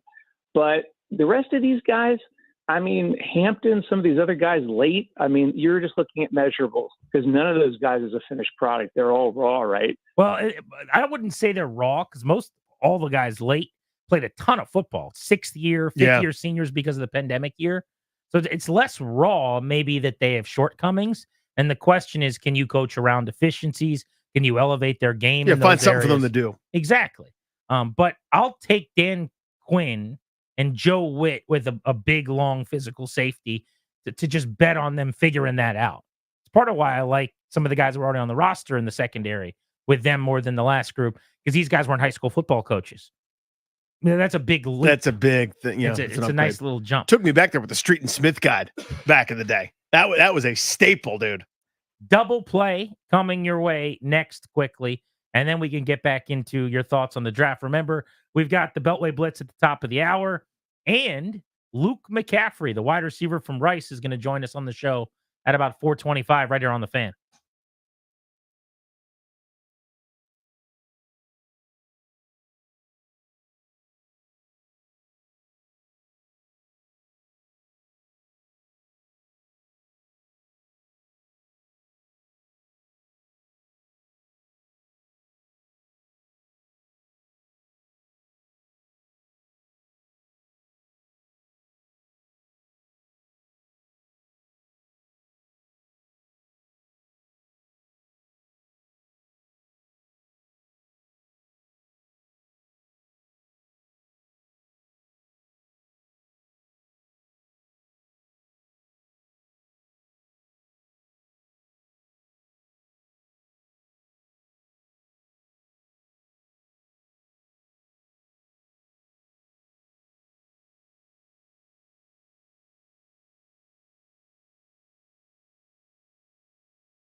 G&D on the Fan, driven to you by your local Washington area Honda dealers. It's double play time. Stop in for a great deal on the rugged and capable Honda Pilot. Contact your local Washington area Honda dealers today.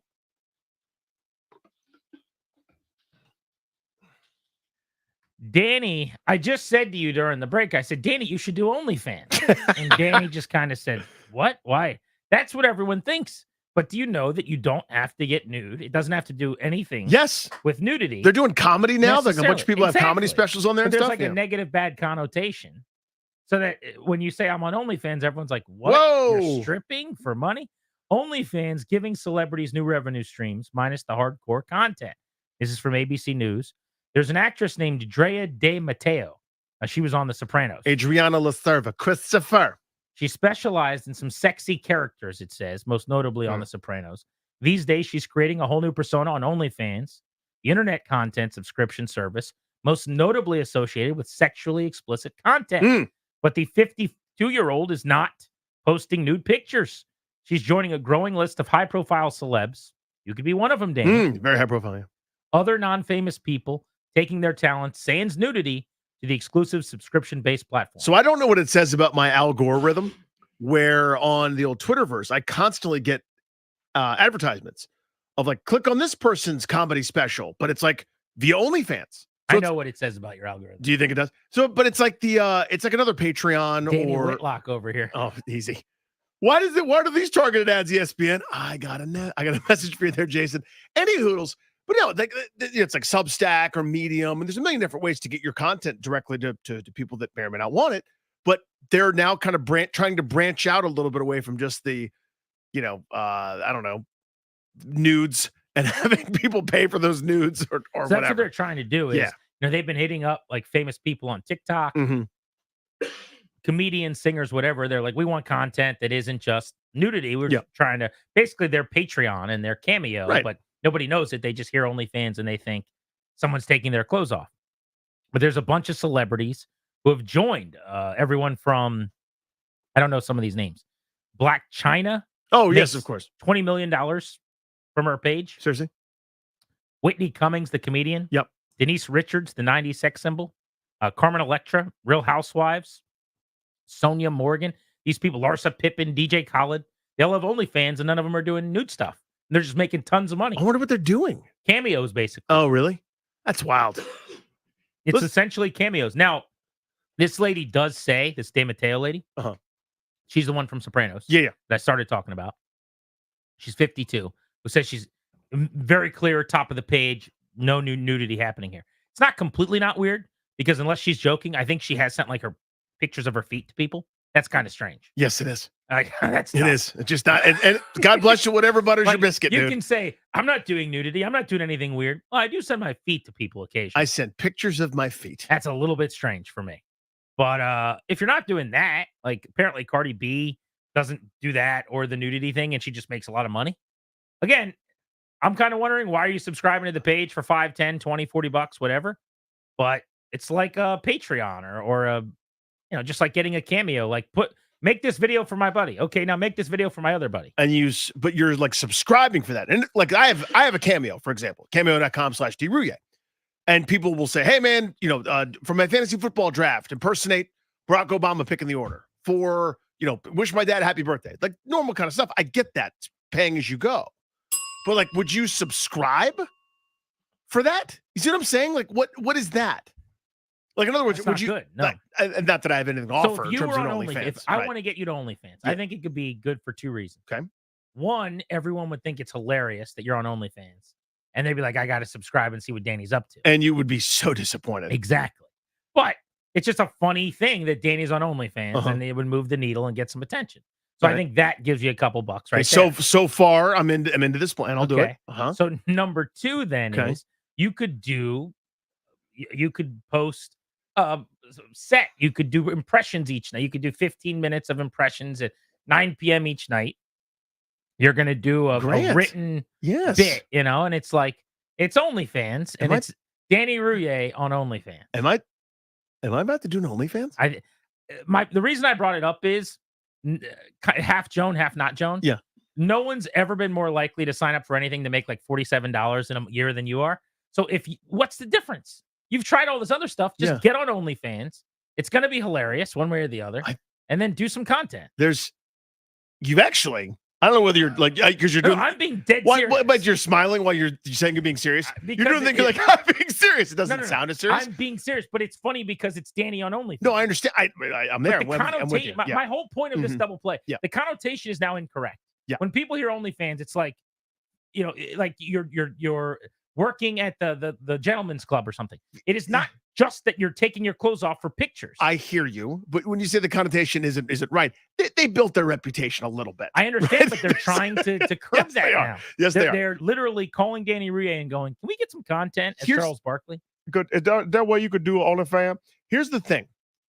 You've actually kind of sold me on this. There you go. This is a reasonable idea for me. Thank you. So it is going to be funny to say, subscribe to my OnlyFans. That's a tough. No.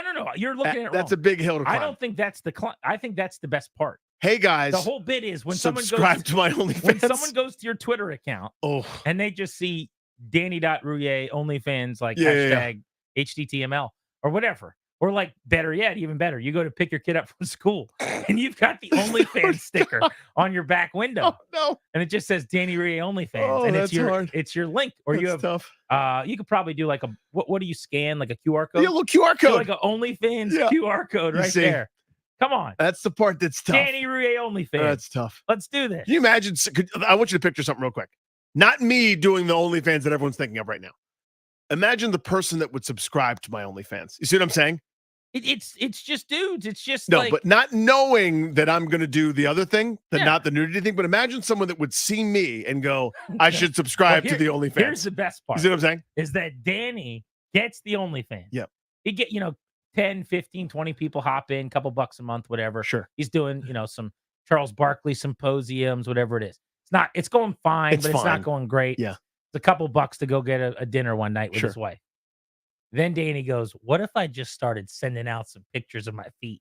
Just sending out the feet pics. What if some people are asking for feet pics?" And I'm like, what's the difference? All right, guys, it's Tuesday. Stay tuned for feet pics. I'll be in the garden. So what do you think? Danny Rouye OnlyFans.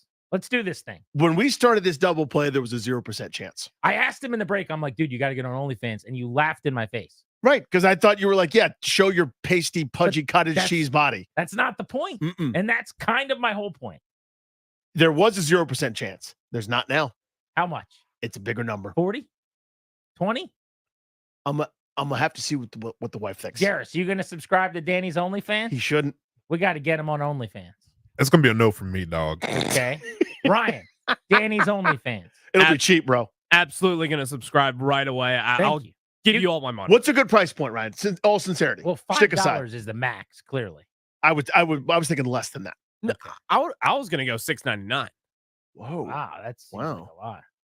So if I got 3 Ryans, 18. I was gonna ask, what is the number you need to do it? But it's probably a low number. It's not that high of a number, Right. honestly.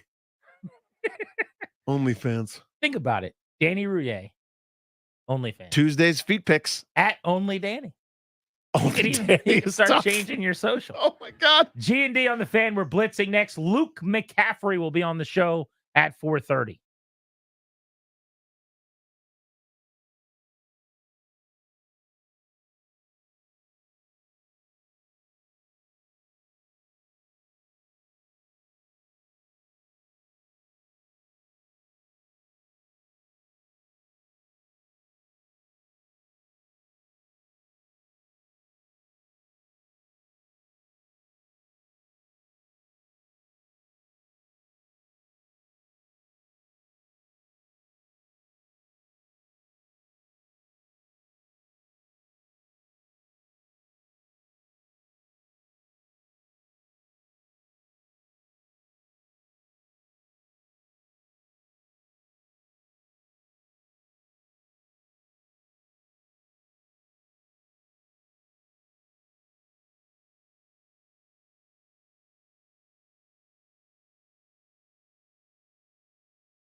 teams to make the best decisions for their future. Don't forget to do the same for yourself. As the exclusive sponsor of our show, the law firm of Kondorian Murad can guide you and your family in the right direction. They'll help you draft your will, set up a trust, create a medical power of attorney.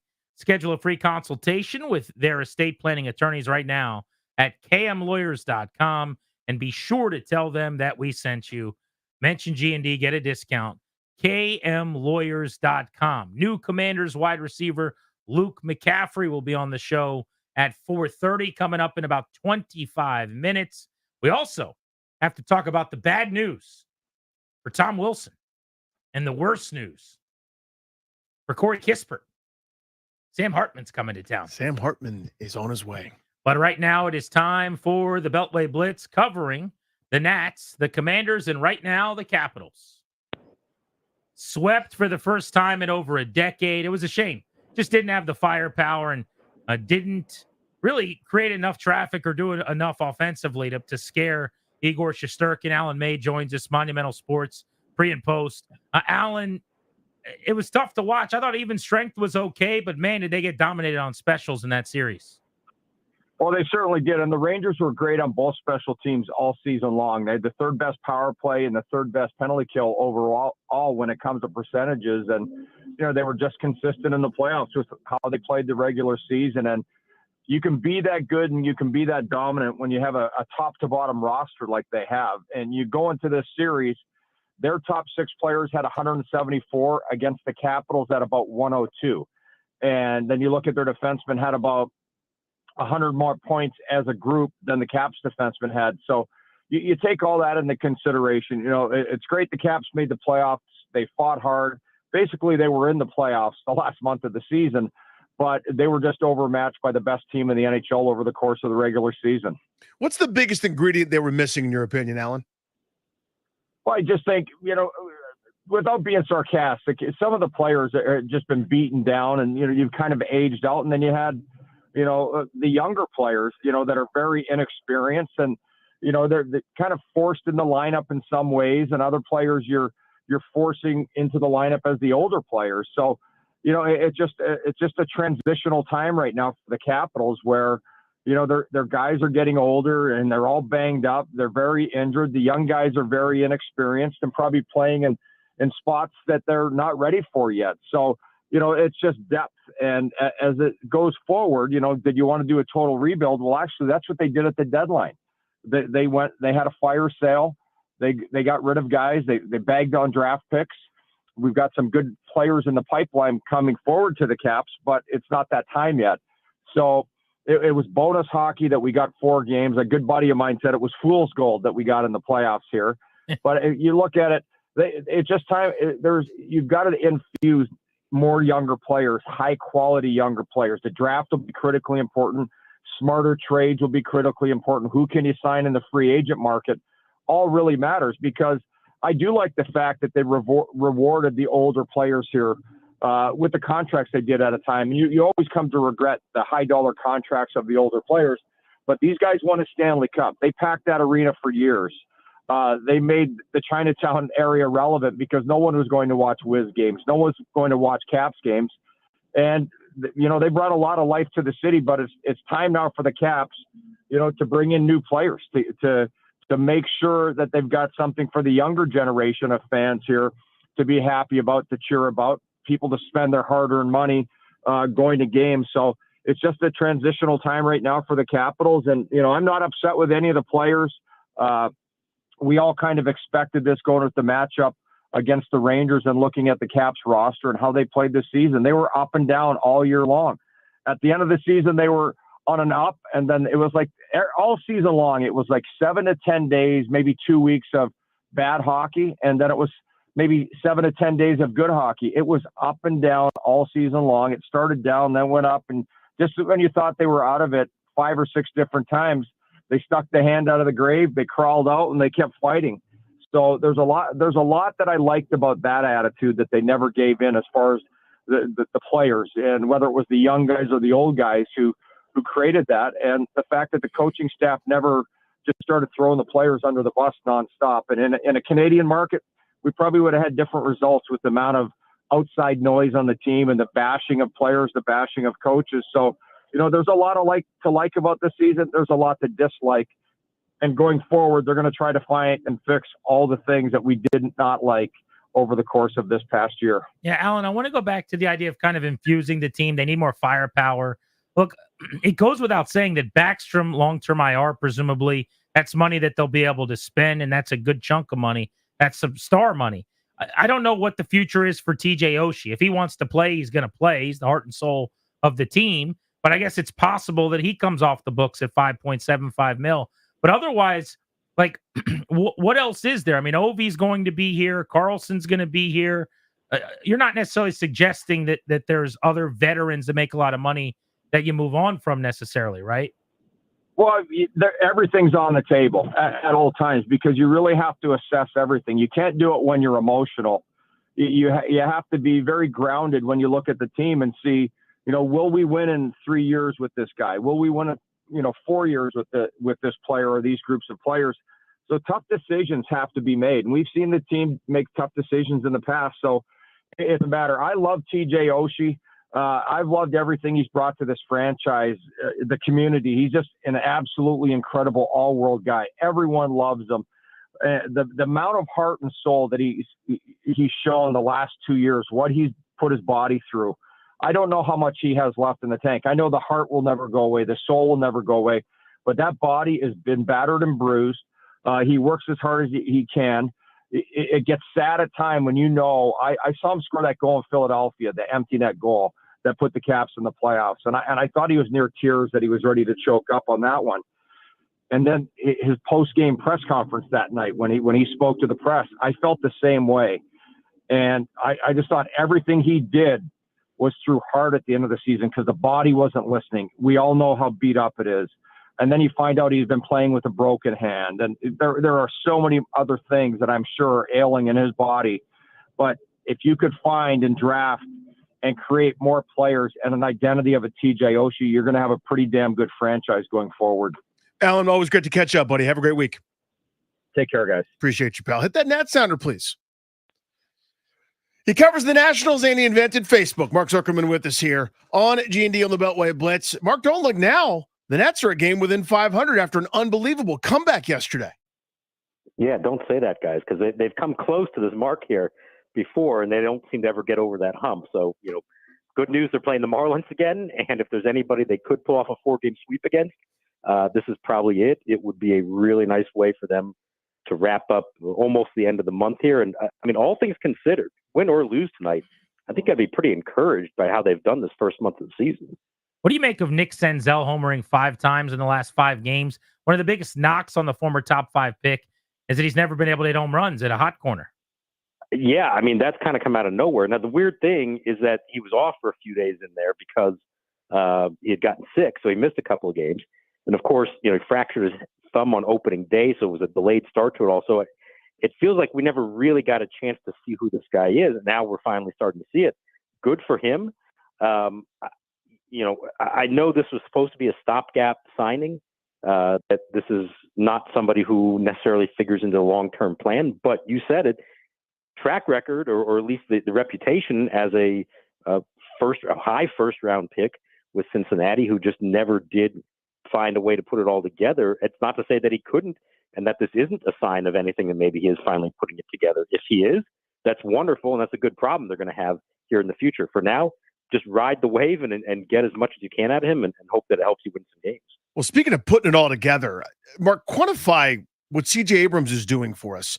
It's what's funny is there are 2 guys that you wouldn't think have more than twice as many stolen bases as he does. It's a real problem because he hits so many extra base hits. He's slugging the ball all over the place, playing good shortstop. Like, this is star stuff, not just good for here, not just, oh, that's not a nice story. This is the whole league is now taking notice type deal about C.J. Abrams. Yeah, 100%, Danny. When we were out at Dodger Stadium a couple of weeks ago, and that's a high-profile, big series with all those big names out there, there was a case we made that at the end of that series, C.J. Abrams was the best player on the field for either team. Okay? That's how good he looked. And what I loved is he embraced that spotlight. He didn't care at all about playing in front of 50,000 fans with Ohtani and Betts and everything else going on over there, he seemed very comfortable in that spotlight. So, I mean, this is a kid that I think is coming into his own right now and becoming the player that everybody kind of always hoped that he could. You know, we saw it in the second half last year. What we're seeing now on top of everything else is the power. Like you mentioned, he's not getting stolen base opportunities because he's always on second base or trotting all the way around on a home run. The defense has been very good. And like I said, there's a swagger there. He's a quiet kid. He doesn't say a lot, but just watch him. Watch the body language, the mannerisms. He's very comfortable at this level, and we somehow lost Mark. That never happens. You can't be too glowing about CJ Abrams for too long. The True. phone just goes away. By the way, his phone was so crystal clear. Didn't expect it. That's what was interesting. Yeah, no about blips there. None of those little. But Abrams, none of those things, right? It was just there and then not. Yeah, go for Mitch, I guess, and we could catch up with Mark. Maybe we could try to run that back another time. I was going to ask him about Jacob Young, who has been fantastic and whom I am the president of his fan club, hitting 333, only a 775 OPS because there's really been no power to go along with it, but 10 steals for him. He may not double up, but give him a pitch. He'll end up on second. 23 steals for him in a row without getting caught in his career. I'm the president of the Jacob Young fan club, Mark. He's awesome. Yeah, he is. Sorry, guys. I gave a nice long answer on C.J. Abrams. I hope you heard some of it. We did. It was really good. We Yeah, did. you think Abrams is good, Mark? You were crushing it. That was a great answer on Abrams. Thank you. Look, another guy who, you know, you don't think of Jacob Young as necessarily part of the long-term plan when you think of all the outfielders they have coming up to the pipeline. But he's got the opportunity to play right now, and whatever he can do to make his case, more power to him. And what he's doing is, as long as he gets on base, he's guaranteed to make it to second base. 23 for 23 in his career for stolen base attempts. It's like fifth longest ever. Plays really good defense and does all those little things that Davey loves. He moves the baseball. You know, he bunts well. He runs well. Plays good defense. I don't know when it's all said and done with James Wood and Dylan Cruz and everybody else if there's a spot for him in the lineup. But what he's doing right now is he's making the most of the opportunity and at least forcing that issue for them to consider him being part of the plan beyond just the short term. You could do a lot worse than him as a fourth outfielder, I think, down the road. 100%. And he's got all those skills that you want. Play all the positions well, run well. In a dream scenario, all those other guys are stars, and Jacob Young is a fourth outfielder who can do just about anything you need him to do. Mark, thank you as always, buddy. Have a great week. All right. Thank you, guys. We'll see you, pal. Hit the local 53 sounder, Darius. Monumental Sports' Mitch Tischer joins us to break it all down. Mitch, they have a type. They had the highest combined RAS, the relative athletic score of any draft class, 9.47, higher than anybody else in the NFL. It's clear what they wanted, huh? Yeah, certainly athletes who are both team leaders and veterans of college football. They had, half of the draft class spent at least 5 years in college, if not more. So, they definitely had a type, and they stuck to it. What do you make of them not getting a true starting left tackle in the first few rounds? I understand that Coleman, who they think is a tackle, started 22 of 26 games on the left side, pick 67, so we can't say definitively that they neglected it. But if you'd have told me they'd have gotten through free agency and the draft, and Cornelius Lucas is probably still their starter, I would have lost a lot of money. Yeah, I would have thought that they were going to go out and get somebody in the draft too, and they certainly tried to. They tried trading back in the first round, both for Tyler Guyton and for Jordan Morgan, and ultimately teams didn't want to drop that far. They didn't want to drop all the way out of the first round to give up that pick. And I applaud the group of Adam Peters, Dan Quinn and company, Lance Newmark, for not overpaying just to have an opportunity to move up for those guys. They had a price they were willing to go to, and when the asking price got too high, they backed off. And as much as you would have loved to have seen them take one, with the second round pick that they ultimately ended up taking Johnny Newton with, I think that the rest of the league kind of told you where they felt about the rest of the tackles, because there weren't a lot of tackles that were taken in that second round there, and ultimately they got a guy who they like. Certainly that you have to like his athleticism and his prototypical size and arm length and all the different things. And ultimately the onus is going to be on Bobby Johnson who's the O-line coach, to go in there and get that guy developed and see if he can ultimately become a starter. So, Mitch, to each individual decision, I don't want to get your take on this. I understand why you take a Johnny Newton. I understand why you take the corner out of Michigan. I understand like each individual thing. My big picture deal, though, is this. I think they had three, and they may not agree with me, and they're smarter than me, and they're better than me, et cetera, all the usual caveats apply. I think they had three things they had to do that they sort of left up to themselves for this draft. A left tackle, another wide receiver, and a tight end. I think they got one out of those three. They view it differently, I guess, so it seems, and they think they're fine, and everyone's praising them. I'm kind of going, I think this was a miscalculation. Your thoughts?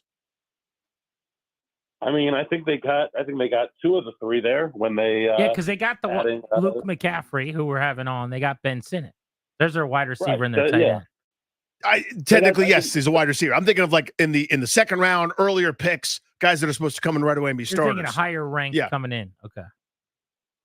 You know, listen, this is a roster that Ron Rivera left pretty depleted of talent, and they've gone in and have almost 40 new players since Dan Quinn has taken over.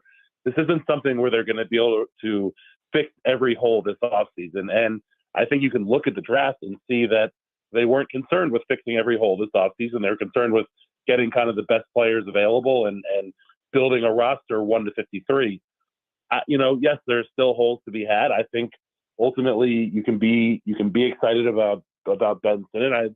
I kind of like the fact that he's a little bit of a more athletic, better offensive version of John Bates. He's a dude who's willing to get his nose dirty in the run game and is a mauler there, and also can give you a little bit of help in the pass game. And I think that ultimately, I don't know that he'll ever be the offensive weapon that Chris Cooley was, but I think he will be in the Chris Cooley ilk in that he'll be able to help you out in the pass game while also being a huge addition in the run game. And so you'll have a situation where you have tight ends out there and it's not a dead giveaway that, oh, John Bates is on the field, the Commanders are going to run the ball. Oh, Zach Kurtz is on the field, they're going to pass the ball. You have a guy that can tease defenses a little bit and not be a dead giveaway in personnel. Mitch, we appreciate you, buddy. Thank you, bro. Absolutely. Thanks so much, guys. See you, buddy. Monumental Sports. Check him out. Luke McCaffrey, the wide receiver from Rice, Washington took in round 3, is going to join us next. He is the brother of Christian, the son of Ed. He will be stopping by Grant and Danny in moments on the Fan.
Hey, Luke. This is Adam Peters from the Commanders. How you doing, bud? Hey, I'm doing well. How are you? I'm doing great. I got a message from your brother about half hour Yeah. ago. He told me Yeah. I should pick you. I like the sound of that. Yeah, so I listened to him. So we just turned the card in, man. We're gonna make you a Commander. Oh, I love it. Hell yeah. Oh I man, love it. so impressed with what you've done with your career and become such an awesome receiver. And we think you could even get better, man. You got the sky's the limit. I know the type of person you are just by being around two of your brothers and your family. And I couldn't be happier to pick you, man. And can't wait to get you here. Luke, congrats, man. Thank you, Coach. Yeah, this is awesome, man. You are a dog competitor, man, and that's what this whole team's going to be about. So we can't wait to get you here and coach you, brother. Oh, I can't wait to get in it. I can't wait to just dive into everything, Coach. And then he tells the family it's Washington, and he gets dog piled on. Great moment for Luke McCaffrey and the McCaffrey family. Not their first rodeo. Of course, Ed, 13 years in the league. Christian, one of the great players in the National Football League. But the baby boys all grown up. 6'2", 200-pound Luke McCaffrey was a quarterback for 3 years, became a wide receiver, number 2 in the country in contested catches last year with 17, one of 6 guys in FBS with 70 grabs and 13 touchdowns, scored in 11 of 13 games, and he joins us now on the BetQL guest hotline on Grant and Danny. Luke, congratulations. Congrats, and man. I guess unofficially, welcome to Washington, D.C. How are you, man? Hey, thank you. Yeah, thank you for having me on. I can't wait to get out there and get rolling. What was this process like? It's got to be so strange, the journey you've gone on, like switching positions and where did you think you were going to go? What kind of conversations did you have? Walk us through it. Oh my gosh, I mean, you have really no idea as a player. You're walking into the day blind. I know my dad has a funny story of he always tells our family, 31 of 32 teams talked with him throughout the whole process and interviewed him and did all that, and the one team that didn't was the team that drafted him.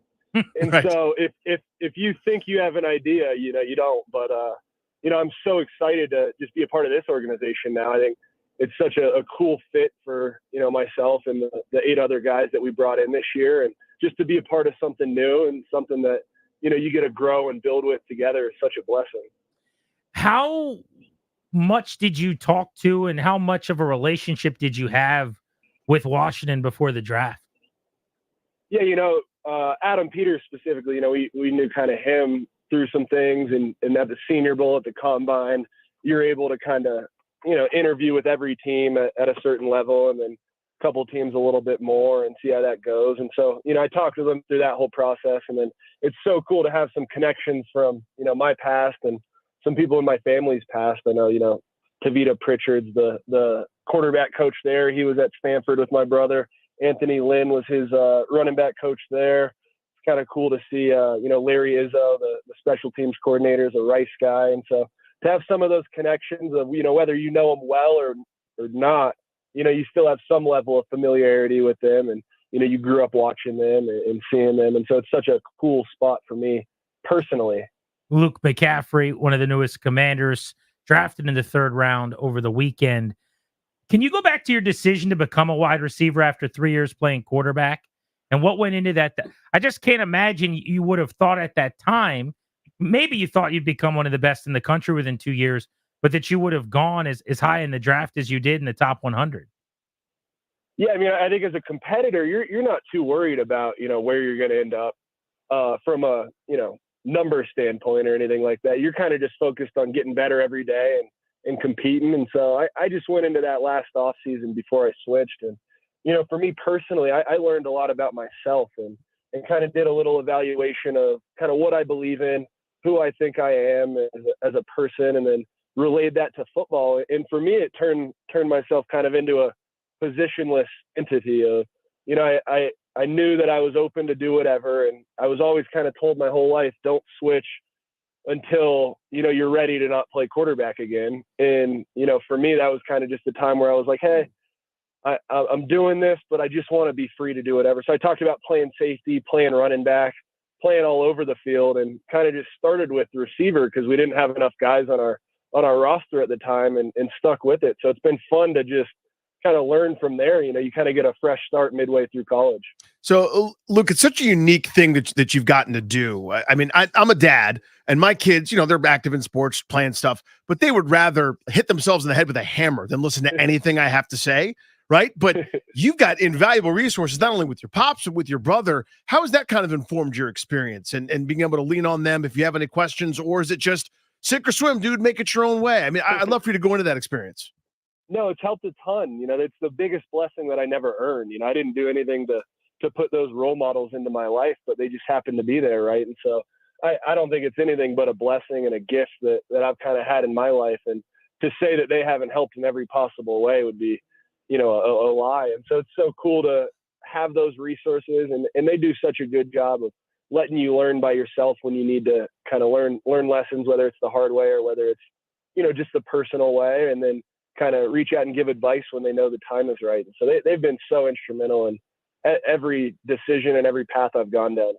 I'm trying to remember what pod it was. It might have been part of my take. I don't remember, but there was this viral clip a month or two ago where your dad was talking about Christian and how he would get him out of class or something, and he would go get him IVs on game day. Did you get that same treatment or no? Yeah. You know what? Once my dad knew that you were invested in something and you were passionate about something, he was going to help in any way. And in kind of the eyes of what I grew up in, any competitive advantage is going to be huge, right? And so if you can be feeling good on a game day, if you can cut out certain pads to be lighter, if you can, wear a size shoe, one too small so you don't trip, every single equipment advantage, medical advantage that you could ever get was kind of preached to us as kids. And so that was, it's funny looking back now because you're an eighth grader who probably doesn't need all of that at the time, but looking back now, it's so cool to kind of have those resources and that knowledge from growing up. It all helped. Here you were off the board at number 100. Frankly, we were looking into a lot of receivers before the draft in that area and didn't necessarily think they were going to call your name. But as I've dove into your season and your last couple of years, there's some pretty astounding numbers that stand out here in terms of fighting for the football and contested catches. As I said, second in FBS with 17, and then your short shuttle and where you're ranked in 3-cone. Some elite athletic traits, all kinds of potential here. I want to start with the contested catches thing, though. For a new receiver, that's pretty astounding. Just give me an idea of how big a part of your game, that is to be number 2 in D1. Yeah, it's awesome. I think a big part of that is credit to my team at Rice. We did such a good job of, illustrating timing within our passing game and, executing when it came to Saturday. We had some good quarterbacks there while I was there. And, we had a coordinator who trusted them and trusted, our receiving core. And so it was so fun to just go through that whole process with a lot of people who love football and were passionate. And, I think Rice as a small school was so cool to see the program grow from when I first got there to when I'm leaving now, and then kind of how they're going to grow in the future. And so I think that's just a credit to, the whole culture and the system that we built at Rice. When you first get your first NFL paycheck, right? Assuming you're going to do all the responsible things eventually and be a grown up, blah, blah, blah, blah. But that first one that clears, what are you going to do with it? Somebody got mad at me for this answer the other day, but I have an Xbox that I think is from 2012. Yeah, and so update it. I need to update that one a little bit. Is that like the black and green one, like the super? It's the old big one? giant brick. No, you can weightlift with it, dude. I do have a retro one. We used to play, 2007 Madden on that one, NFL Street 2. But no, I just have one that, when you play games online, it doesn't load quite fast enough. Everybody else is already in the game, so I'm thinking that's going to be, purchase number 1. How many people on the planet have played with their dad probably in a video game? Have been just working people with their brother for years, and now you're going to play with yourself. I know. I heard a Justin Jefferson quote that every year in the NFL, he bumped up his ratings to 99, and so I think I'll do that so that it's a little bit more fun. I know rookies always start pretty low, so I got to make it fun to play with. Moss some people. Are you presuming that you're going to play in the slot a lot? That was kind of what we heard on draft day. Or do you see yourself out on the boundary? I know you can do a little bit of everything, but how do you see that? Yeah, I think one of the coolest parts of my game is that, I'm versatile, where I can play in the slot, I can play out wide. I have a lot of experience in the backfield, whether it's a wildcat quarterback or even at running back.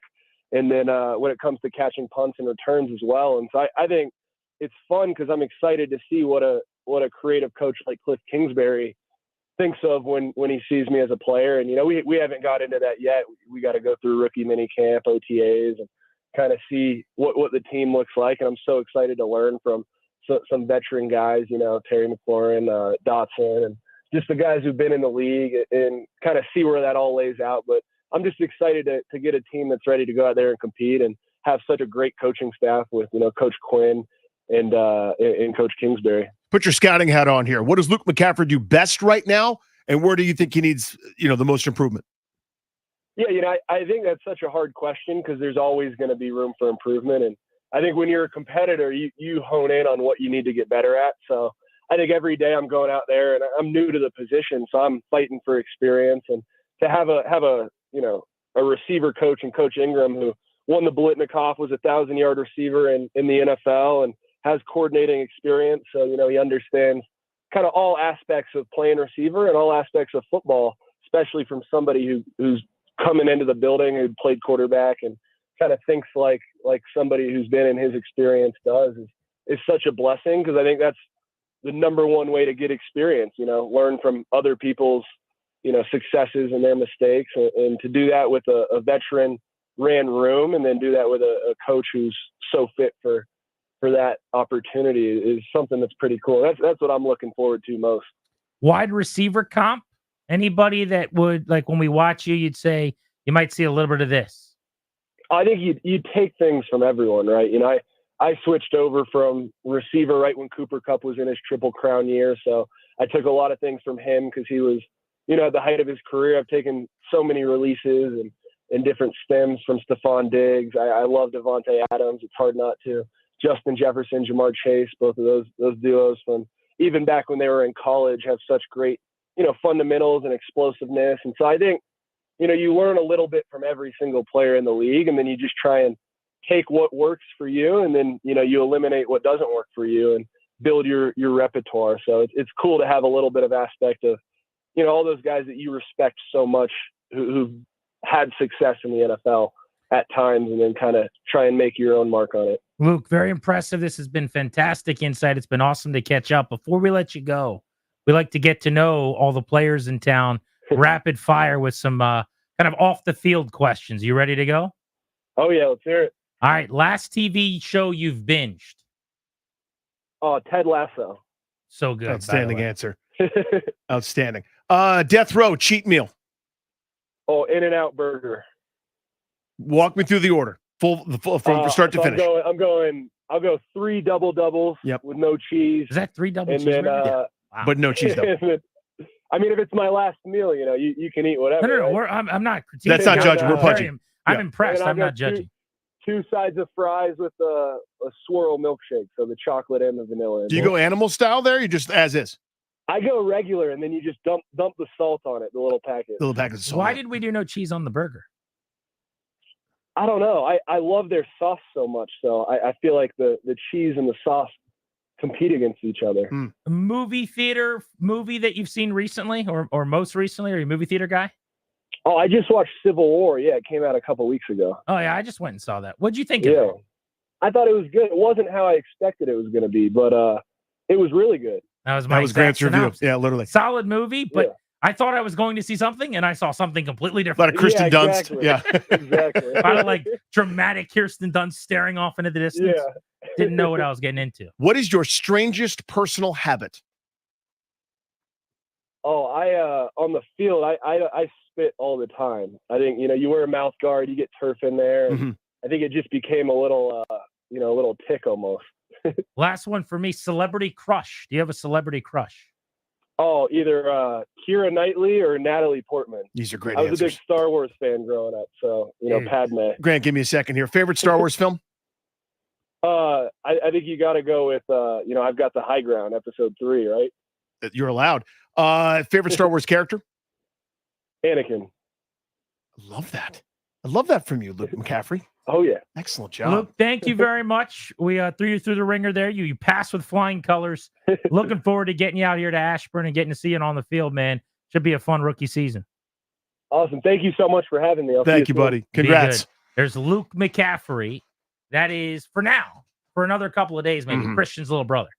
But after he Give him a takes the minute. field, Give him a minute. he's just Luke McCaffrey. He's just a dude out there making plays. He was awesome. G&D on the Fan.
Max Chadwick will join us at the top of the hour from PFF.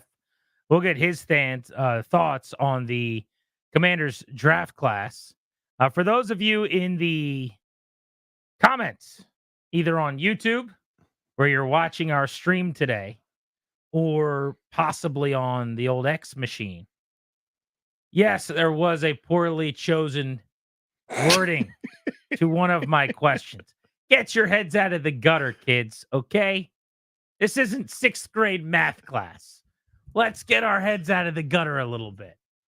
He's going to play on Madden, and he's going to use himself, the character of Luke McCaffrey. That's what I was saying. By the way, I was just texting with my brother who was listening and was as smitten as I was with Luke McCaffrey throughout that conversation. In fact, when you and I stood up and walked out of the studio, I looked at you, I said, that was unbelievable. And you're like, wow. You kind of find out how Adam Peters could fall in love with somebody, right? You already go in knowing this is Christian's brother. He worked with Christian, saw his work ethic, how he goes about his business in San Francisco. Then you look at some of the athletic profile here where the guy is second in short shuttle at the combine. He's number 3 in 3-cone at the combine and was the number 1 recruited player out of Colorado. And then you sit down and have a couple meetings with him. That was just a 10-minute interview he did in the middle of his day on the radio with a couple guys he doesn't know. Imagine how prepared and ready and locked in he is at those meetings. No freaking wonder he went 2 rounds before everybody thought. Indeed. A round before the people that really liked him thought. And then you look at it and you go, with only a small amount of time at the position, right? I mean, there have been guys sometimes that haven't really made this transition rather and been great. Remember Matt Jones, who was a quarterback and then he was going to be turned into a wide receiver a handful of years ago. Had some nice moments, but you're still kind of in a fledgling learning phase about the intricacies of being a wide receiver. You got the athleticism to make that change though, which is pretty special and pretty cool. And you're already productive at a place that's, not necessarily a national power. And you could see the upside. You could see, again, that some of these athletic scores that we keep referencing, where he scored incredibly well, 9.44, which is a upper echelon, combines your size, speed, strength, measures your agility as best you possibly can. You go, I get it. I get why people are smitten potentially. Mike says, outstanding interview, instant fan, will be rooting for him. Thanks for introducing the DMV to him. Also, Larry says, day 1 starter and some dude on X. That's his name. Some dude. He says, can you get him on a weekly spot to give a rookie perspective? He was awesome in that interview. Could be fun. We'll run it up the flagpole. And now you're going to play with yourself. Darius. I don't think you can just play that again. How did you get that so quickly and then try to play it all the time? And now you're going to play with yourself. Aren't you supposed to be the guy dumping things like that? Not playing them later out of context? What you can hear is the big smile as Grant's saying it. Well, you can hear like how happy he is. Which was a good question. It's a very good question. How many people on planet Earth? Think about it. Have you been able to do this? No. I'm going to sit down and play a video game. No. I'm going to play as my father catching passes for the Denver Broncos.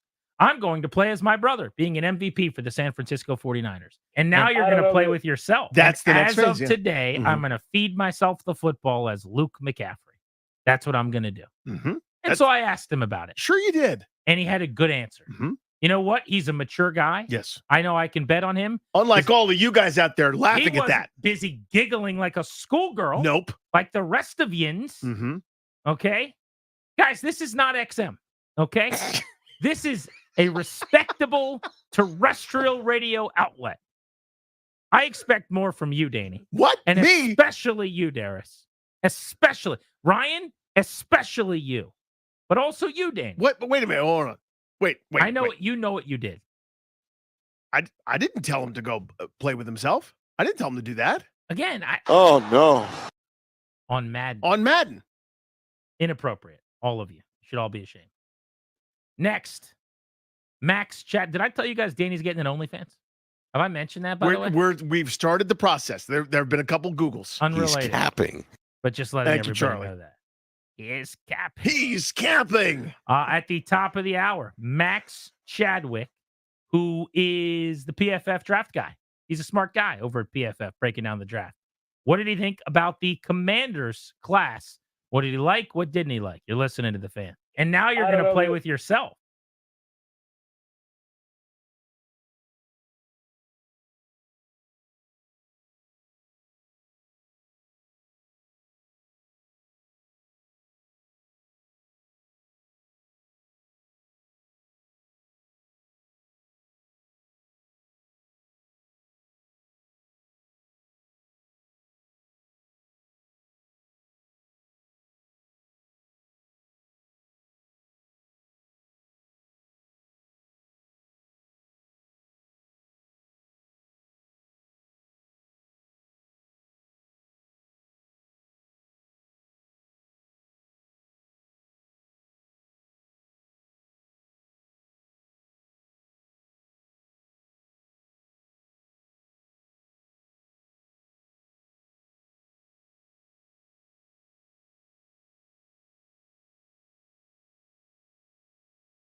2024 NFL Draft, the Washington Commanders select Jaden Daniels, quarterback, LSU.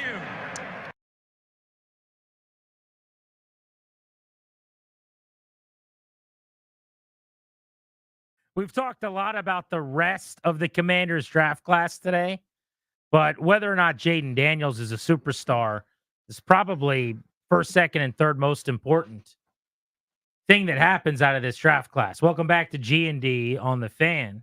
Thank you for making the show part of your day. College football analyst at PFF, the host of their college football broadcasts, Max Chadwick, is on the BetQL guest hotline with us. Bet smarter to beat the books. Download the BetQL app. Visit betql.com. Max, why don't we start right there at number 2? Washington chose Jaden Daniels. According to Shefty today, if they didn't take Daniels, they would have taken McCarthy, not Drake May. What do you make of that anecdote, but also the decision that they made and Daniels with Cliff Kingsbury? Well, listen, guys, thanks for having me on again. If it was down to those two players, I think they made the right call between Jaden Daniels and Jason McCarthy. So I think they should be happy with that. But personally, I had Drake May as QB2 in the draft, and I thought he should have been the number 2 overall pick. I'm not upset by the Daniels pick at all. I think it was still a good pick, but I personally would have had Drake May above Daniels. I think May obviously has been an elite quarterback for a couple of years now. Daniels really only had 1 year out of 5 that he's been a starting quarterback. May has been elite both of his years. He also has a great arm talent and better arm talent than Jaden Daniels. And I would say that he elevated a pretty bad supporting cast at North Carolina. Jaden Daniels played with a pretty elite supporting cast at LSU. So for all those reasons, I think that Drake May would have been the better pick at number 2. But like I said, I really don't hate the fit at all with Jaden Daniels going to Cliff Kingsbury in that spread to run offense where he's probably going to utilize his rushing ability, a lot like he did with Kyler Murray in Arizona, honestly. So it makes a lot of sense for Cliff Kingsbury. Max, you touched on it there at the end, but I'd love for you to go into it. Put your, Adam Peters, Lance Newmark, whoever, GM of Washington hat on and make the case for Jaden Daniels as to why it makes the most sense for them. Yeah, absolutely. I think what I just said at the end there, I mean, Cliff Kingsbury, the new offensive coordinator there, he obviously has worked with dual threat quarterbacks before. I mean, obviously a little bit with Patrick. Patrick Mahomes is not nearly the dual threat that Murray or Daniels are, but he still has enough of a running threat. He did with that Texas Tech with him. Obviously he's dealt with Daniel. He's going to deal with Daniels now. I think, as a rushing quarterback, we probably haven't seen this good of a runner at the quarterback position since Lamar Jackson, honestly. So he's going to be an elite rushing threat immediately in the NFL. And he has gotten better every single year of his career. I mean, he quite literally, if you go back to his Arizona State tape, he was bad as a passer. Like, he really, really struggled as a passer. Went to LSU, was very conservative last year, but got better as a quarterback, as a passer. And this past year, as we saw, absolute flamethrower on his way to a Heisman Trophy. So I'm not comparing him to this guy because their play styles are wildly different, but in a lot of ways, it reminded me of Jalen Hurts. Remember, Jalen Hurts at Alabama could not really throw the ball. Goes to Oklahoma, excellent quarterback at Oklahoma, second place in the Heisman Trophy, and now, of course, he's a franchise quarterback for the Philadelphia Eagles. That's kind of the career arc we're seeing for Jaden Daniels right now, and as we saw, Jalen Hurts is improving every single year. Jaden Daniels might be doing the same thing, so who's to say that Jaden Daniels is not going to keep improving in the NFL? So, I still like the pick at number 2. I wouldn't be the one that I would have chosen, but again, if it's between him and J.J. McCarthy, the Commanders absolutely got it right.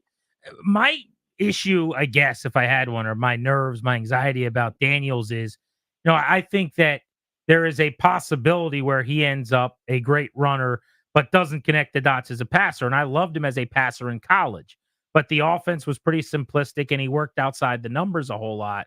I wonder, though, how much of him not throwing to the middle of the field, some of the things you don't see on the tape very often, is out of his control. Like he was just doing what he was told to do, essentially. Yeah, and that's the thing. I think when everyone talks about that, I've heard that a lot. Where it's like, oh, he can't throw over the middle field. And it's like, I think you made a great distinction right there. Where you said, no, he wasn't asked to do that. They use Brian Thomas Jr., Malik Neighbors so often on those slot fades.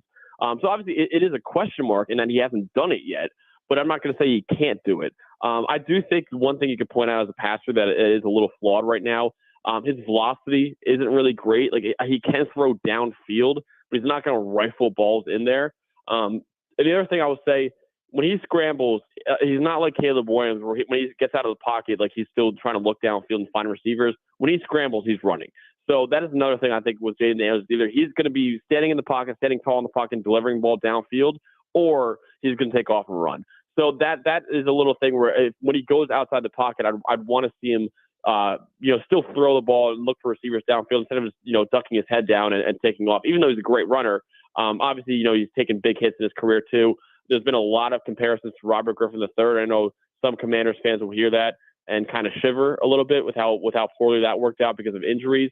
There's some concern there. You don't want him to take as many hits in the NFL, and he's done that at college. He's taken some huge hits in college.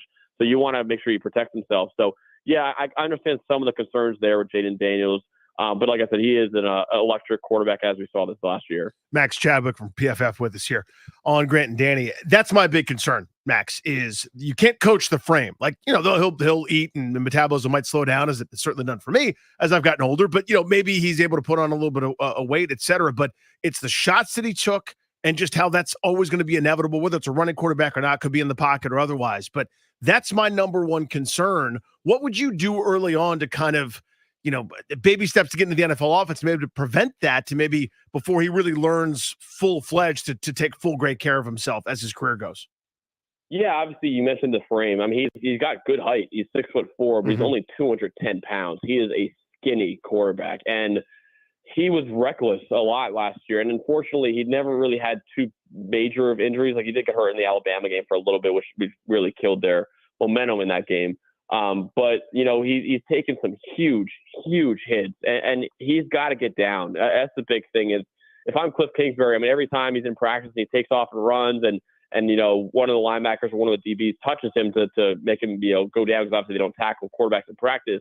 I'd probably make Jaden Daniels run suicides or something like that. Like, listen, if you don't slide, we're going to keep running. We're going to keep running. So just kind of drill that into his head that, hey, every single time you look to run, if you even think there's someone around you, get down. Now, fortunately, the injuries haven't really been a concern with him, like, say, a Michael Penix Jr. in his career so far. But you're more kind of want to wrap him in bubble wrap, because I know some Commanders fans are scarred by Robert Griffin III, that they don't want the same thing to happen to their new franchise quarterback. So, yeah, that is something that is a little concerning. I think that's the big thing for him is, don't be a hero out there. Get down, get out of bounds. Don't take the big hits, because we are entrusting the future of this franchise in your hands, and we can't afford to have you out for months, weeks, even years at a time with injuries. Max Chadwick, college football analyst at PFF, with us on Grant and Danny. All right, let's move down the board. Johnny Newton, the D tackle out of Illinois, wasn't a need particularly for Washington in the moment. May well be a starter if they let John Allen go next offseason. Having said that, though, they get a player that they said they had a first-round grade on that they didn't want to pass up on. Where were you on Newton? Yeah, you can tell the Commanders front office is pretty smart by saying they had a first-round grade on him, because I completely agree. Funny enough, I interviewed a bunch of players last year as a part of our college football coverage, and he is actually one that I've kept in touch with. And during our interview, I said, hey, why'd you go back to Illinois? You were projected like a second-round pick and on that. He's like, yeah, exactly, because I would read mock drafts, and I wasn't a first-round pick. And I was like, yeah, that's got to change. I'm coming back to school. So obviously it didn't work out for him that he's not a first-round pick, but I can tell you right now, just by talking to him, he's mad. He's very mad. And that should be of a great sign for Commanders fans. He's coming in angry. He's going to show everyone why he should have been a first-round pick. To me, he was the best D tackle in the draft. And to me, he was a top 15 pick in the draft. And I know he dealt with a Jones fracture in his foot. Even on one foot last year, he was still one of the best D tackles in the country. I cannot freaking believe that this guy was a second-round pick in the draft after how dominant he's been as both a run defender and pass rusher. In fact, over the last 2 years, he has the most pressures among all D tackles in the country and the most run defense stops as well. So he is a stud. And that was an absolute steal. And I understand Commanders fans might not have loved it for the reason of, yeah, you have a great D tackle duo already.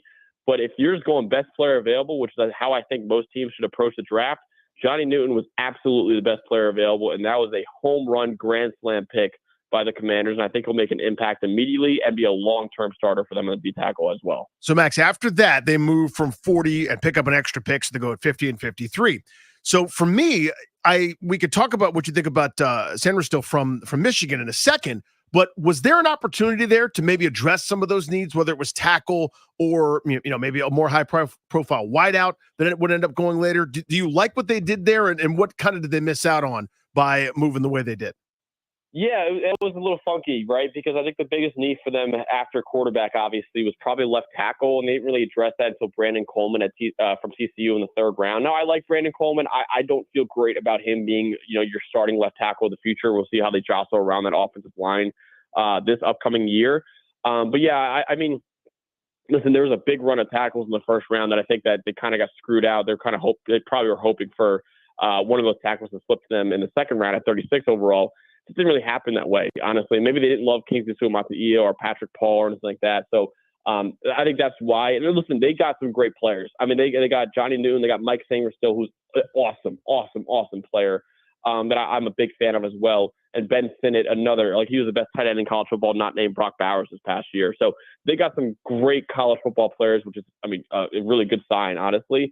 But yeah, it was a little weird because I think, their biggest need was left tackle, and they only addressed that in the third round with a player that I liked, didn't love. Yeah, that was a little, as one thing to take away that I think doesn't make it like a home run draft for the Commanders, that their second biggest need of the team was left tackle, and they didn't quite fix it in the draft, I don't think. No, it doesn't seem like it, although they seem to like Coleman a lot more than most of us in terms of, tackle over guard could be the answer on the left side. And I'll just defer to them on that. I kind of grade things more philosophically, like why they did what they did, than the player specifically, because we don't dive into the tape as deep as someone like you does. Speaking of which, I want to go back up the board a little bit. You just talked about Sinnott as the number 2 tight end in the country this year in terms of performance. He was not the number 2 tight end on very many boards. They made him the second tight end drafted. Do you think that was early and too aggressive? Like, where did you have him? Yeah, a little aggressive. I think one guy that I was shocked he went in the first pick of the fourth round, and I was blown away by it was Jatavion Sanders, the tight end out of Texas. I think he was, at least I thought he was like consensus tight end 2 for everybody behind Brock Bowers. And the fact that he slipped to the fourth round of the Panthers was mind blowing to me. But Sinnott, a great athlete, just a versatile chess piece, man. You could put this guy in line, put him in the slot. They put him at fullback sometimes. I think he could play anywhere for the Commanders. He's just a really darn good football player, honestly.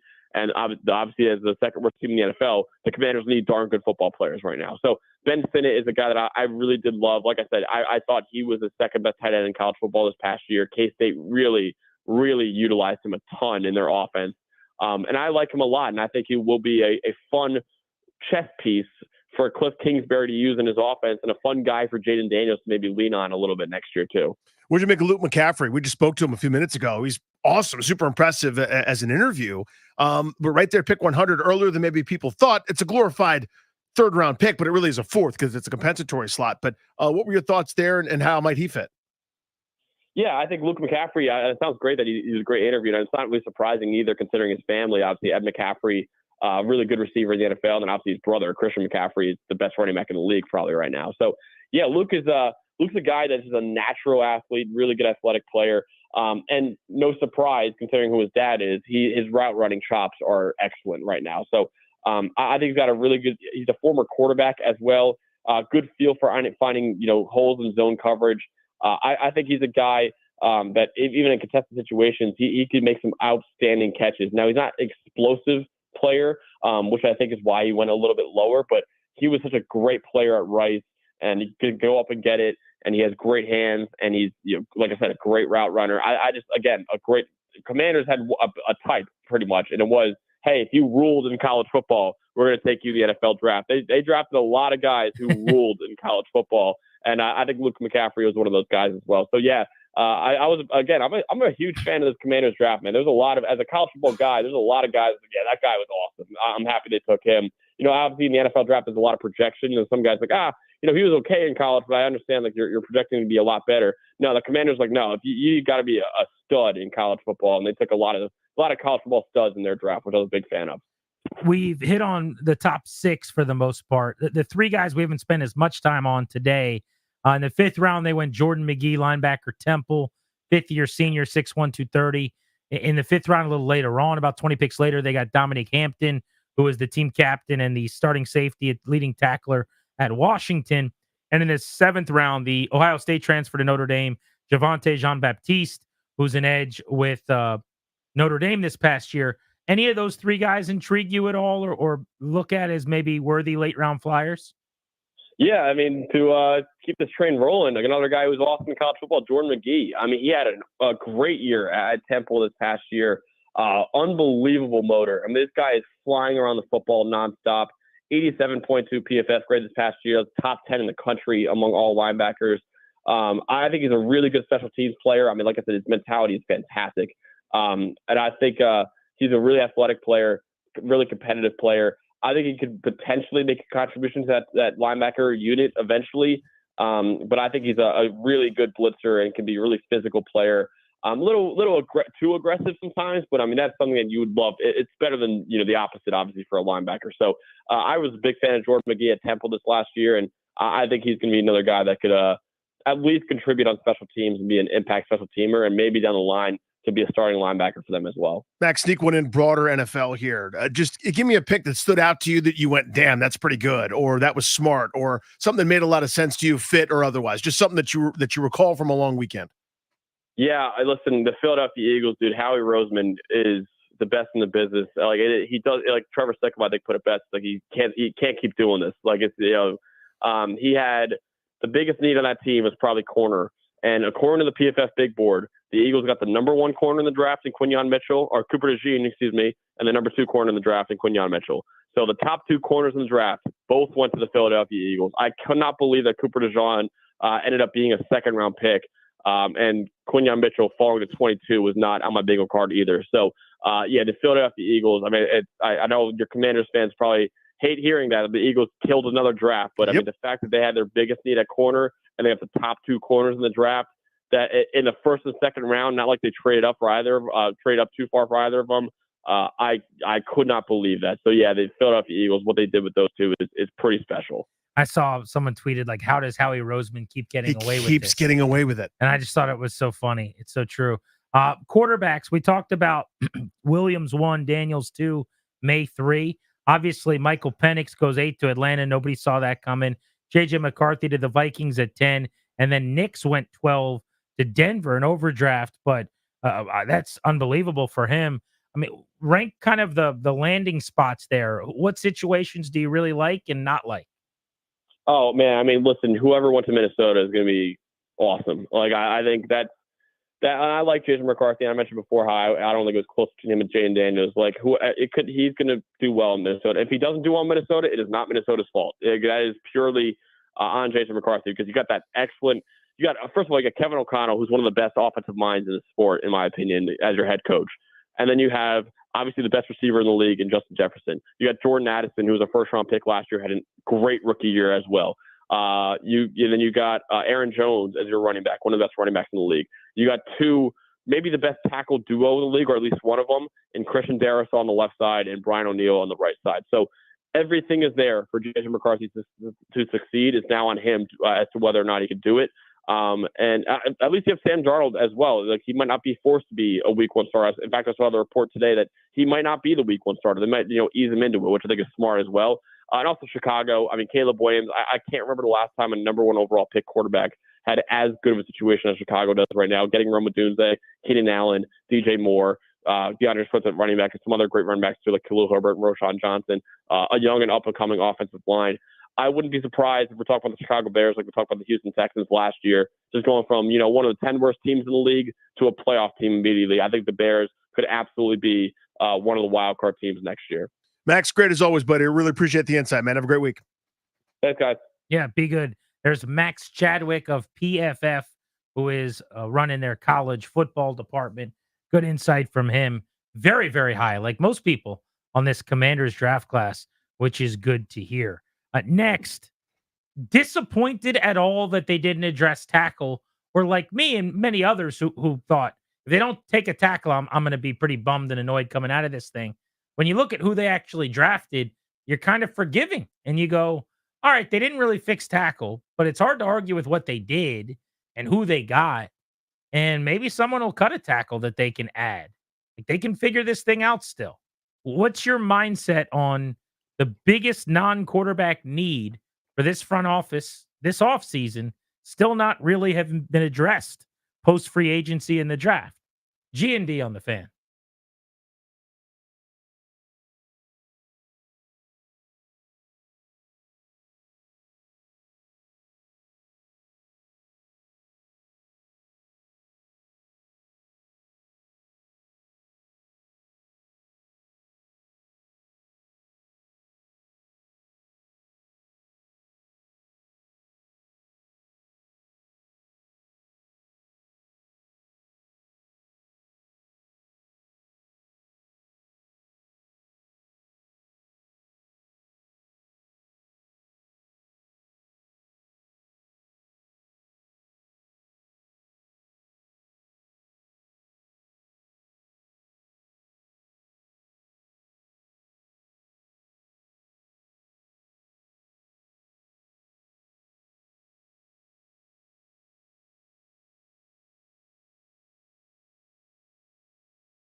work our way, Danny, all the way up to the conversation we want to have on neglecting left tackle, which you can't say definitively they didn't get one because they think Brandon Coleman at 67 could end up being the starter. But it's not the same as at 36 or 50 or 53 drafting a true left tackle that everybody sees in the scouting community as staying at that position, right? But I think the way to do this is because they did make some really good picks, and that's part of why they didn't get a left tackle. There were guys there that they really liked, that they were surprised, and they thought, this is a huge need too. Let's do this. We'll figure tackle out later. And they kind of kicked the can down the road a little bit. But let's just go down with letter grades each pick here. Okay. Jaden Daniels, number 2 overall. A. I'll say A-, just because obviously I would have gone May, but I that was a fantastic draft pick. You took the Heisman Trophy winner, Davey O'Brien winning quarterback who did something in the SEC last year no one's ever done. So if you don't give that an A, you're probably just not doing it right. Johnny Newton at 36. C. I'm going to say that I'm debating between an A- and a B+. I'm going to go B+ there. I think Johnny Newton's going to be really, really, really good. Mike Sanders still the corner from Michigan at 50. C-. I will go B+ there. Starting nickel, really good player, team captain, national championship, pick against Penix in the final game. Really like that pick. Ben Sinnott. B+ with an eyeball towards A-. You do a little extra credit. Like, come over to my house and rake my leaves, you get an A-. But right now, B+. Love that pick. I'll say B- because I love that it was a tight end. I was surprised that it was him. I like the player fine. So I'm going to say an above average pick, but B-. I was all over like Jatavion Sanders is a weapon and everyone goes, but he can't block. Into that I go, I don't care. I don't care. Give me a weapon. That's what everyone kept saying to me. They're like, I can't believe you like Sanders. He can't block. You don't know me very well. I don't care. It's like, well, everyone's going to know that you're throwing the ball. Okay. Yep. And then he'll beat them. Have you seen my playbook? But anyway, they again, I try not to argue with like the choice. Mhm. They study these guys way more down the board. I try to argue with the philosophy if need be. So send it to me. I'm still going to say B+. Or I'll say B actually.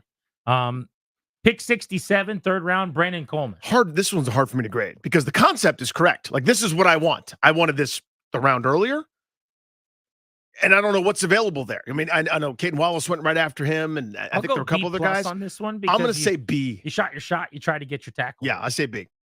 Luke McCaffrey in the third round at 100, who we just had on. If you missed it, he was on 1 hour ago at 4:30. He was phenomenal. Like top 10 player interview we've done in a long time, and he's a rookie. A little bit of a different profile. He's been in the spotlight for a long time with his family. B, no issue there for me. I like that one. Yeah, I'll go B. I'll say I want to go B-. You're allowed. I'll say I might have gone B- honestly before the interview, and now I get it. Right. Like now, seriously, No, how I know. could I you get have it. Sat down with that guy multiple times, and you know his brother, you know his dad, you know the bloodlines, you see the There's production a in pedigree college. there, yeah. You see how he's gone on a meteoric rise over 2 years, and the athletic traits at the combine were top 2 and 3 at the position. And then you meet the kid and you're like, yeah, I'll just bet on this guy. So yeah, I'll go B now. Jordan McGee. C. Sure. C. I mean, it's a linebacker who had a really productive college career. Dominique Hampton, rather. I'm actually going to go B-. I'll go a little higher than C. This is going to sound silly. 109 tackles in 15 games is a boatload. Led Washington. He was kind of the captain, the heart and soul of that defense. National championship team. Was coached as a peewee player by a former NFL DB. So there's some real traits there, mental traits. 23 years old, but also to me, he screams Legion of Boom defensive back. Yeah. I just think it could be a steal in the 5th round. And as a 5th rounder, hard for me to be upset about anything, but I go C+ generally. And then Javante Jean-Baptiste. That's, to me, a 7th rounder with an interesting trait that has a good athletic profile. A. Yeah, I'll say C because it's just a pick. Mhm. You know, I don't have any Right. real. If I was sitting here telling you, I love the, like I watched, last night a bunch, and I watched his highlights again today. He was decent. He made some plays. He's a big physical guy. I think they've got a couple guys like him that they've drafted. That late rounds, you take a flyer on, you hope that whether he makes the team or not. develop. Great. So, all right. So then overall, I think I just gave them 1A, 1C, and a lot of B pluses and stuff. I think I'm giving them a solid B to B plus for the draft is where I'm at. So I'm a lot lower, but I'm buoyed by Jaden Daniels in general. You see, because again, quibbling about an individual player, I'm not doing that. It's the philosophy. To me, they don't share mine. They're more qualified than me. All the usual caveats apply. So your gripes are, number one, they didn't get a tackle early enough. Yes. No, and do you care? It seems like you're annoyed that Coleman is announced a guard at other places. Yes. To me, they think he's a tackle. Mm-hmm. So we'll see if they're wrong, right. then we can crush them. But that's all that matters for now. Right. I've been burned by that before, where they think he's a tackle and he's not. But we don't know yet. Shouldn't because Ron Rivera was an nincompoop doesn't mean they're going to be. Sure, you shouldn't hold that against them. But Rivera had nothing to do with Sheriff. But that's neither here nor there.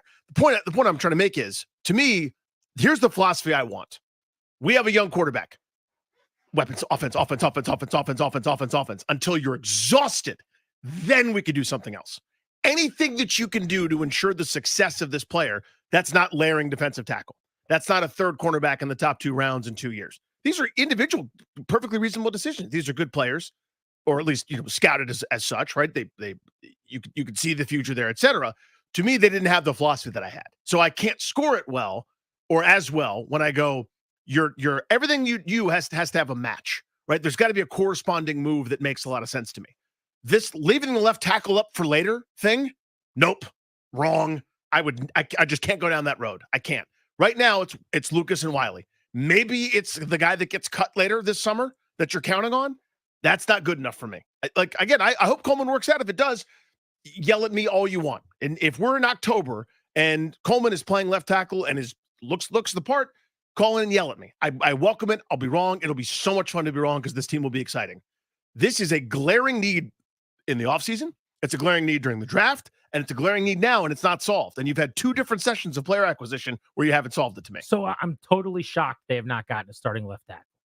If you would have told me at the beginning of the offseason, April 29th, it's still Cornelius Lucas, I would have told you were insane. I would have lost a lot of money on that bet. On top of that, I would go as far as to say if this was Rivera and the Martys, I would be destroying them right now. And I think that's not just me being not fair to them. They earned it. The benefit of it. That's right. They put the resume together. But my point is, if they were in their 5th offseason, and right now their starting left tackle was a competition between Brandon Coleman and Cornelius Lucas, I'll be losing my mind. So if you're saying, well, you're just giving these guys the benefit of the doubt because you think more highly of their acumen or whatever, to that I say, yes, you're right. I am to some extent. Now, I'm not blindly just going to give them a thumbs up every time that they do something. I think that they have, to this point, dropped the ball a little bit at left tackle. It is hard to fix everything if you're going to tell me that in one offseason. I was talking to someone last night who goes, well, you got to remember they can't fix everything. This was the most important thing other than quarterback. This is where you start. They also had enough money to fix as much as they wanted to. They didn't choose to spend a lot. Right. And they still have a ton of money. And then they had unbelievable draft capital. And I like a lot of the picks we just said, A, B, B, A, B, B, whatever. They did some good things. But you either go hell or high water to fix left tackle or you don't. And they elected not to do that. I'm surprised. I'm frankly a little disappointed in that. But I'm not going to hit the button it sounds like that you're hitting yet, where you go I'm mad about it and they screwed it up, because there's still 2 months. There's not a game being played tomorrow. They might have a trade in the works, not for a star, but for somebody that's better than and again, the left tackle market in the offseason was very soft. It was. There wasn't a lot of things to do. Soft, yes, but there were 3 or 4 guys they could have signed that probably were better than what they have on the roster right now. Yeah, I think so. And I would have. And I would have signed one of those guys. But my point is, Danny, they could have already talked to an agent who goes, hey, just so you know, my client's probably getting cut in June before training camp. And they've got that plan. So I'm just waiting to see what else there is. If the end of the preseason comes, they form their 53-man roster on cutdown day, and it's Lucas for now with the hope that it's Coleman in a month or something, then we'll have a conversation where I go, all right, here we go. Now it's a problem. And that's when I'll take them to task. Sure. All I've got right now is the information I've got. If that happens, that's awesome. Again, I trust this group's competency infinitely more than the previous. It's not even a point of comparison. I see it a certain way, and it seems like they don't. So that's they got a plan. I can't wait to see it come to fruition. But to me, I'm doing is sharing my opinion, which is the philosophy that I know you can't fix everything. I don't want to fix everything. I want to fix the offense. I want an endless array of and tackles. the biggest need on the offense. Yeah, I want a tackle. I wanted another wide receiver in this excellent wide receiver draft early, and they passed on multiple opportunities to do so. But you hired a defensive head coach. Yes. And a lot of people high-fived about it. And Yeah. when you do that, you're going to draft you're going to spend a lot of assets on your defense. Which I do not love. And by the way, they have done that. Mm-hmm. And it's the second time in a row they hired a defensive-minded head coach, and they've done that. Do you guys have any issue with the current tackle situation in the wake of the draft and free agency? 800-636-1067. Are you still going to be patient to see what they do? Or are you willing to kind of rule now and slam the gavel and say, they had to have done more? 800-636-1067 on Grant and Danny.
Hello.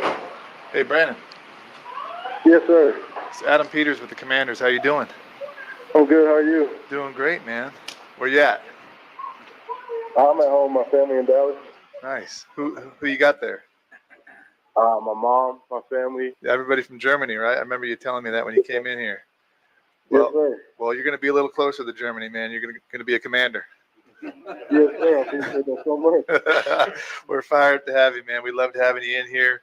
We believe in you. The sky's the limit for you, man. Wherever you're playing, tackle, guard, you're going to find a home here, and you fit right in with us, man. Congratulations.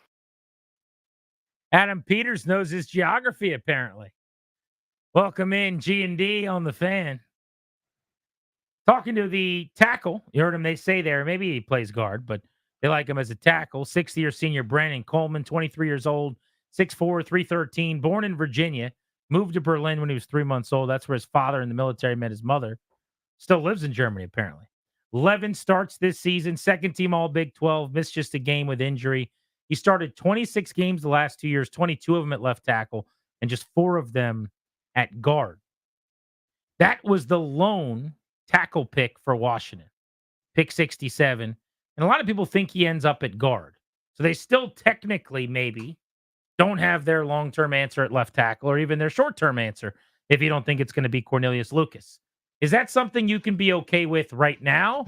Or are you already willing to say they just haven't done enough, didn't do enough at the tackle position to the point where you're concerned about their prioritization of it? Let's go to Kevin and Culpeper. Hey, Kevin. Hey, guys. How's it going? Good, buddy. Hey, what I would hope they do is since they drafted a D lineman that everybody says at a minimum will be good, best case scenario may be very good, I would love to see them trade Deron Payne and get a top flight left tackle. So it's interesting. I mean, in NFL football, you just never see the player for player, like premium guy for premium guy trade. That doesn't really happen. Could you trade Payne or Allen maybe for like an up and coming younger tackle who's maybe the third guy in an organization that has 2 good ones or something and a mid-round pick? It's a tightrope you'd have to walk. I mean, but here's You the could thing. do that, The I guess. positional value. I mean, defensive tackles are valuable. Don't get me wrong. Look at the paychecks. If you have a left tackle that's good and in his prime, there's very little you're going to part, very little you'd part with him for. Nobody's doing that.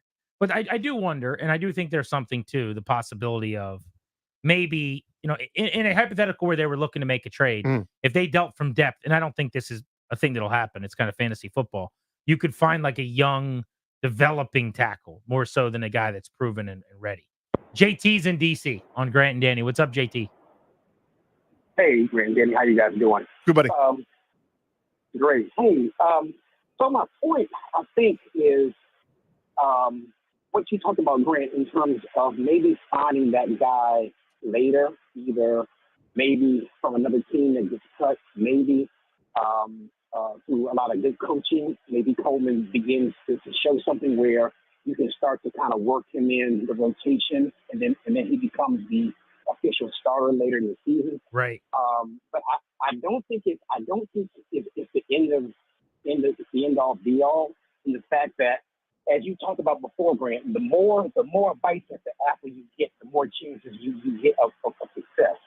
And I think what they didn't want to do is they didn't want to give up the draft picks to move up, because now that cuts back on the opportunities that they have to make good solid selections. So I'm not going to press the panic button yet. Understood. And it's I got you. Good call, buddy. Thank you. I would also add, like, someone's going to get cut at the left tackle position who started games in the last year or two. Mm-hmm. That's going to happen. They have the money that on a 1-year deal, they could just win the bidding war. The money comes off the books next year if they care that much.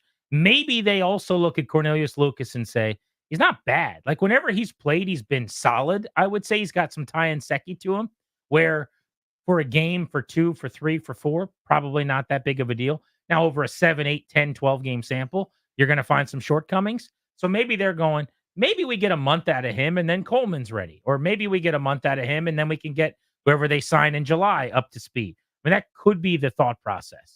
Mike's in Winchester. What's up, Mike? Hey, what's up, fellas? Thanks for taking my call. Hey, buddy. after they started to whiff in the first and second round, I started to jump online and see who was out there. Now I don't dislike Brandon Coleman. He reminds me of like a young Donald Penn, just a little bit more raw and underdeveloped. But started to look at what was out there, and DJ Humphries is kind of somebody that stood out to me just because he's got the familiarity with Cliff Kingsbury in Arizona. I think they're going to take a shot on him. If all else fails, I think that's kind of their contingency plan for this whole thing. But I'm panicked just like everybody else, probably more Danny than Grant at the moment, because I was pretty upset that they whiffed in the first and second round. There was talent out there. I just didn't think they did enough to move up for it. Appreciate you, Mike. If you're just jumping in the car, Grant and Danny here on the Fan. The topic at hand is the offensive line. And at left tackle, have the Commanders dropped the ball after coming out of this class with a guard tackle tweener just outside of the top 65 as kind of the only left tackle solution? Humphries is one of a few guys that is still out there. There are free agents, nothing that exciting, I would say. But they could sign guys who have struggled and started.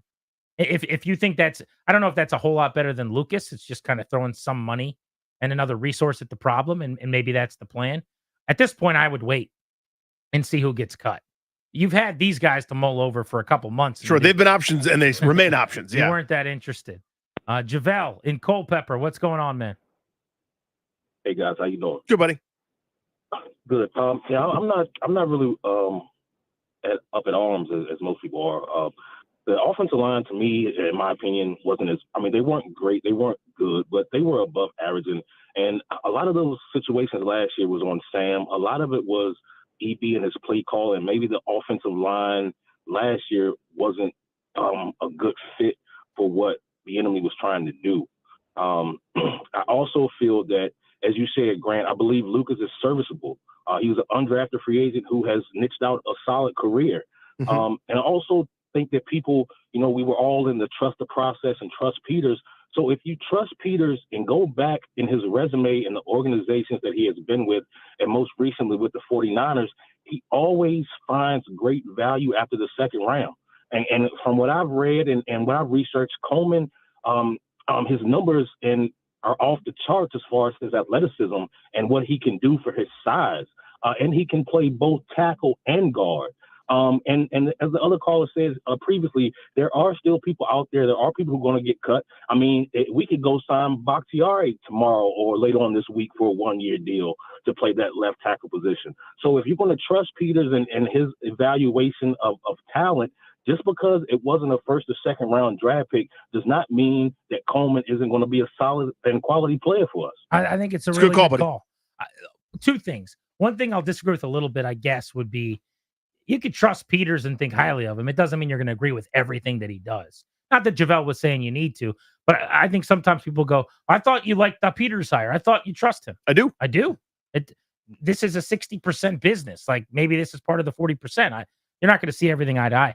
What he said that I think is locked correctly, smack dab on the head, is their O-line was not as bad last year as everyone wants it to be. They were made worse by their quarterback and their play caller. And everyone thinks it was terrible. I'm not saying it was great or even good. It was probably a hair below or right at league average, but it was not terrible. And I do think that should be mentioned. We haven't, and it's a good point by Javel. So I'm with that. I will say they've already changed out two starters, really three, now once they've cut Charles Leno. This new regime coming in, making their evaluations. Which are the three that they should have. Yeah, I'd also add that I don't want adequate. Like, I have a young quarterback. Like, everything should be done with him in mind. So adequate's fine for a lot of folks. You can have adequate for Pat Mahomes, adequate for Josh Allen, adequate for a veteran that's, you got to carry the entire roster.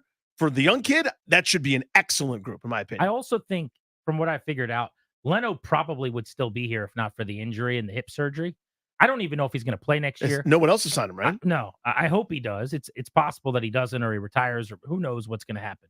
But I guess my point is when they cut him, I thought that was like them saying we're going to upgrade. Mm-hmm. I think that was he's not going to be ready maybe or we don't like where this is going from a health standpoint anyway. So I think two positions they tried to get better right away. The other one was kind of we're going to have to figure this out as we go because something's going on with Leno's health and he has subsequently had a hip surgery. The Nats are in Miami tonight against the Marlins. We'll come back and get you ready for baseball next.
Sam Hartman, who we had on the show, I caught up with him out at the Super Bowl, if you remember. We'll have to grab that interview and maybe re-rack it tomorrow. But Sam Hartman, who's widely considered to be one of the best-looking athletes in all of sports, my wife was oozing about the selection. She was very, very happy. This is really bad news for Tom Wilson, who has had number one locked He's up at a reign in DC sports for many, many years. He's got company. Corey Kispert, move on over. Sam Hartman, in the most handsome man in DC sports competition, is here to announce his presence with authority. Saturday night, hanging out with 3 other couples, so 4 couples total. Somehow, the 4 wives already knew about Sam Hartman being not drafted, by the way, a free agent, undrafted selection from Washington, sharing their favorite pictures of Sam Hartman at the table. My wife, literally, I'm not doing a bit, we were at a gala for my daughter's school. And so we're sitting at the table. My parents are there with us, and she like squeals. And I'm like, I know. Yeah. Because I had forgotten to tell her already, but she was like working at the event. And she's like, we drafted Sam Hartman. And I said, I know. Yeah, we know. And she goes, oh my goodness. And she was like making weird noises. And my parents were like, who? And she like shows my mom a picture of him. She's like, this guy. Your mom's like, oh my God. My mom's like, handsome dude. He's got the hair deals already, the beard deals. I don't know how good he is at football. Like, he was good in high school. He was solid in college. Yeah. He was fantastic in the ACC at one point. At Wake, yeah. Notre Dame last year, I thought he was pretty good. I don't know if he's an NFL quarterback. I could tell you, I watched the combine. It was not that impressive, but he's a good-looking guy. Sure is. He's got that going for him. It is time for your Nats starting lineups and pitching matchup presented by the Window Man. Since 1989, the Window Man has been the educational window company. Get your free no-pressure in-home estimate at thewindowman.com or at their Fairfax showroom. Betting for a shortstop seat. Check. Abrams batting second. Nick Senzel, your designated hitter this evening. Jesse Winker in left field batting third. Joey Meneses in the cleanup spot playing first. Ildemaro Vargas in the 5-hole playing second base. Trey Lipscomb at third batting sixth. Keibert Ruiz doing the catching, hitting seventh. Alex Call in right field hitting eighth. And Jacob Young in center field batting ninth behind Jake Irvin. Jacob Young hitting .330, by the way. 10 for 10. It's just a track meet when he gets on. I love watching that dude play. He makes me happy. Yeah, he plays really hard. He's a small guy, makes a lot of contact, steals bases, makes terrific defensive plays. A lot to like there. We got to thank our friends, the law firm of Condori and Murad. They make the show possible every single day. They are the sponsor of this radio program. They'll guide you and your family in the right direction. They'll help you draft your will, set up a revocable trust, create a medical power of attorney, schedule a free consultation with their estate planning attorneys at kmlawyers.com. Be sure to tell them that G&D sent you. They'll score you a discount. kmlawyers.com. All right, let's go round the horn to end the show. I'll start with Ryan. I want to know what is on the docket for dinner tonight. Ryan, you're first. I'm making my specialty clary casserole that consists of chicken on top of mixed vegetables. So many questions. I hate that I did this now. The clary casserole. We'll have to double click on this tomorrow. He's bragging about it so much. I would like to talk more about that later. Tonight should be pork chops and rice, I believe is what's on the docket. Yeah. Steamed up for that. I have no idea. How could anyone know what's for dinner before they get there and the dinner's on the table? I think we're probably going with a HelloFresh dish to be named later. If I had to guess. The Paulson household. Big thanks to everybody who listened to the program all day long. We're back at 2:00 tomorrow. Thank you for coming.